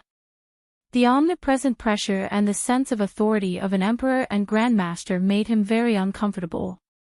Particularly, he had to occasionally endure a lightning strike like the one he had today. It was truly unpleasant. When the emperor asked about Wu Zhu's whereabouts at the end, Fan Xian couldn't help but mock coldly in his heart. Of the two foreign great grandmasters, one was dead and the other was crippled. Yi Liuyan's existence was clearly not necessary for the Qing kingdom. This figure, whose nature was like that of a wild crane or a leisurely cloud, had truly floated far away after helping the Qing emperor complete the situation at Dong Mountain. It was impossible for him to appear again. Although the emperor had acted naturally when he asked about Wu Zhu, Fan Xian knew that the emperor had always been secretly cautious and on guard toward Uncle Wu Zhu. As for why it was like this, Fan Xian knew very well. Walking along the long eaves of Taiji Palace toward the lofty royal palace, his expression gradually calmed. Private conversations like this in the royal study had occurred many times. From the discomfort he had felt when he first faced the lightning to how he handled it now, Fan Xian had grown a great deal. Standing under the lofty Taiji Palace and looking at the stone steps carved with dragon clouds, Fan Xian took a deep breath and let the cold early winter air quickly enter his chest. The icy coldness was incomparably comfortable. The things the emperor knew were things Fan Xian was not afraid of letting him know. Although the lightning strikes were terrifying, they could not shatter the hard outer shell in Fan Xian's heart. He still had many secrets that he had successfully kept from the emperor, such as Zhaoshang Money House, the death of a few shopkeepers in Qingyu Hall, Uncle Wu Zhu's true whereabouts, and a small workshop slowly taking shape in a small country controlled by Dongyi. For example, he knew that there was a soul in his body that did not belong to this world. For example, he knew how a similar soul had appeared in this world in a moving manner and disappeared in this world in a heart-wrenching manner. These were all things that the omnipotent Qing emperor did not know. These were Fan Xian's trump cards. The emperor also did not know that his two greatest cards, the chest and Uncle Wu Zhu, had already left him and had gone somewhere unknown. His eyes narrowed as he looked at the sturdy royal palace across the long imperial road. His gaze went past the city walls and straight through the cold clouds in the sky. It was as if he could see some of the past from many years ago, as well as the bloody and fiery killing 2 years ago. The eunuchs and serving girls walking quietly inside the royal palace looked at the young man under Taiji Palace and quickly lowered their bodies in greeting. In their hearts, they were confused. Why was Sir Fan Jr. in a daze? Fan Xian's gaze pierced through the clouds and seemed to land on the distant snowy plains in the north. It was as if he saw a man with a black cloth over his eyes carrying a chest and walking alone and resolutely toward an unknown wondrous place. Each step of that person broke through countless snowflakes. Each glance saw through endless illusions. Fan Xian smiled warmly in the shadows of the palace. He sincerely wished that Uncle Wu Zhu would be able to find him. This was perhaps the most important thing in his life. Presently, the restaurant with the best business in Jingdo was Yishe Tavern. Although the owner of this restaurant was no longer the Cui family under the protection of the eldest princess. A long time ago, the Cui family had been uprooted by the Overwatch Council for smuggling to northern Qi. But business here was as good as ever. Students of the Imperial College and scholars from other places liked to visit Dongbo bookstore the most. It had to be known that under the strict crackdown of the 8th Bureau, there had been no Andes carrying children and selling little red books on the streets and alleys of Jingdo for many years. The inn with the best business was the Tongfu Inn. The tofu shop with the most customers was the private property of the Fan family. As for the brothel with the most business and the highest class, it was the Baoyue brothel. Traveling to Jingdo, now that things had changed, often consisted of eating at Isher Tavern, staying at Tongfu Tavern, eating a bowl of tofu on the road, strolling into Donbo bookstore to buy a couple of books, and at night going to Baoyue brothel to embrace a few beautiful women. Without a doubt, it was because of that person called Fan Xian. Isher Tavern was the beginning of Fan Xian's legendary life. From Danzhou to Jingdo, his meeting with Crown Prince Jing and He Zhongwei began in this restaurant. Given the status of these three people, Isher Tavern naturally had a magical feeling. Of course, the most important thing was that the story of Sir Fan Jr.'s Black Fist had shocked Jingdo. Through countless storytellers, it had spread throughout the world. Tongfu Tavern was the birthplace of Fan Xian's 4 disciples. The other 3 places were Fan Xian's property. Let's not repeat Fan Xian's string of halos, because it is a very tiring thing to do. One only needed to notice this fact to know Fan Xian's reputation and status in the entire Qin kingdom. There were many people who hated Fan Xian, and even more who loved him. But very few people were like the owner of the medical shop opposite Donbo bookstore, who had such complicated feelings toward him. The medical shop had just been bought and had not yet opened for business. The medicines seemed to be piled up in a messy but orderly fashion. A girl wearing a plain-colored brocade robe was supporting her chin in a daze in the room filled with the smell of medicine. She did not notice that there were already too many random people gathered outside the medical shop. If it weren't for the manor guards and secret Overwatch Council agents blocking them, those people would probably have long squeezed into the medical shop. Master Ku He's last disciple, the young lady of the Fan family with astonishing medical skills, and Sir Fan Jr.'s favorite sister had finally left Qing Mountain and returned to her hometown of Jingdo. Under the surprised gazes of the Jingdo people and the room filled with the strange smell of medicine, she began to miss certain people.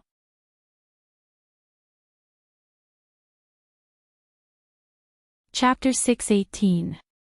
Fan Xian sat in the carriage and thought of the news Ting Zijing had just reported at the palace gates. He felt a bit anxious.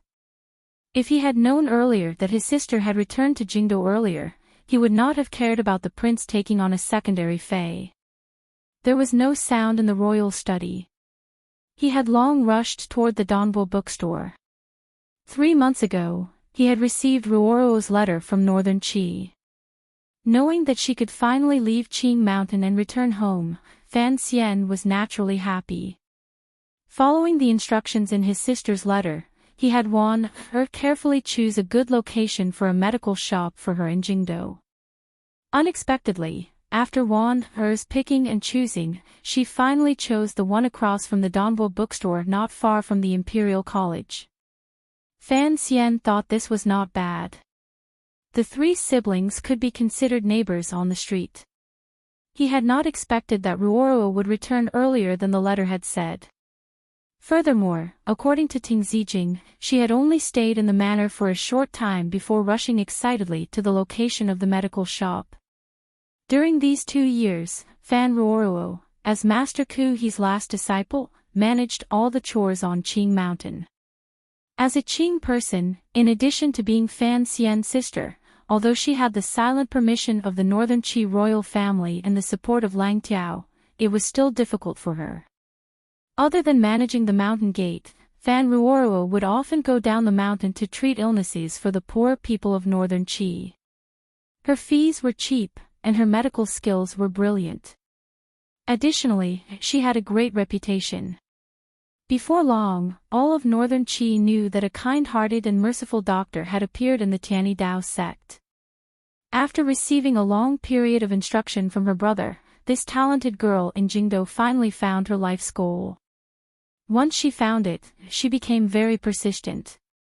Otherwise, she wouldn't have stopped at home as soon as she returned to Jingdo to keep an eye on the progress of the medical shop. Fan Xian rubbed the spot between his brows curiously, wondering whether his sister had become Hua Biang or Feng Hua. This was the question he had been most worried about in the past. Today, Dongchuan Road was packed with people and was bustling with noise and excitement. Although it wasn't a festival, there were countless people who came to watch the fun. Those who didn't know the inside story would probably think that there was a juggler performing inside. Dongchuan Road was close to the Imperial College. Most of the onlookers were young students of the Imperial College. They stood on their tiptoes and stretched their necks to look inside, hoping to catch a glimpse of the once famous young lady of the Fan family in the capital and see what she looked like. 4 or 5 years had passed. Of the famous talents in Jingdo, one, He Zongwei, had already entered the court as an official and was extremely popular for a time. The other, Ho Jichang, was far away in Jiaozhou and had almost been forgotten. As for the most famous young ladies in Jingdo, Yi Ling'er had fled far away to Qingzhou, and Lin Wan'er had married, so they could no longer be the topic of discussion at the tea table.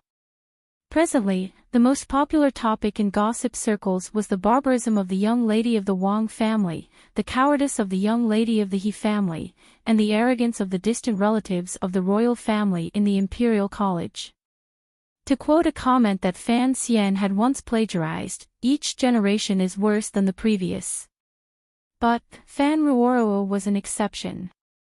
Back then, she had been famous in Jingdo for her talent in poetry. Later, she had gained the favor of the Imperial College and entered Kuhi School. She had obtained a good reputation in northern Qi. How could the people of her hometown forget her? At noon, she had just appeared in the medical shop when she was recognized by a teacher of the Imperial College. From 1 to 10, from 10 to 100, it had become the most sensational news in Jingdo. Fan Xian lifted the curtain of the carriage window and furrowed his brows. He looked angrily at the young scholars blocking the entrance to his bookstore and the medical shop that did not have a signboard. He thought to himself that these people were too impetuous, and his face showed some displeasure. Seeing his expression, Mu Feng'er said in a low and cold voice, "I will immediately chase these people away." Fan Xian did not comment. Ting Zijing quietly said, "I will go clear the area." Only then did Fan Xian nod his head. These years, he had, with great difficulty, maintained his position in the hearts of scholars and successfully washed away much of the Overwatch Council's dark colors. How could he bear to let Mu Feng'er corrupt it? No one knew what Ting Zijing said after he got off the carriage, but the pedestrians and scholars blocking Dongchuan Road immediately dispersed, emptying out a large space at the end of the street.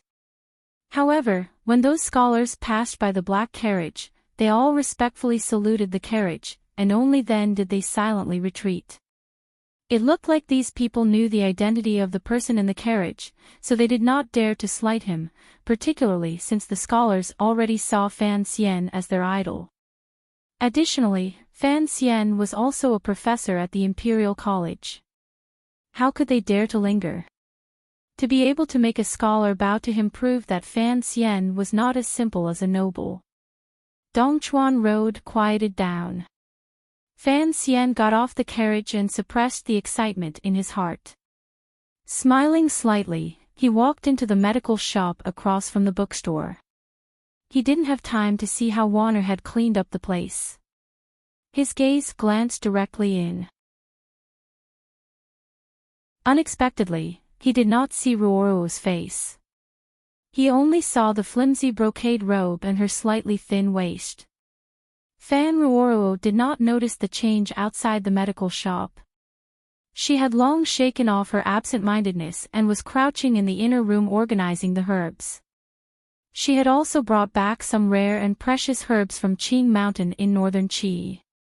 She was thinking about how to store them. Hearing the sound of footsteps coming from behind her, Fan Ruoruo did not rise. Straightforwardly, she said, "It's not open yet. If it's not an emergency, please come back in a few days." Hearing this voice, Fan Xian was happy. Adding to the fact that these words contained the heart of a doctor, it made him involuntarily smile with satisfaction. Standing behind her, he said, "If it was really an illness, how could I wait for you to come back and treat it? Perhaps my own medical skills are lacking." Hearing this familiar yet somewhat strange voice, Fan Ruoro's body trembled slightly. She immediately recovered her calm and stood up. With her back to Fan Xian, she tidied her clothes. Slowly turning her head, she bowed down and said, "Brother is here." Although she was purposely suppressing her emotions, the brows on her face, the look in her eyes, and the curve of the corners of her lips all revealed the joy in her heart. Looking at the joy on Ruoro's sister's face, Fan Xian's heart felt an inexplicable pain. He did not understand why and could not make head or tail of it. He stared at his sister in a daze. He looked at this familiar face that he had not seen in many years. He looked at the familiar sense of ice and snow between her brows. It turned into a faint glow in front of him. He gently sighed. Then, he took a step forward and gently touched his sister's head. Ruoro lowered her head slightly and habitually tilted her head. Just like in the spring of the 4th year of the Qing calendar, when Fan Xian had first come to Jingdou and entered Count Sinan's manor, the long-separated brother and sister only needed a few words and a small action to dispel the sense of unfamiliarity created by time. They once again returned to the situation of the active monkey and the sickly little monkey from many years ago. They returned to the bits and pieces of conversation about flying geese from all over the world. Fan Xian found a chest and sat down. Looking at his sister, who was still busy, he said, "How did you get here so early? Didn't you also come back early?" Fan Ruoro replied with a smile. She raised her arm and pressed her sweaty temples together. "There were no delays on the road, so I got here a few days early." "You traveled thousands of li south. You didn't stay at home and rest for a few days. The matters of the medical shop will be arranged by your sister-in-law. You just have to ask questions and don't worry about this." Fan Xian glanced at her disapprovingly. He found that although his sister was still thin, she appeared to be in much better spirits. Perhaps it was because she had often practiced medicine in the remote countryside these 2 years, her skin had also darkened a bit. Even the layer of ice that was commonly seen between her brows had gradually disappeared. Although they often wrote to each other, it was never as thorough as when she was by his side. Fan Xian felt a bit of self-blame in his heart. When she had escaped marriage and left the country, it had all been arranged by him. Looking at his sister, he sighed. He didn't know how she had been these 2 years. The servants in the manor have changed a few times. I don't know a single person. I didn't even have someone to talk to. I sat in the flower hall for a while and thought about coming to the bookstore to take a look. I didn't know that the place you picked was right across from the medical shop. Fan Ruoro very naturally pulled her brother up to prevent him from damaging the chest she kept the medicine in and said, "If you sit on this medicine, how can it be used by others? Who am I? I am the immortal of poetry. If this gets out, I'm afraid people will pick this chest of medicine to buy." Fan Xian told a very cold joke and then asked in surprise, "Where's your sister-in-law? Where's Cece?" Minister Fan took Lady Lu back to Danzhou to retire and took away half of the servants in the old manor. Additionally, the manor needed people and the servants had to be betrothed. In just a few years, the entire Fan manor had become somewhat unfamiliar to Fan Ruoro. Fan Xian acutely noticed this. He thought to himself that even Si Xiang, that sleepy girl, had now properly become the wife of a county magistrate. In a few years, Jingdou had changed too much. It was best if Ruoro didn't get used to it. Sister-in-law and Cece took Ting Zijing to the country estate. Fan Ruoro glanced at him curiously as if she didn't understand why her brother had asked such a stupid question. "I just entered the city with Ting Zijing today. Of course, I didn't run into them." All large families had their own country estates and mountain businesses outside of Jingdou, much less a large family like the Fan clan. In the past, Fan Xian often played in these estates. For a moment, he had not thought that it would be winter. It should be time to prepare for the end of the year. Warner and Cece, who were in charge of the Fan clan's businesses, were extremely busy. He rubbed the space between his brows with a headache and said, "Your return is a major event. No matter how busy you were, you should have waited in the manor." Fan Ruoro glanced at him and said without good humor, "You and I both came back 3 days early. Who would have the divine foresight?" Fan Xian patted his butt and rose. His brows raised in delight. "I could at least calculate that you should be hungry right now." The front and back manors of the Fan Manor had long been connected. The garden had also been changed. Even the people living inside were different. Fan Xian was still used to living with Warner and Cece in the new manor. His father's old manor was empty. A servant woman had long cleaned up Ruoro's old room. It was as clean as before. Fan Ruoro followed Fan Xian through the door and thought of the dozen years she had spent in Jingdo. The rims of her eyes reddened. Fan Xian could not bear to see a woman cry, except, of course, for his dead mother-in-law. He hurriedly took Ruoro to the flower hole. There was no one else in the manor. The brother and sister sat facing each other, toasting each other with wine, stuffing themselves with food, and talking about their lives after they had parted. However, when they talked about the Jingdo rebellion, Ruoro was incomparably worried. When they talked about the loneliness on Qing Mountain and the gazes of the northern Qi people, Fan Xian's eyes became angry. "How is my brother doing over there?" Fan Xian put down his wine cup and asked. Fan Xizha had been dealing with the businesses in the north. Although the two of them had always exchanged letters and shared information, he still asked out of habit. From his sister's words, Fan Xian knew that Xizha's life in the north had been difficult. Although the northern Qi royal family had not done anything on the surface, they had secretly played some unremarkable tricks. Fan Xian thought deeply for a moment and then said, "An uncut jade is worthless. The northern Qi emperor will not truly turn hostile for a while. Let him stay over there." During these 2 years, Fan Xizha had returned to Jingdo twice. He had also spent the spring festival in the 9th year of the Qin calendar in Danzhou. However, the Fan family had been forced to be far apart. It was difficult to gather together. Every time he thought of this, Fan Xian felt very unhappy. The problem was that the emperor could not allow him to resign at such a tense time. His father should not stay in Jingdo. Staying in Danzhou to take care of grandmother was better than constantly worrying about an unfortunate end. Fan Ruoro nodded. She did not have a sliver of doubt in her heart toward her brother's words.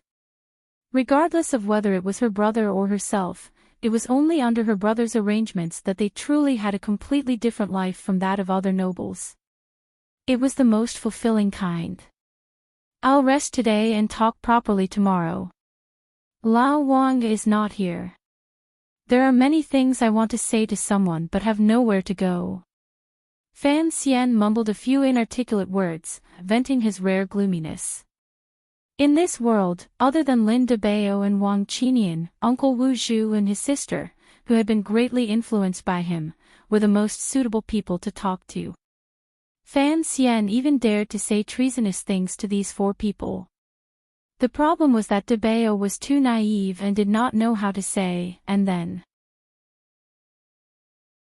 Wang Qinian had run away, Uncle Wu Zhu had escaped, and his sister was not here. Yet, she had finally returned. This kind of feeling was very good. It was difficult for Fan Xian to suppress the joy in his heart.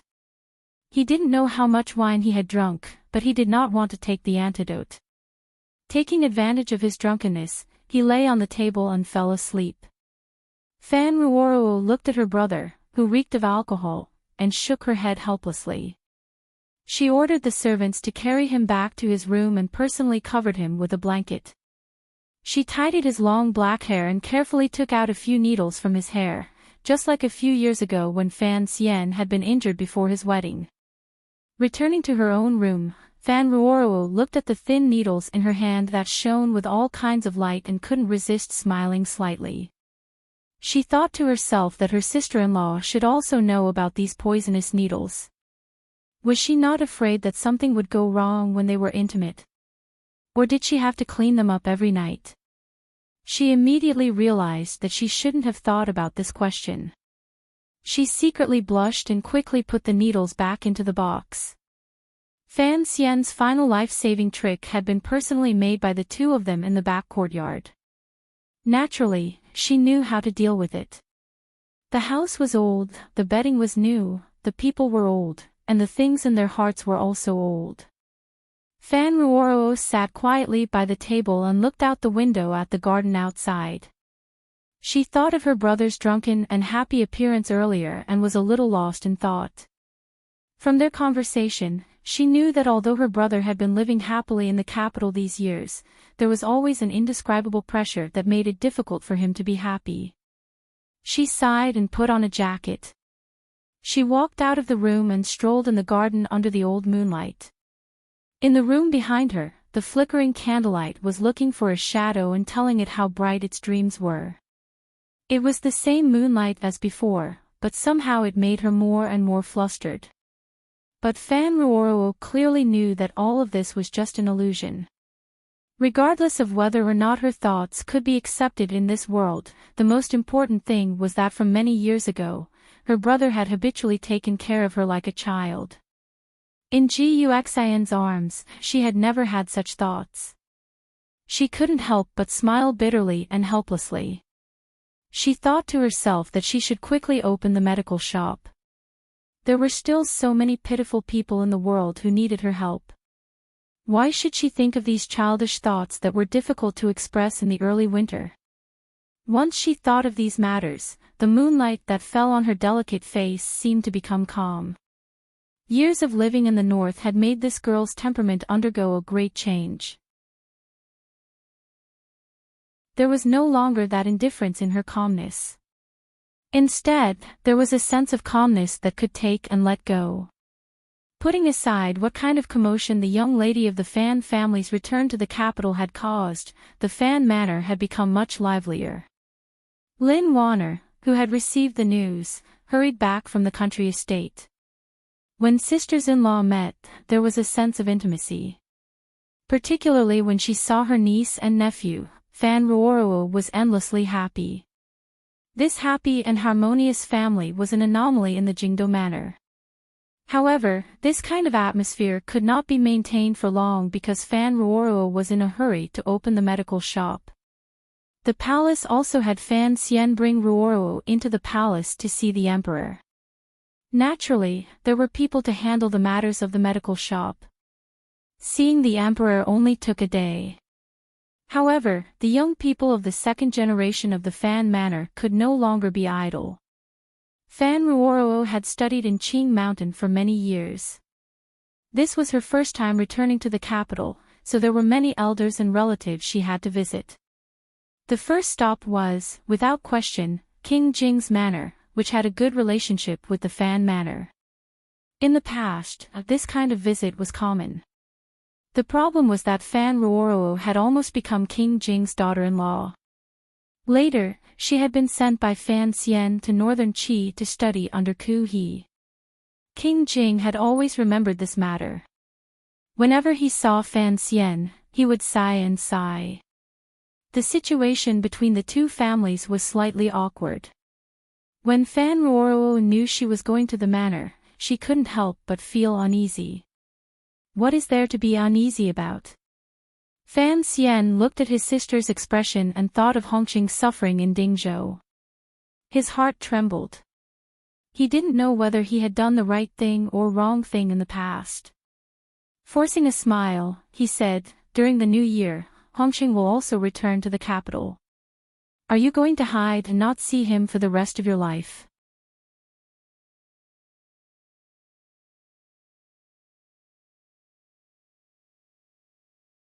Chapter 6:19. Yesterday's moonlight made Ruoruo nervous. Today's monthly votes also make me nervous. There is clearly so much more. I should thank everyone, but thinking of tomorrow, I'm afraid everyone won't have any votes. Alas, starting at noon tomorrow, the monthly votes will double. Please support me. Also, Fan Xian's career as a matchmaker ends today. Although I like it, my days of leisure come to an end because I am about to die of exhaustion. These few days have not been relaxing at all. After King Jing's rebellion in Jingdo, he became more and more silent. Other than weeping at the Empress Dowager's national funeral, he never entered the palace again. His part-time gardener also never appeared in front of the officials again. The manor became the quietest place in Jingdo. This door was only open to a few people, including Fan Xian. Fan Xian tilted his head and placed his finger on King Jing's wrist. His brows furrowed slightly. A moment later, he released his finger. After thinking for a while, he said, "I caught a cold 2 years ago and have long recovered. However, there is something wrong with this pulse. I can't tell what it is." King Jing glared at him and said, "T. What can you learn from that old fellow Fei Jie? Get out of the way, get out of the way. I don't need the ready-made famous doctor of Qingshan, so what are you blocking my way for?" The famous doctor of Qingshan referred to Fan Ruoruo. After Ruoruo entered the manor, she had been particularly quiet because she didn't know how to face King Jing. Hearing these words and being glanced at with a smile by Wan He, she knew she couldn't avoid it. She went forward and curtsied. Then, she carefully took his pulse. Fan Xian suppressed a smile and went to the side. King Jing's body was under the care of him and the Imperial Academy of Medicine. Of course, there was nothing wrong. Earlier, he had just put on a show with the king to let Ruoruo relax. However, King Jing looked at Fan Ruoruo's comforting appearance. It was as if he had seen Li Hongqing and the woman in front of him getting married. His smile was very strange. It made it impossible for Ruoruo to relax. Fortunately, once Fan Ruoruo saw the king as a patient, her expression became natural. A moment later, she furrowed her brows and said, "What's wrong?" "The king's body is very good. I look old, but I'm in good health. Hongqing takes after me." King Jing squinted at the girl in front of him and said, "Ruoruo, you're not young anymore. If you were in another family, you would have been married long ago. It was your brother who caused trouble in the past and sent you away." Speaking of this, King Jing glared at Fan Xian.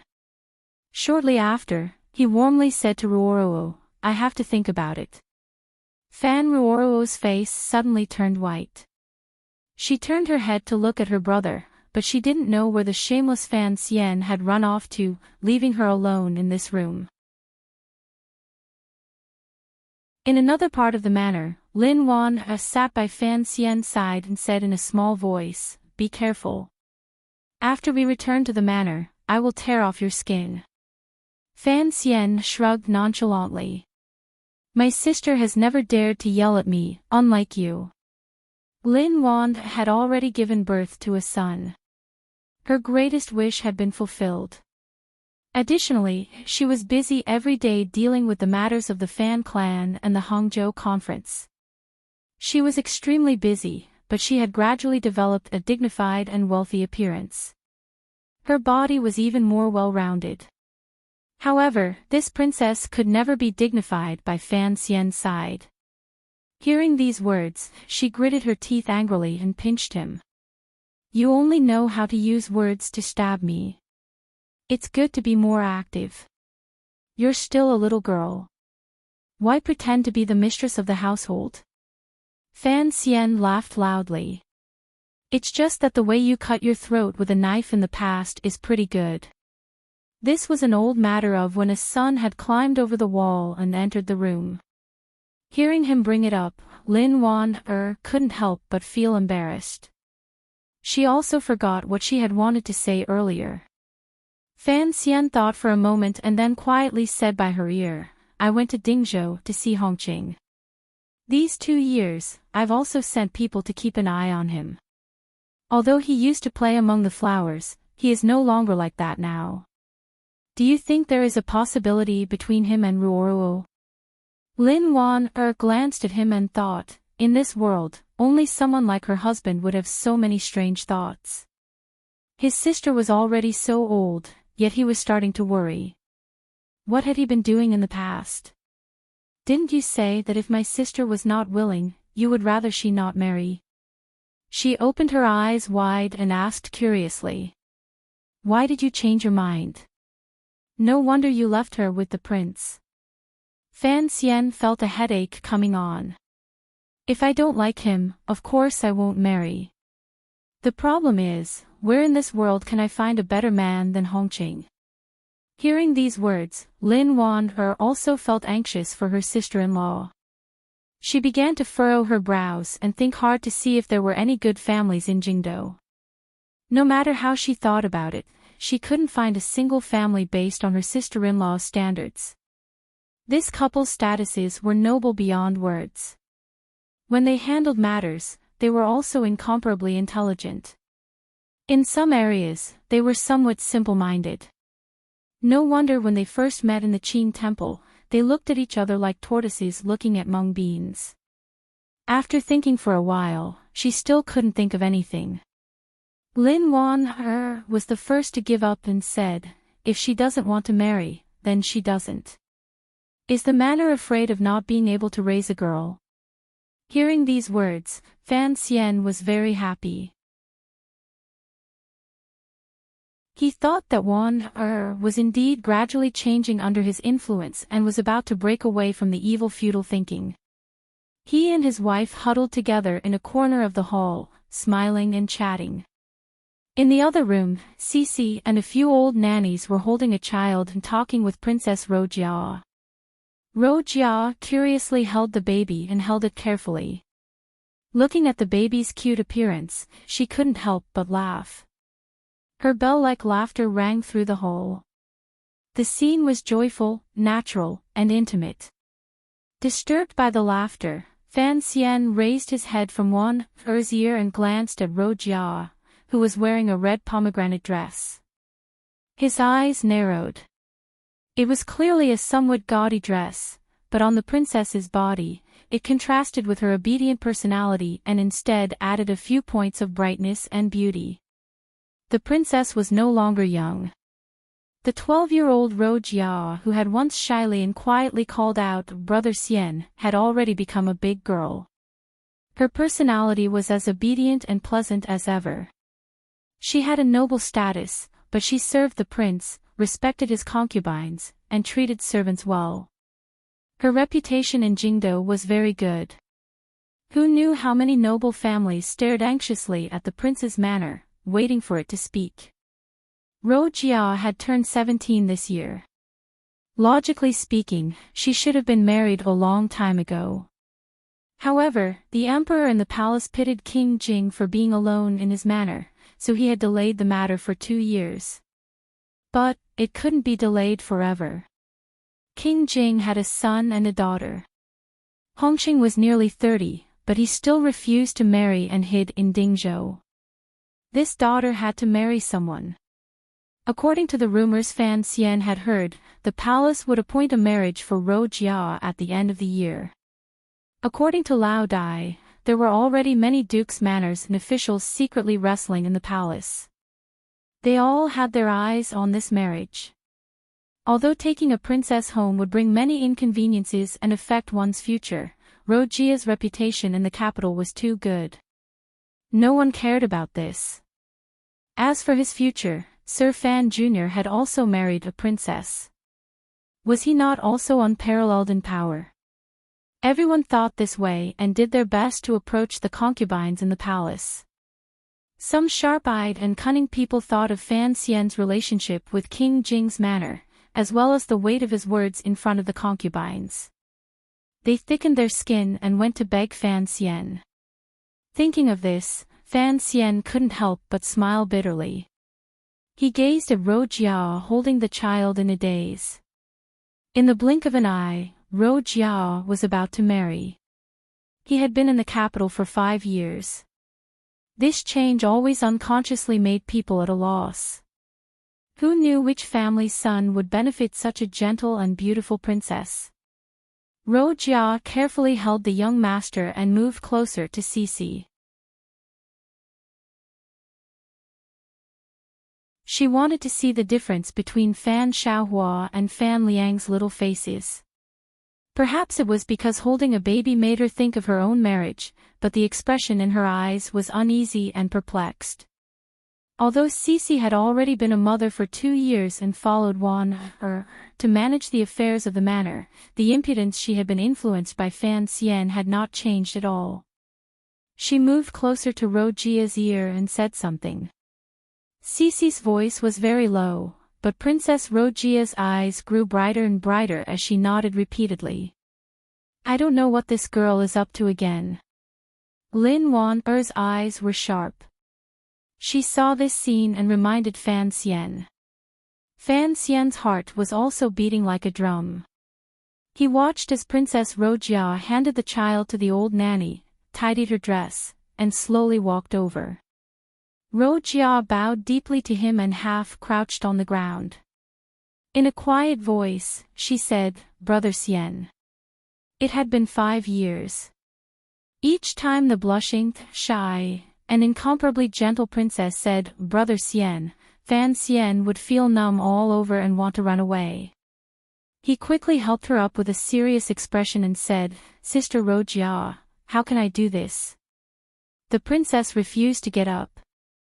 With a rare stubbornness, she said, Brother Xian, you have to promise me one thing.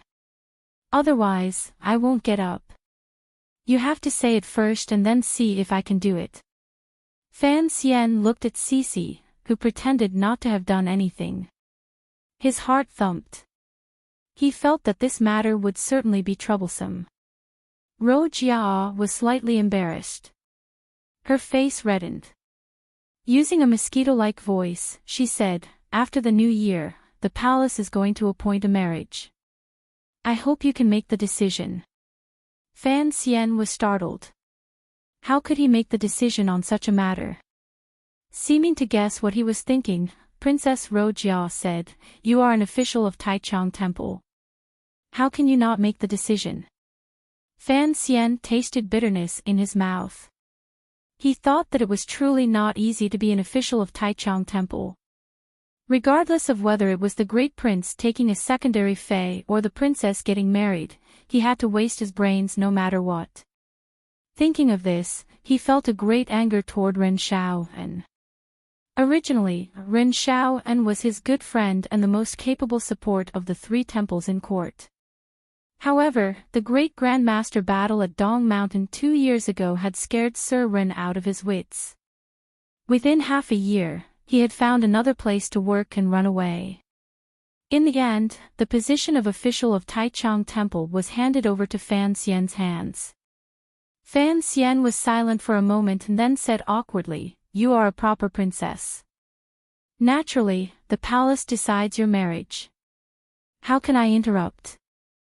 Rojia raised her face. The rims of her eyes were red as she said, Ruoro's marriage, you have a way. Why can't Rojia?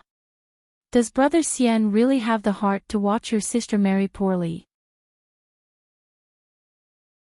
Another Brother Xian and the endless hidden bitterness in her eyes. How could Fan Xian not know what this princess was thinking in her head? He silently groaned. The 2 of them were cousins. It was only after Rojia grew up that she gradually gave up on this idea. However, how could the man of a young girl's first awakening of love be easily erased? Even though Rojia didn't have any feelings for Fan Xian, she still saw him as the brother she could rely on the most.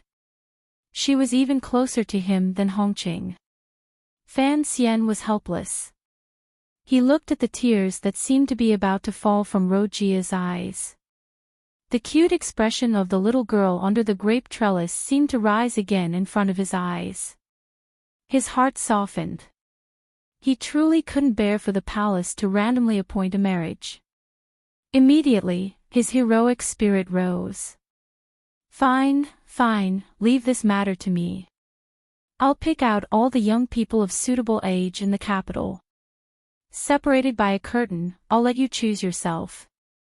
If the palace can choose a wife, I can also choose a good son-in-law for you. Hearing these words, everyone in the room was shocked. They thought this was too improper. Rogia's sorrow turned to joy. She smiled happily and bowed again and again to Fan Xian. Then, she carefully stood by his side and pulled on the corner of his sleeve. It was as if she was afraid that he wouldn't keep his word and would run away at any moment. Happily, she said, "Thank you, Brother Xian." Lin Wan covered her mouth and smiled. She thought to herself that Cece's idea was indeed not bad. Her husband indeed couldn't bear it. Perhaps only a scoundrel like him would think of such a shocking idea as choosing a son-in-law through a curtain. At this moment, Lin Dabao, who had followed a servant to clean up King Jing's vegetable garden, walked in from outside the hall. His body was covered in mud, and his hands were black. Seeing this, Lin Wan quickly went to greet him. Her heart ached as she called for someone to fetch water to wash his hands. Unexpectedly, Dabao only stared in a daze at Fan Xian and Rojia, who was holding his sleeve. He wondered why this little girl wanted to steal his place. His mood was not good. Pulling Wan Er's hand, he walked to Fan Xian's side and grabbed Fan Xian's other sleeve. Glaring at Rojia, he mumbled, "Little Xian, I'm hungry. I want to eat buns." Everyone laughed. Only Fan Xian's expression was extremely helpless. Princess Rojia and Fan Ruoro had grown up together, so their friendship was very good. It was the first time Ruoro had returned to Jingdo. The two girls had a lot to talk about. By the time night fell, they still hadn't finished. King Jing waved his hand and had the princess leave with the Fan Manor's carriage. It wouldn't be too late to return to the manor after staying at Fan Manor for 5 or 6 or 7 days. 2 days later, Fan Xian took his sister out of the city again. This time, they were going to Qin Garden on the outskirts. The road was long and difficult to walk. Additionally, the newly built Qin Garden had more beautiful concubines with bare chests and stomachs. Each time Wan and Cece went, they got a headache. Thus, they were determined not to go. Princess Rojia was also determined not to go because she was afraid of the old director. Fan Xian and his sister could only go by themselves. Chen Pingping was an elder. Additionally, he was once Fan Jian's comrade in arms. After Fan Ruoro returned to the capital, it would be inexcusable if she didn't go to see him. Entering Qin Garden, the scenery was the same, perhaps even better than before.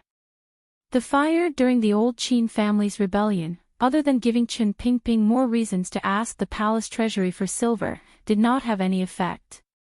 The green rock garden was still the same mountain. The ambushes in the surrounding forest were still as tight as ever. The beautiful women in the garden were still as beautiful as ever. Even the one singing was still Sang Wen's sister. After entering the garden, they exchanged a few words. Fan Xian had wanted to tell Chen Pingping in detail about the emperor's arrangements in Xiliang and the problems in the council. Unexpectedly, the old cripple in the wheelchair waved his hand and stopped him from opening his mouth. It had been 2 years. Ever since Fan Jian retired and returned to Danzhou, Chen Pingping had completely relinquished the power of the Overwatch Council. He didn't even want to listen.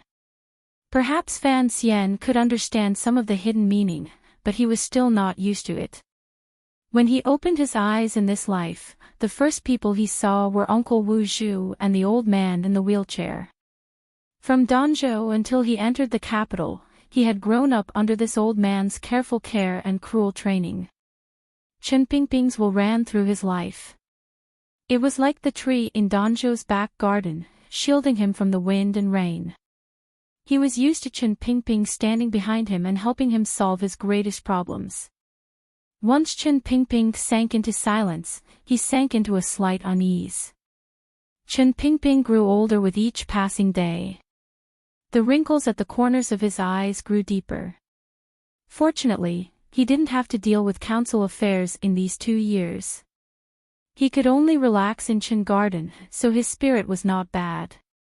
He didn't mind Fan Xian's dim unease. With a slight smile, he chatted idly with Fan Ruoruo. When they brought up Qing Mountain in northern Qi and Ku He's death, he sighed slightly. The old cripple was becoming more and more like a common old man at the entrance of a village and not the dark monarch who once controlled the world. Even Fan Ruoruo was not used to this kind of change. After leaving Chen Garden, Fan Xian was silent for a long time in the carriage. He then quietly asked, how much longer can he live? He had brought Ruoruo here today to visit. He also wanted to use his sister's excellent medical skills from Qing Mountain to confirm the end of Chen Pingping's life. Fan Xian hoped that the old cripple could have a long and happy old age. The director suffered a few serious injuries a dozen years ago. Both of his legs were broken a long time ago, and his meridians are blocked. 2 years ago, he was poisoned. Logically speaking, his body is weak and his qi is exhausted. He could be in danger at any moment. Fan Ruoruo's brows furrowed slightly. She didn't understand. However, the Imperial Academy of Medicine has treated him well these 2 years. He should be able to hold out for a few more years. Fan Xian didn't make a sound. He took out a few pieces of paper from his clothes and handed them over. The Imperial Academy of Medicine doesn't seem to have such good methods to write out this prescription and take such good care of the old director's body. They are even better than Sir Fei. Fan Ruoruo accepted the prescription and examined it closely. Her heart jumped. She couldn't resist glancing at her brother and said, "This is a prescription from Chen Garden. Doesn't it look familiar?" His skill in using medicine to diagnose illnesses is above mine. It is very accurate, without a trace of excess. Furthermore, the technique is very familiar. Fan Ruoruo gently bit her lower lip. She knew why her brother wanted her to look at this prescription. Practicing medicine and using medicine was actually like martial cultivation. Each had its own schools of thought. How long each medicine should be used, what illness it was targeted at, and what technique to use. As long as one had immersed themselves in medicine for a long time, they would be able to smell something. Furthermore, the person who wrote these prescriptions had a close relationship with Fan Ruoruo. Fan Xian closed his eyes and said, "Has it been 2 years since Mu Peng, who taught you medicine on Qing Mountain, returned to northern Qi?" Fan Ruoruo looked at her brother and nodded. She wanted to say something but stopped. Fan Xian knew what his sister was worried about. From a certain perspective, Ku He's disciple, Mu Peng, was his sister's teacher in medicine. She did not want her brother to act against him. "I don't even have time to thank him. Why would I act against him? I just don't understand why, as a disciple of Tianyi Dao, he would come to the Qing kingdom to do these things," Fan Xian said coldly with his eyes closed. To investigate a matter, the easiest way was to confront it in court and question it face to face, particularly if it involved a secret that could not be revealed. On a cloudy afternoon, a black-clothed man wearing a straw hat walked directly up to a 2-story building in the Lotus Pond Square in the west of Jingdou, a place where all sorts of people mingled. Quietly, he entered. With a flip of his hand, a black dagger faintly stretched out and gently placed it across a person's neck. The layout of the room was simple. The person was packing a bag by the bed as if preparing to go on a long journey. He was dressed as a doctor. He felt a chill on his neck, prickling until all the hairs on his neck stood up. He was Mu Peng, Ku He's second disciple. He was the most skilled doctor in all of northern Qi. 2 years ago, under the great master's last orders, he had entered deep into the Qin kingdom and thought of every way possible to get close to Chen Pingping. He used his marvelous medical skills to gain Chen Pingping's trust and found an excuse to hide his identity. Although he was a doctor, Ku He's disciple was no ordinary person. For someone to be able to use the noise of the Lotus Pond Square to sneak in and place a knife across his neck without a sound, he knew that the assassin behind him had to be one of the most powerful people in the world.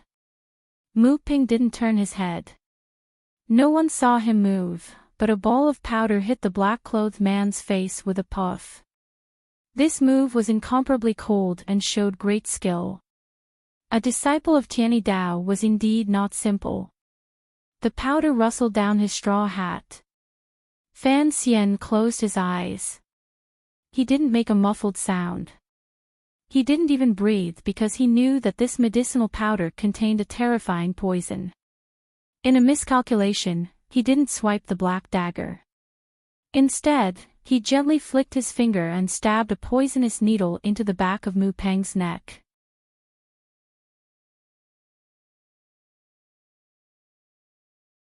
Chapter 620. In the blink of an eye, 5 muffled sounds rang out in the quiet second floor.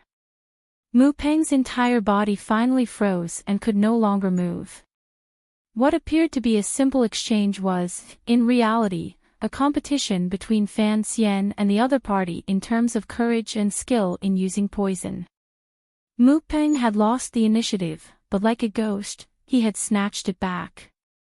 If Fan Xian had any fear of that medicinal powder, he would probably have lost a great opportunity to control the other party. In particular, Fan Xian had used a piece of cloth to wrap up the poisonous smoke that came out of the little porcelain bottle. This was not only a method of using poison, but it also contained a brilliant control of Jinqi, as well as the little tricks at the tips of his fingers. Mu Peng, whose entire body was frozen, faced the messy bundle on the bed and the layer of green cloth that had changed color at the side of the bed. His heart was filled with fear. He wondered who it was that had such great skill in using poison to be able to control him in an instant. Fan Xian took off the bamboo hat covered in medicinal powder and carefully placed it with the changed color cloth. Taking out a flint, he lit it. The poison melted when it came in contact with the fire and was no longer effective. After confirming it was safe, he took off the gloves on his hands. Grabbing Mu Peng by the collar, he carried him to another room. He took out an antidote pill from his clothes and ate it. He still felt a burning sensation in his throat. Fortunately, he had prepared well.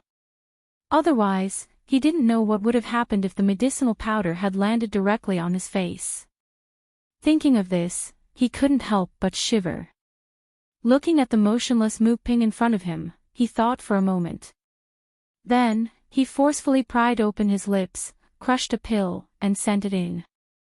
In terms of medical skills, I am not as good as you, but in terms of using poison, you are not as good as me. Brother Mu Peng, you've been in the Qin kingdom for 2 years. It's time for you to say what you want. Fan Xian coughed and sat across from Mu Peng. These words were not feigning elegance. Rather, he was stating a fact. It was just like what he had said to Zhuang Mohan many years ago at the Night Hall Poetry Conference. Now that Fei Jia was far away overseas, Shaoan had died long ago, and the great poison master in Dongyi had disappeared without a trace. When it came to using poison to detoxify, no one could match him. Mu Peng's entire body was stiff and unable to move, but he could clearly feel the drops of poison flowing from the acupuncture point on the back of his neck into his heart. He didn't know what poison it was that was so powerful, but he knew that since the other had fed him an antidote pill, they were prepared to interrogate him and wouldn't let him die immediately. After Fan Xian opened his mouth, he immediately recognized the other person's identity. Other than his sister disciple's brother, who else in this world would dare to boast in front of him, a great doctor? Mu Peng was now able to speak. He looked at Fan Xian with a glimmer of helplessness and sadness in his eyes. Sir Fan Jr., I am just a doctor. Why must you be so forceful? You're not a peerless beauty. Why would I be forceful? Fan Xian shook his head. I just want to know, as Ku He's second disciple, why have you been hiding in the Qin kingdom these 2 years? Mu Ping smiled slightly and said, reason. You should know that Director Chen's body is getting better and better, right? Fan Xian's brows were furrowed tightly. This is exactly what I don't understand. The better the old director lives, the harder it is for the Northern Qi people. He suddenly raised his head and looked calmly into Mu Peng's eyes. Is this Ku He's final order before he died? Mu Peng used his silence to represent his acknowledgement. Fan Xian took a deep breath and said, you should know what the 7th Bureau of the Overwatch Council does. The 7th Bureau of the Overwatch Council was responsible for the prison. The most terrifying methods of torture in the world were all in that prison. Hearing this, Mu Peng's expression did not change. Faintly, he said, Sir Fan Jr., is this how the Qin kingdom treats its guests? Your sister studied at Qing Mountain. I, Mu Peng, have taught her everything I know without holding anything back. Even after Dong Mountain, when my teacher handed the entire Qing Mountain to her, the court did not change its attitude. He looked at Fan Xian and said with a smile, do I deserve to die just because I helped Director Qin nurse his body? No matter how you put it, it doesn't make sense. Fan Xian fell silent. He knew Mu Peng was right. During these 2 years, he had been hiding in the Qin kingdom.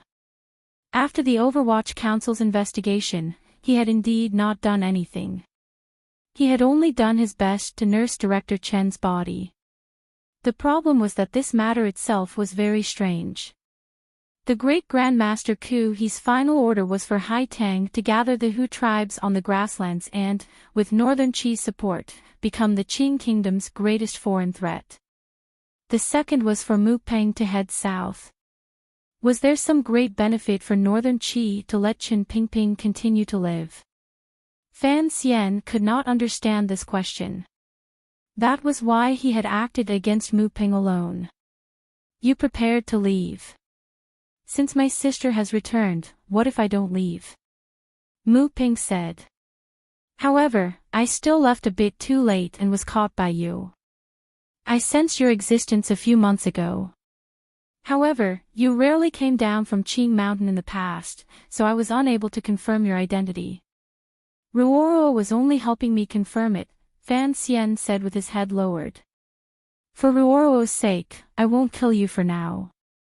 Before I figure out exactly what Tianyi Dao is thinking, I won't let you leave the Qin kingdom. Mu Peng's expression changed drastically. He knew he would be imprisoned in the Overwatch Council. However, he didn't know how long he would be locked up. Would it be as long as Shaoan? So, that doctor was Ku He's second disciple. Ku He's been a startling talent all his life. Everything he dabbled in was at the pinnacle of the world. No wonder this doctor's skill was so high. In the wheelchair, Chen Pingping smiled and pointed with his index finger.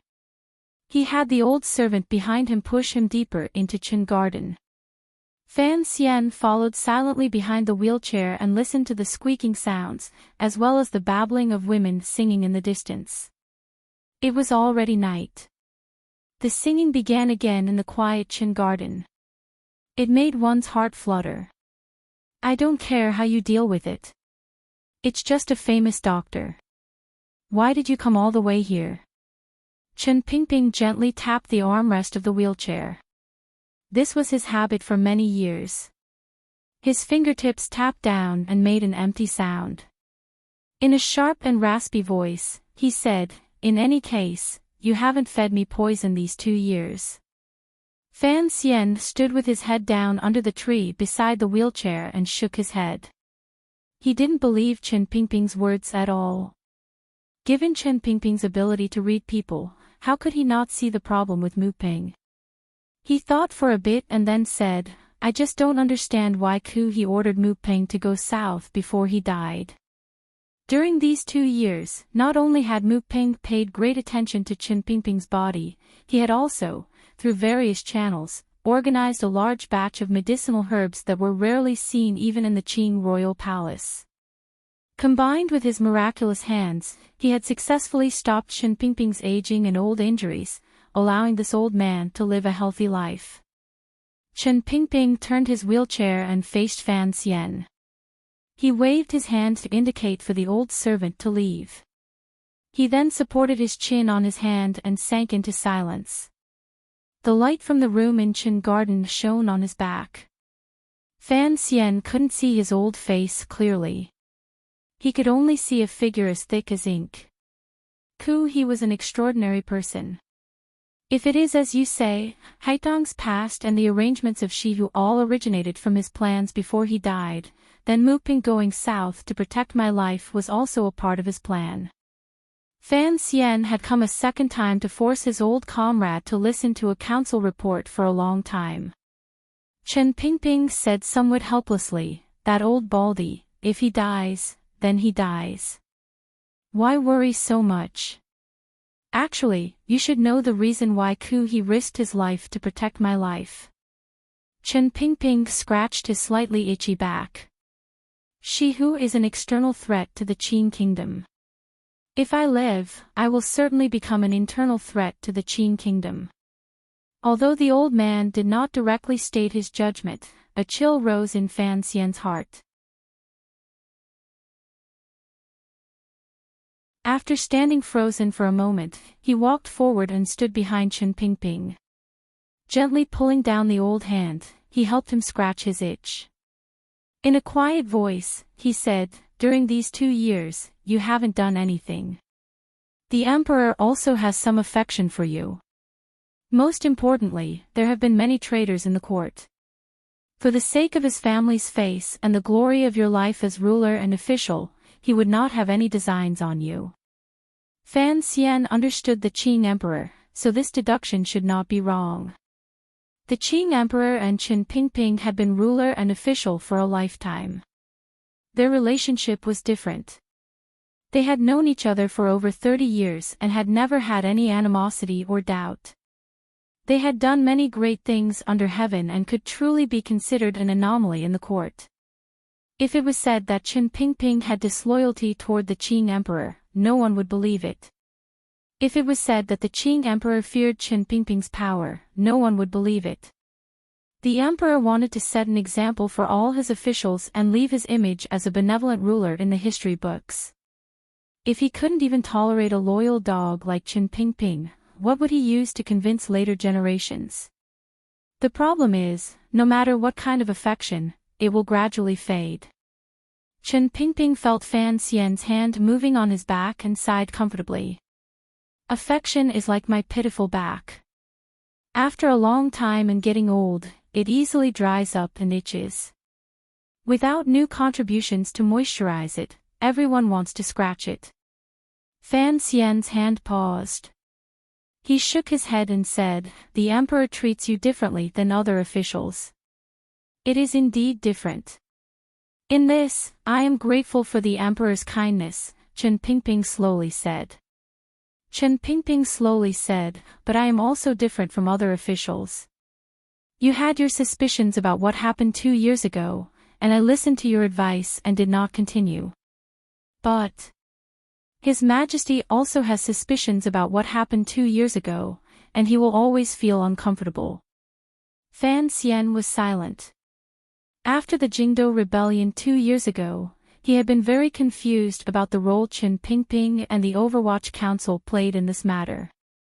Afterward, Yan Bingyun had also secretly mentioned these problems to him.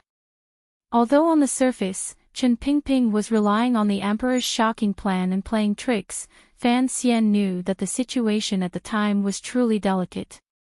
Regardless of whether it was Yi Liuyun's sudden betrayal or the emperor's sudden transformation into a great grandmaster, as long as either of these conditions were not met, Chen Pingping could do something that would shock the entire world.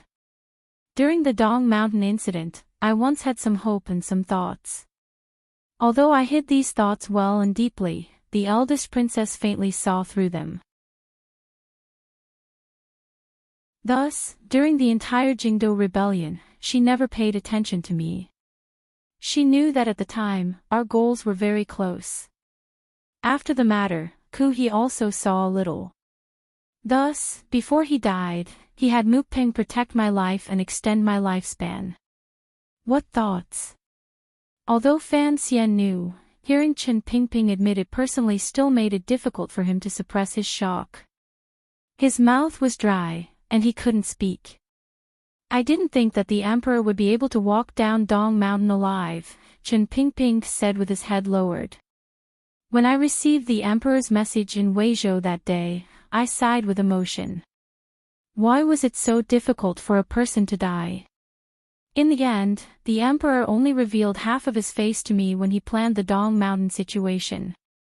Not only did he include a few great grandmasters in the scheme, but he also almost had me fall into it. Of course, I didn't jump down in a hurry like the eldest princess. Chen Pingping coughed and said, perhaps from the beginning, I didn't think the emperor would die so easily. Fan Xian said in a raspy voice, since you didn't jump and there was no evidence, the emperor would not suspect you. What kind of person is the emperor? He didn't investigate me, but that doesn't mean he didn't suspect me. It was only because he believed in our relationship as ruler and official. Furthermore, he couldn't understand why I would have those thoughts, Chen Pingping said with a slight smile. Chen Pingping said with a smile, but the most important thing is that he knew that I didn't have many years left to live. In order to fulfill the relationship between me and him, and in order to repay me for risking my life to save his life, he gave me a chance to die naturally. If I die of old age or illness, regardless of whether he suspects me or I suspect him, it will all become matters of the past buried in the soil. After I die, I will enjoy honor and glory. The emperor will grieve for a few days, relax, and let everything go with the wind. Isn't that the best ending?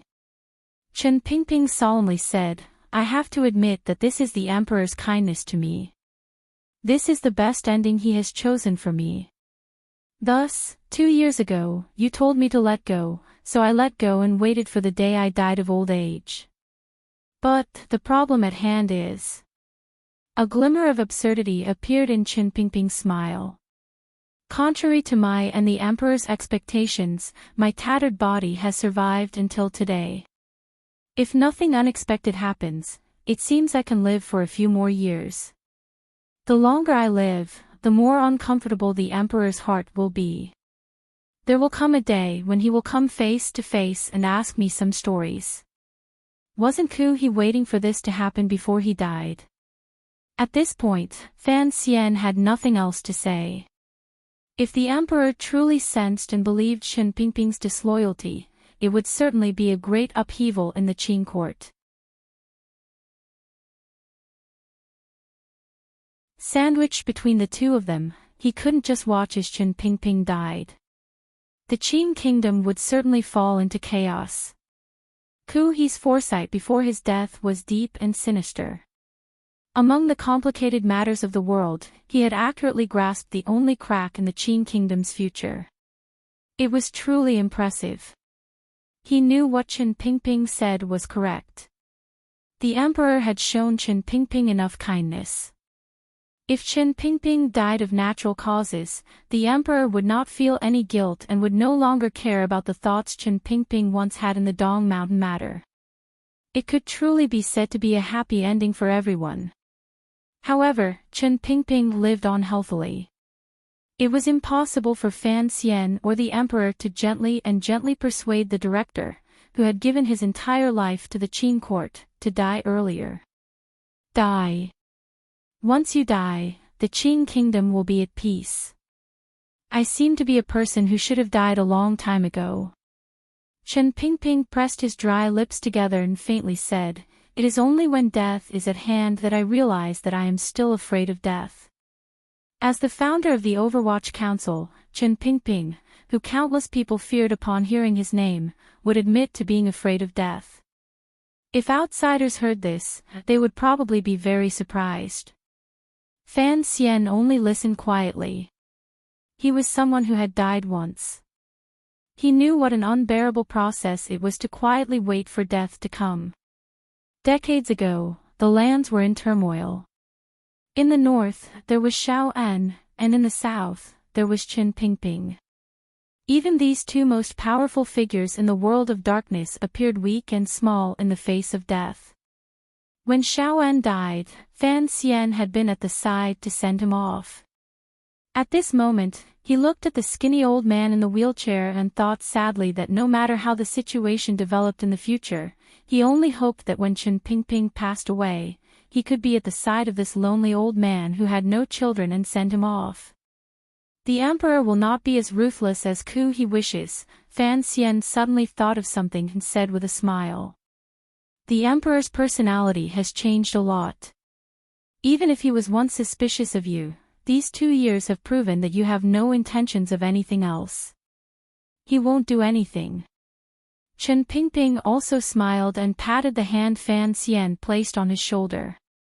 The emperor has already been extremely benevolent toward me. I have nothing to worry about. Even if I can live a few more years, so what? It's not like I can live longer than the emperor. With these words, Fan Xian's mood finally relaxed a little. Suddenly, his heart jumped. From the darkness by his feet, he plucked a little yellow flower that had bloomed tenaciously in the winter wind and carefully pressed it into the white hair at Qin Pingping's temples. Qin Pingping chuckled. Fan Xian bid farewell and left. Until the end of the conversation, Qin Pingping did not say why he had thoughts of disloyalty toward the emperor. Fan Xian also did not ask. He knew the reason for all of this, but he did not know what he should do after everything was clear. The old servant walked out and pushed Qin Pingping around the garden. After a long time, Qin Pingping suddenly sighed faintly and said, he has lived for too long and knows too many things, which is why he decided on this plan. Fortunately, as Fan Xian said, the emperor will control his temper and wait for me to die of old age. However, he turned and furrowed his brows. Do you think, when Fan Xian holds my body and cries, will he blame me for lying to him and using him? Regardless of which angle one looked at it from, the emperor would maintain ample patience toward Qin Pingping's death. As Fan Xian thought of this, he faced the cold night wind and walked out of Qin Garden. Having resolved a big problem in his mind, he felt his entire body relax. At this moment, the singing of a songstress in Qin Garden floated out of the night wind. It was particularly mournful and clear, but it continued to rise without falling. It was stubborn and persistent, very much like the little yellow flower Fan Xian had plucked earlier. It was also very much like the old man who lived in the garden. In the bone-piercing cold wind, Fan Xian couldn't resist stamping his feet. In the November weather, it was impossible for the sun to rise at this time. The bitter cold seeped into his leather boots and froze his feet numb. Fan Xian did not understand. The winter sun came out late. Why couldn't the time for court be moved back a little? However, this was a 1,000-year-old rule inherited from the Wei Kingdom. Even with his current power and influence, he had no way of changing all of this. He looked at the darkness around him. There were a few red lanterns that flickered between light and darkness.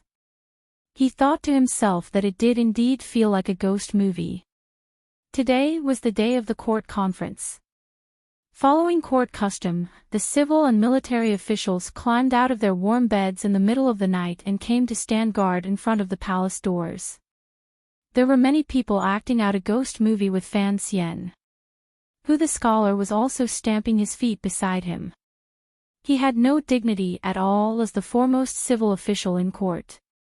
The emperor's benevolent edict allows you to enter the palace in a sedan chair. Why are you standing here with me?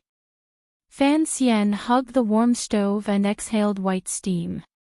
Lowering his voice, he chatted idly with the scholar. Now that the old scholar Shu Wu had completed his task of passing on knowledge and retired with honor, Hu the scholar was the head of the Hall of Governmental Affairs. Although the scholar was healthy, the emperor thought that he was getting on in years, so he allowed him to enter the palace in a sedan chair. Hu the scholar glanced at him meaningfully and smiled slightly. With you standing here, no one dares to come up and talk to you. Do you not welcome me? Fan Xian paused and immediately smiled bitterly. His father-in-law's civil official power in court had been broken up by the emperor. The Overwatch Council had also been ruthlessly investigating the governance of officials. Although the officials in court respected him and would respectfully greet him when they saw him, not many dared to stand by his side. As he thought this, a red lantern floated out of the darkness. Under the guidance of a servant, Sir He Zongwei, the imperial censor of the left of the Hall of Governmental Affairs, came in front of the two of them. With a calm expression, he lowered his body and bowed. The red lantern light shone on this young official's face, revealing some sincerity and gentleness. However, Fan Xian's eyes narrowed. You're tuning into the LoveLore Library YouTube channel. We're so grateful for your support, and don't forget to subscribe to join us on this incredible journey through captivating stories. Your generosity through donations truly makes a world of difference, as it's the primary source of revenue that allows me to expand and enhance this channel for you. Thank you from the bottom of my heart for being a part of this adventure.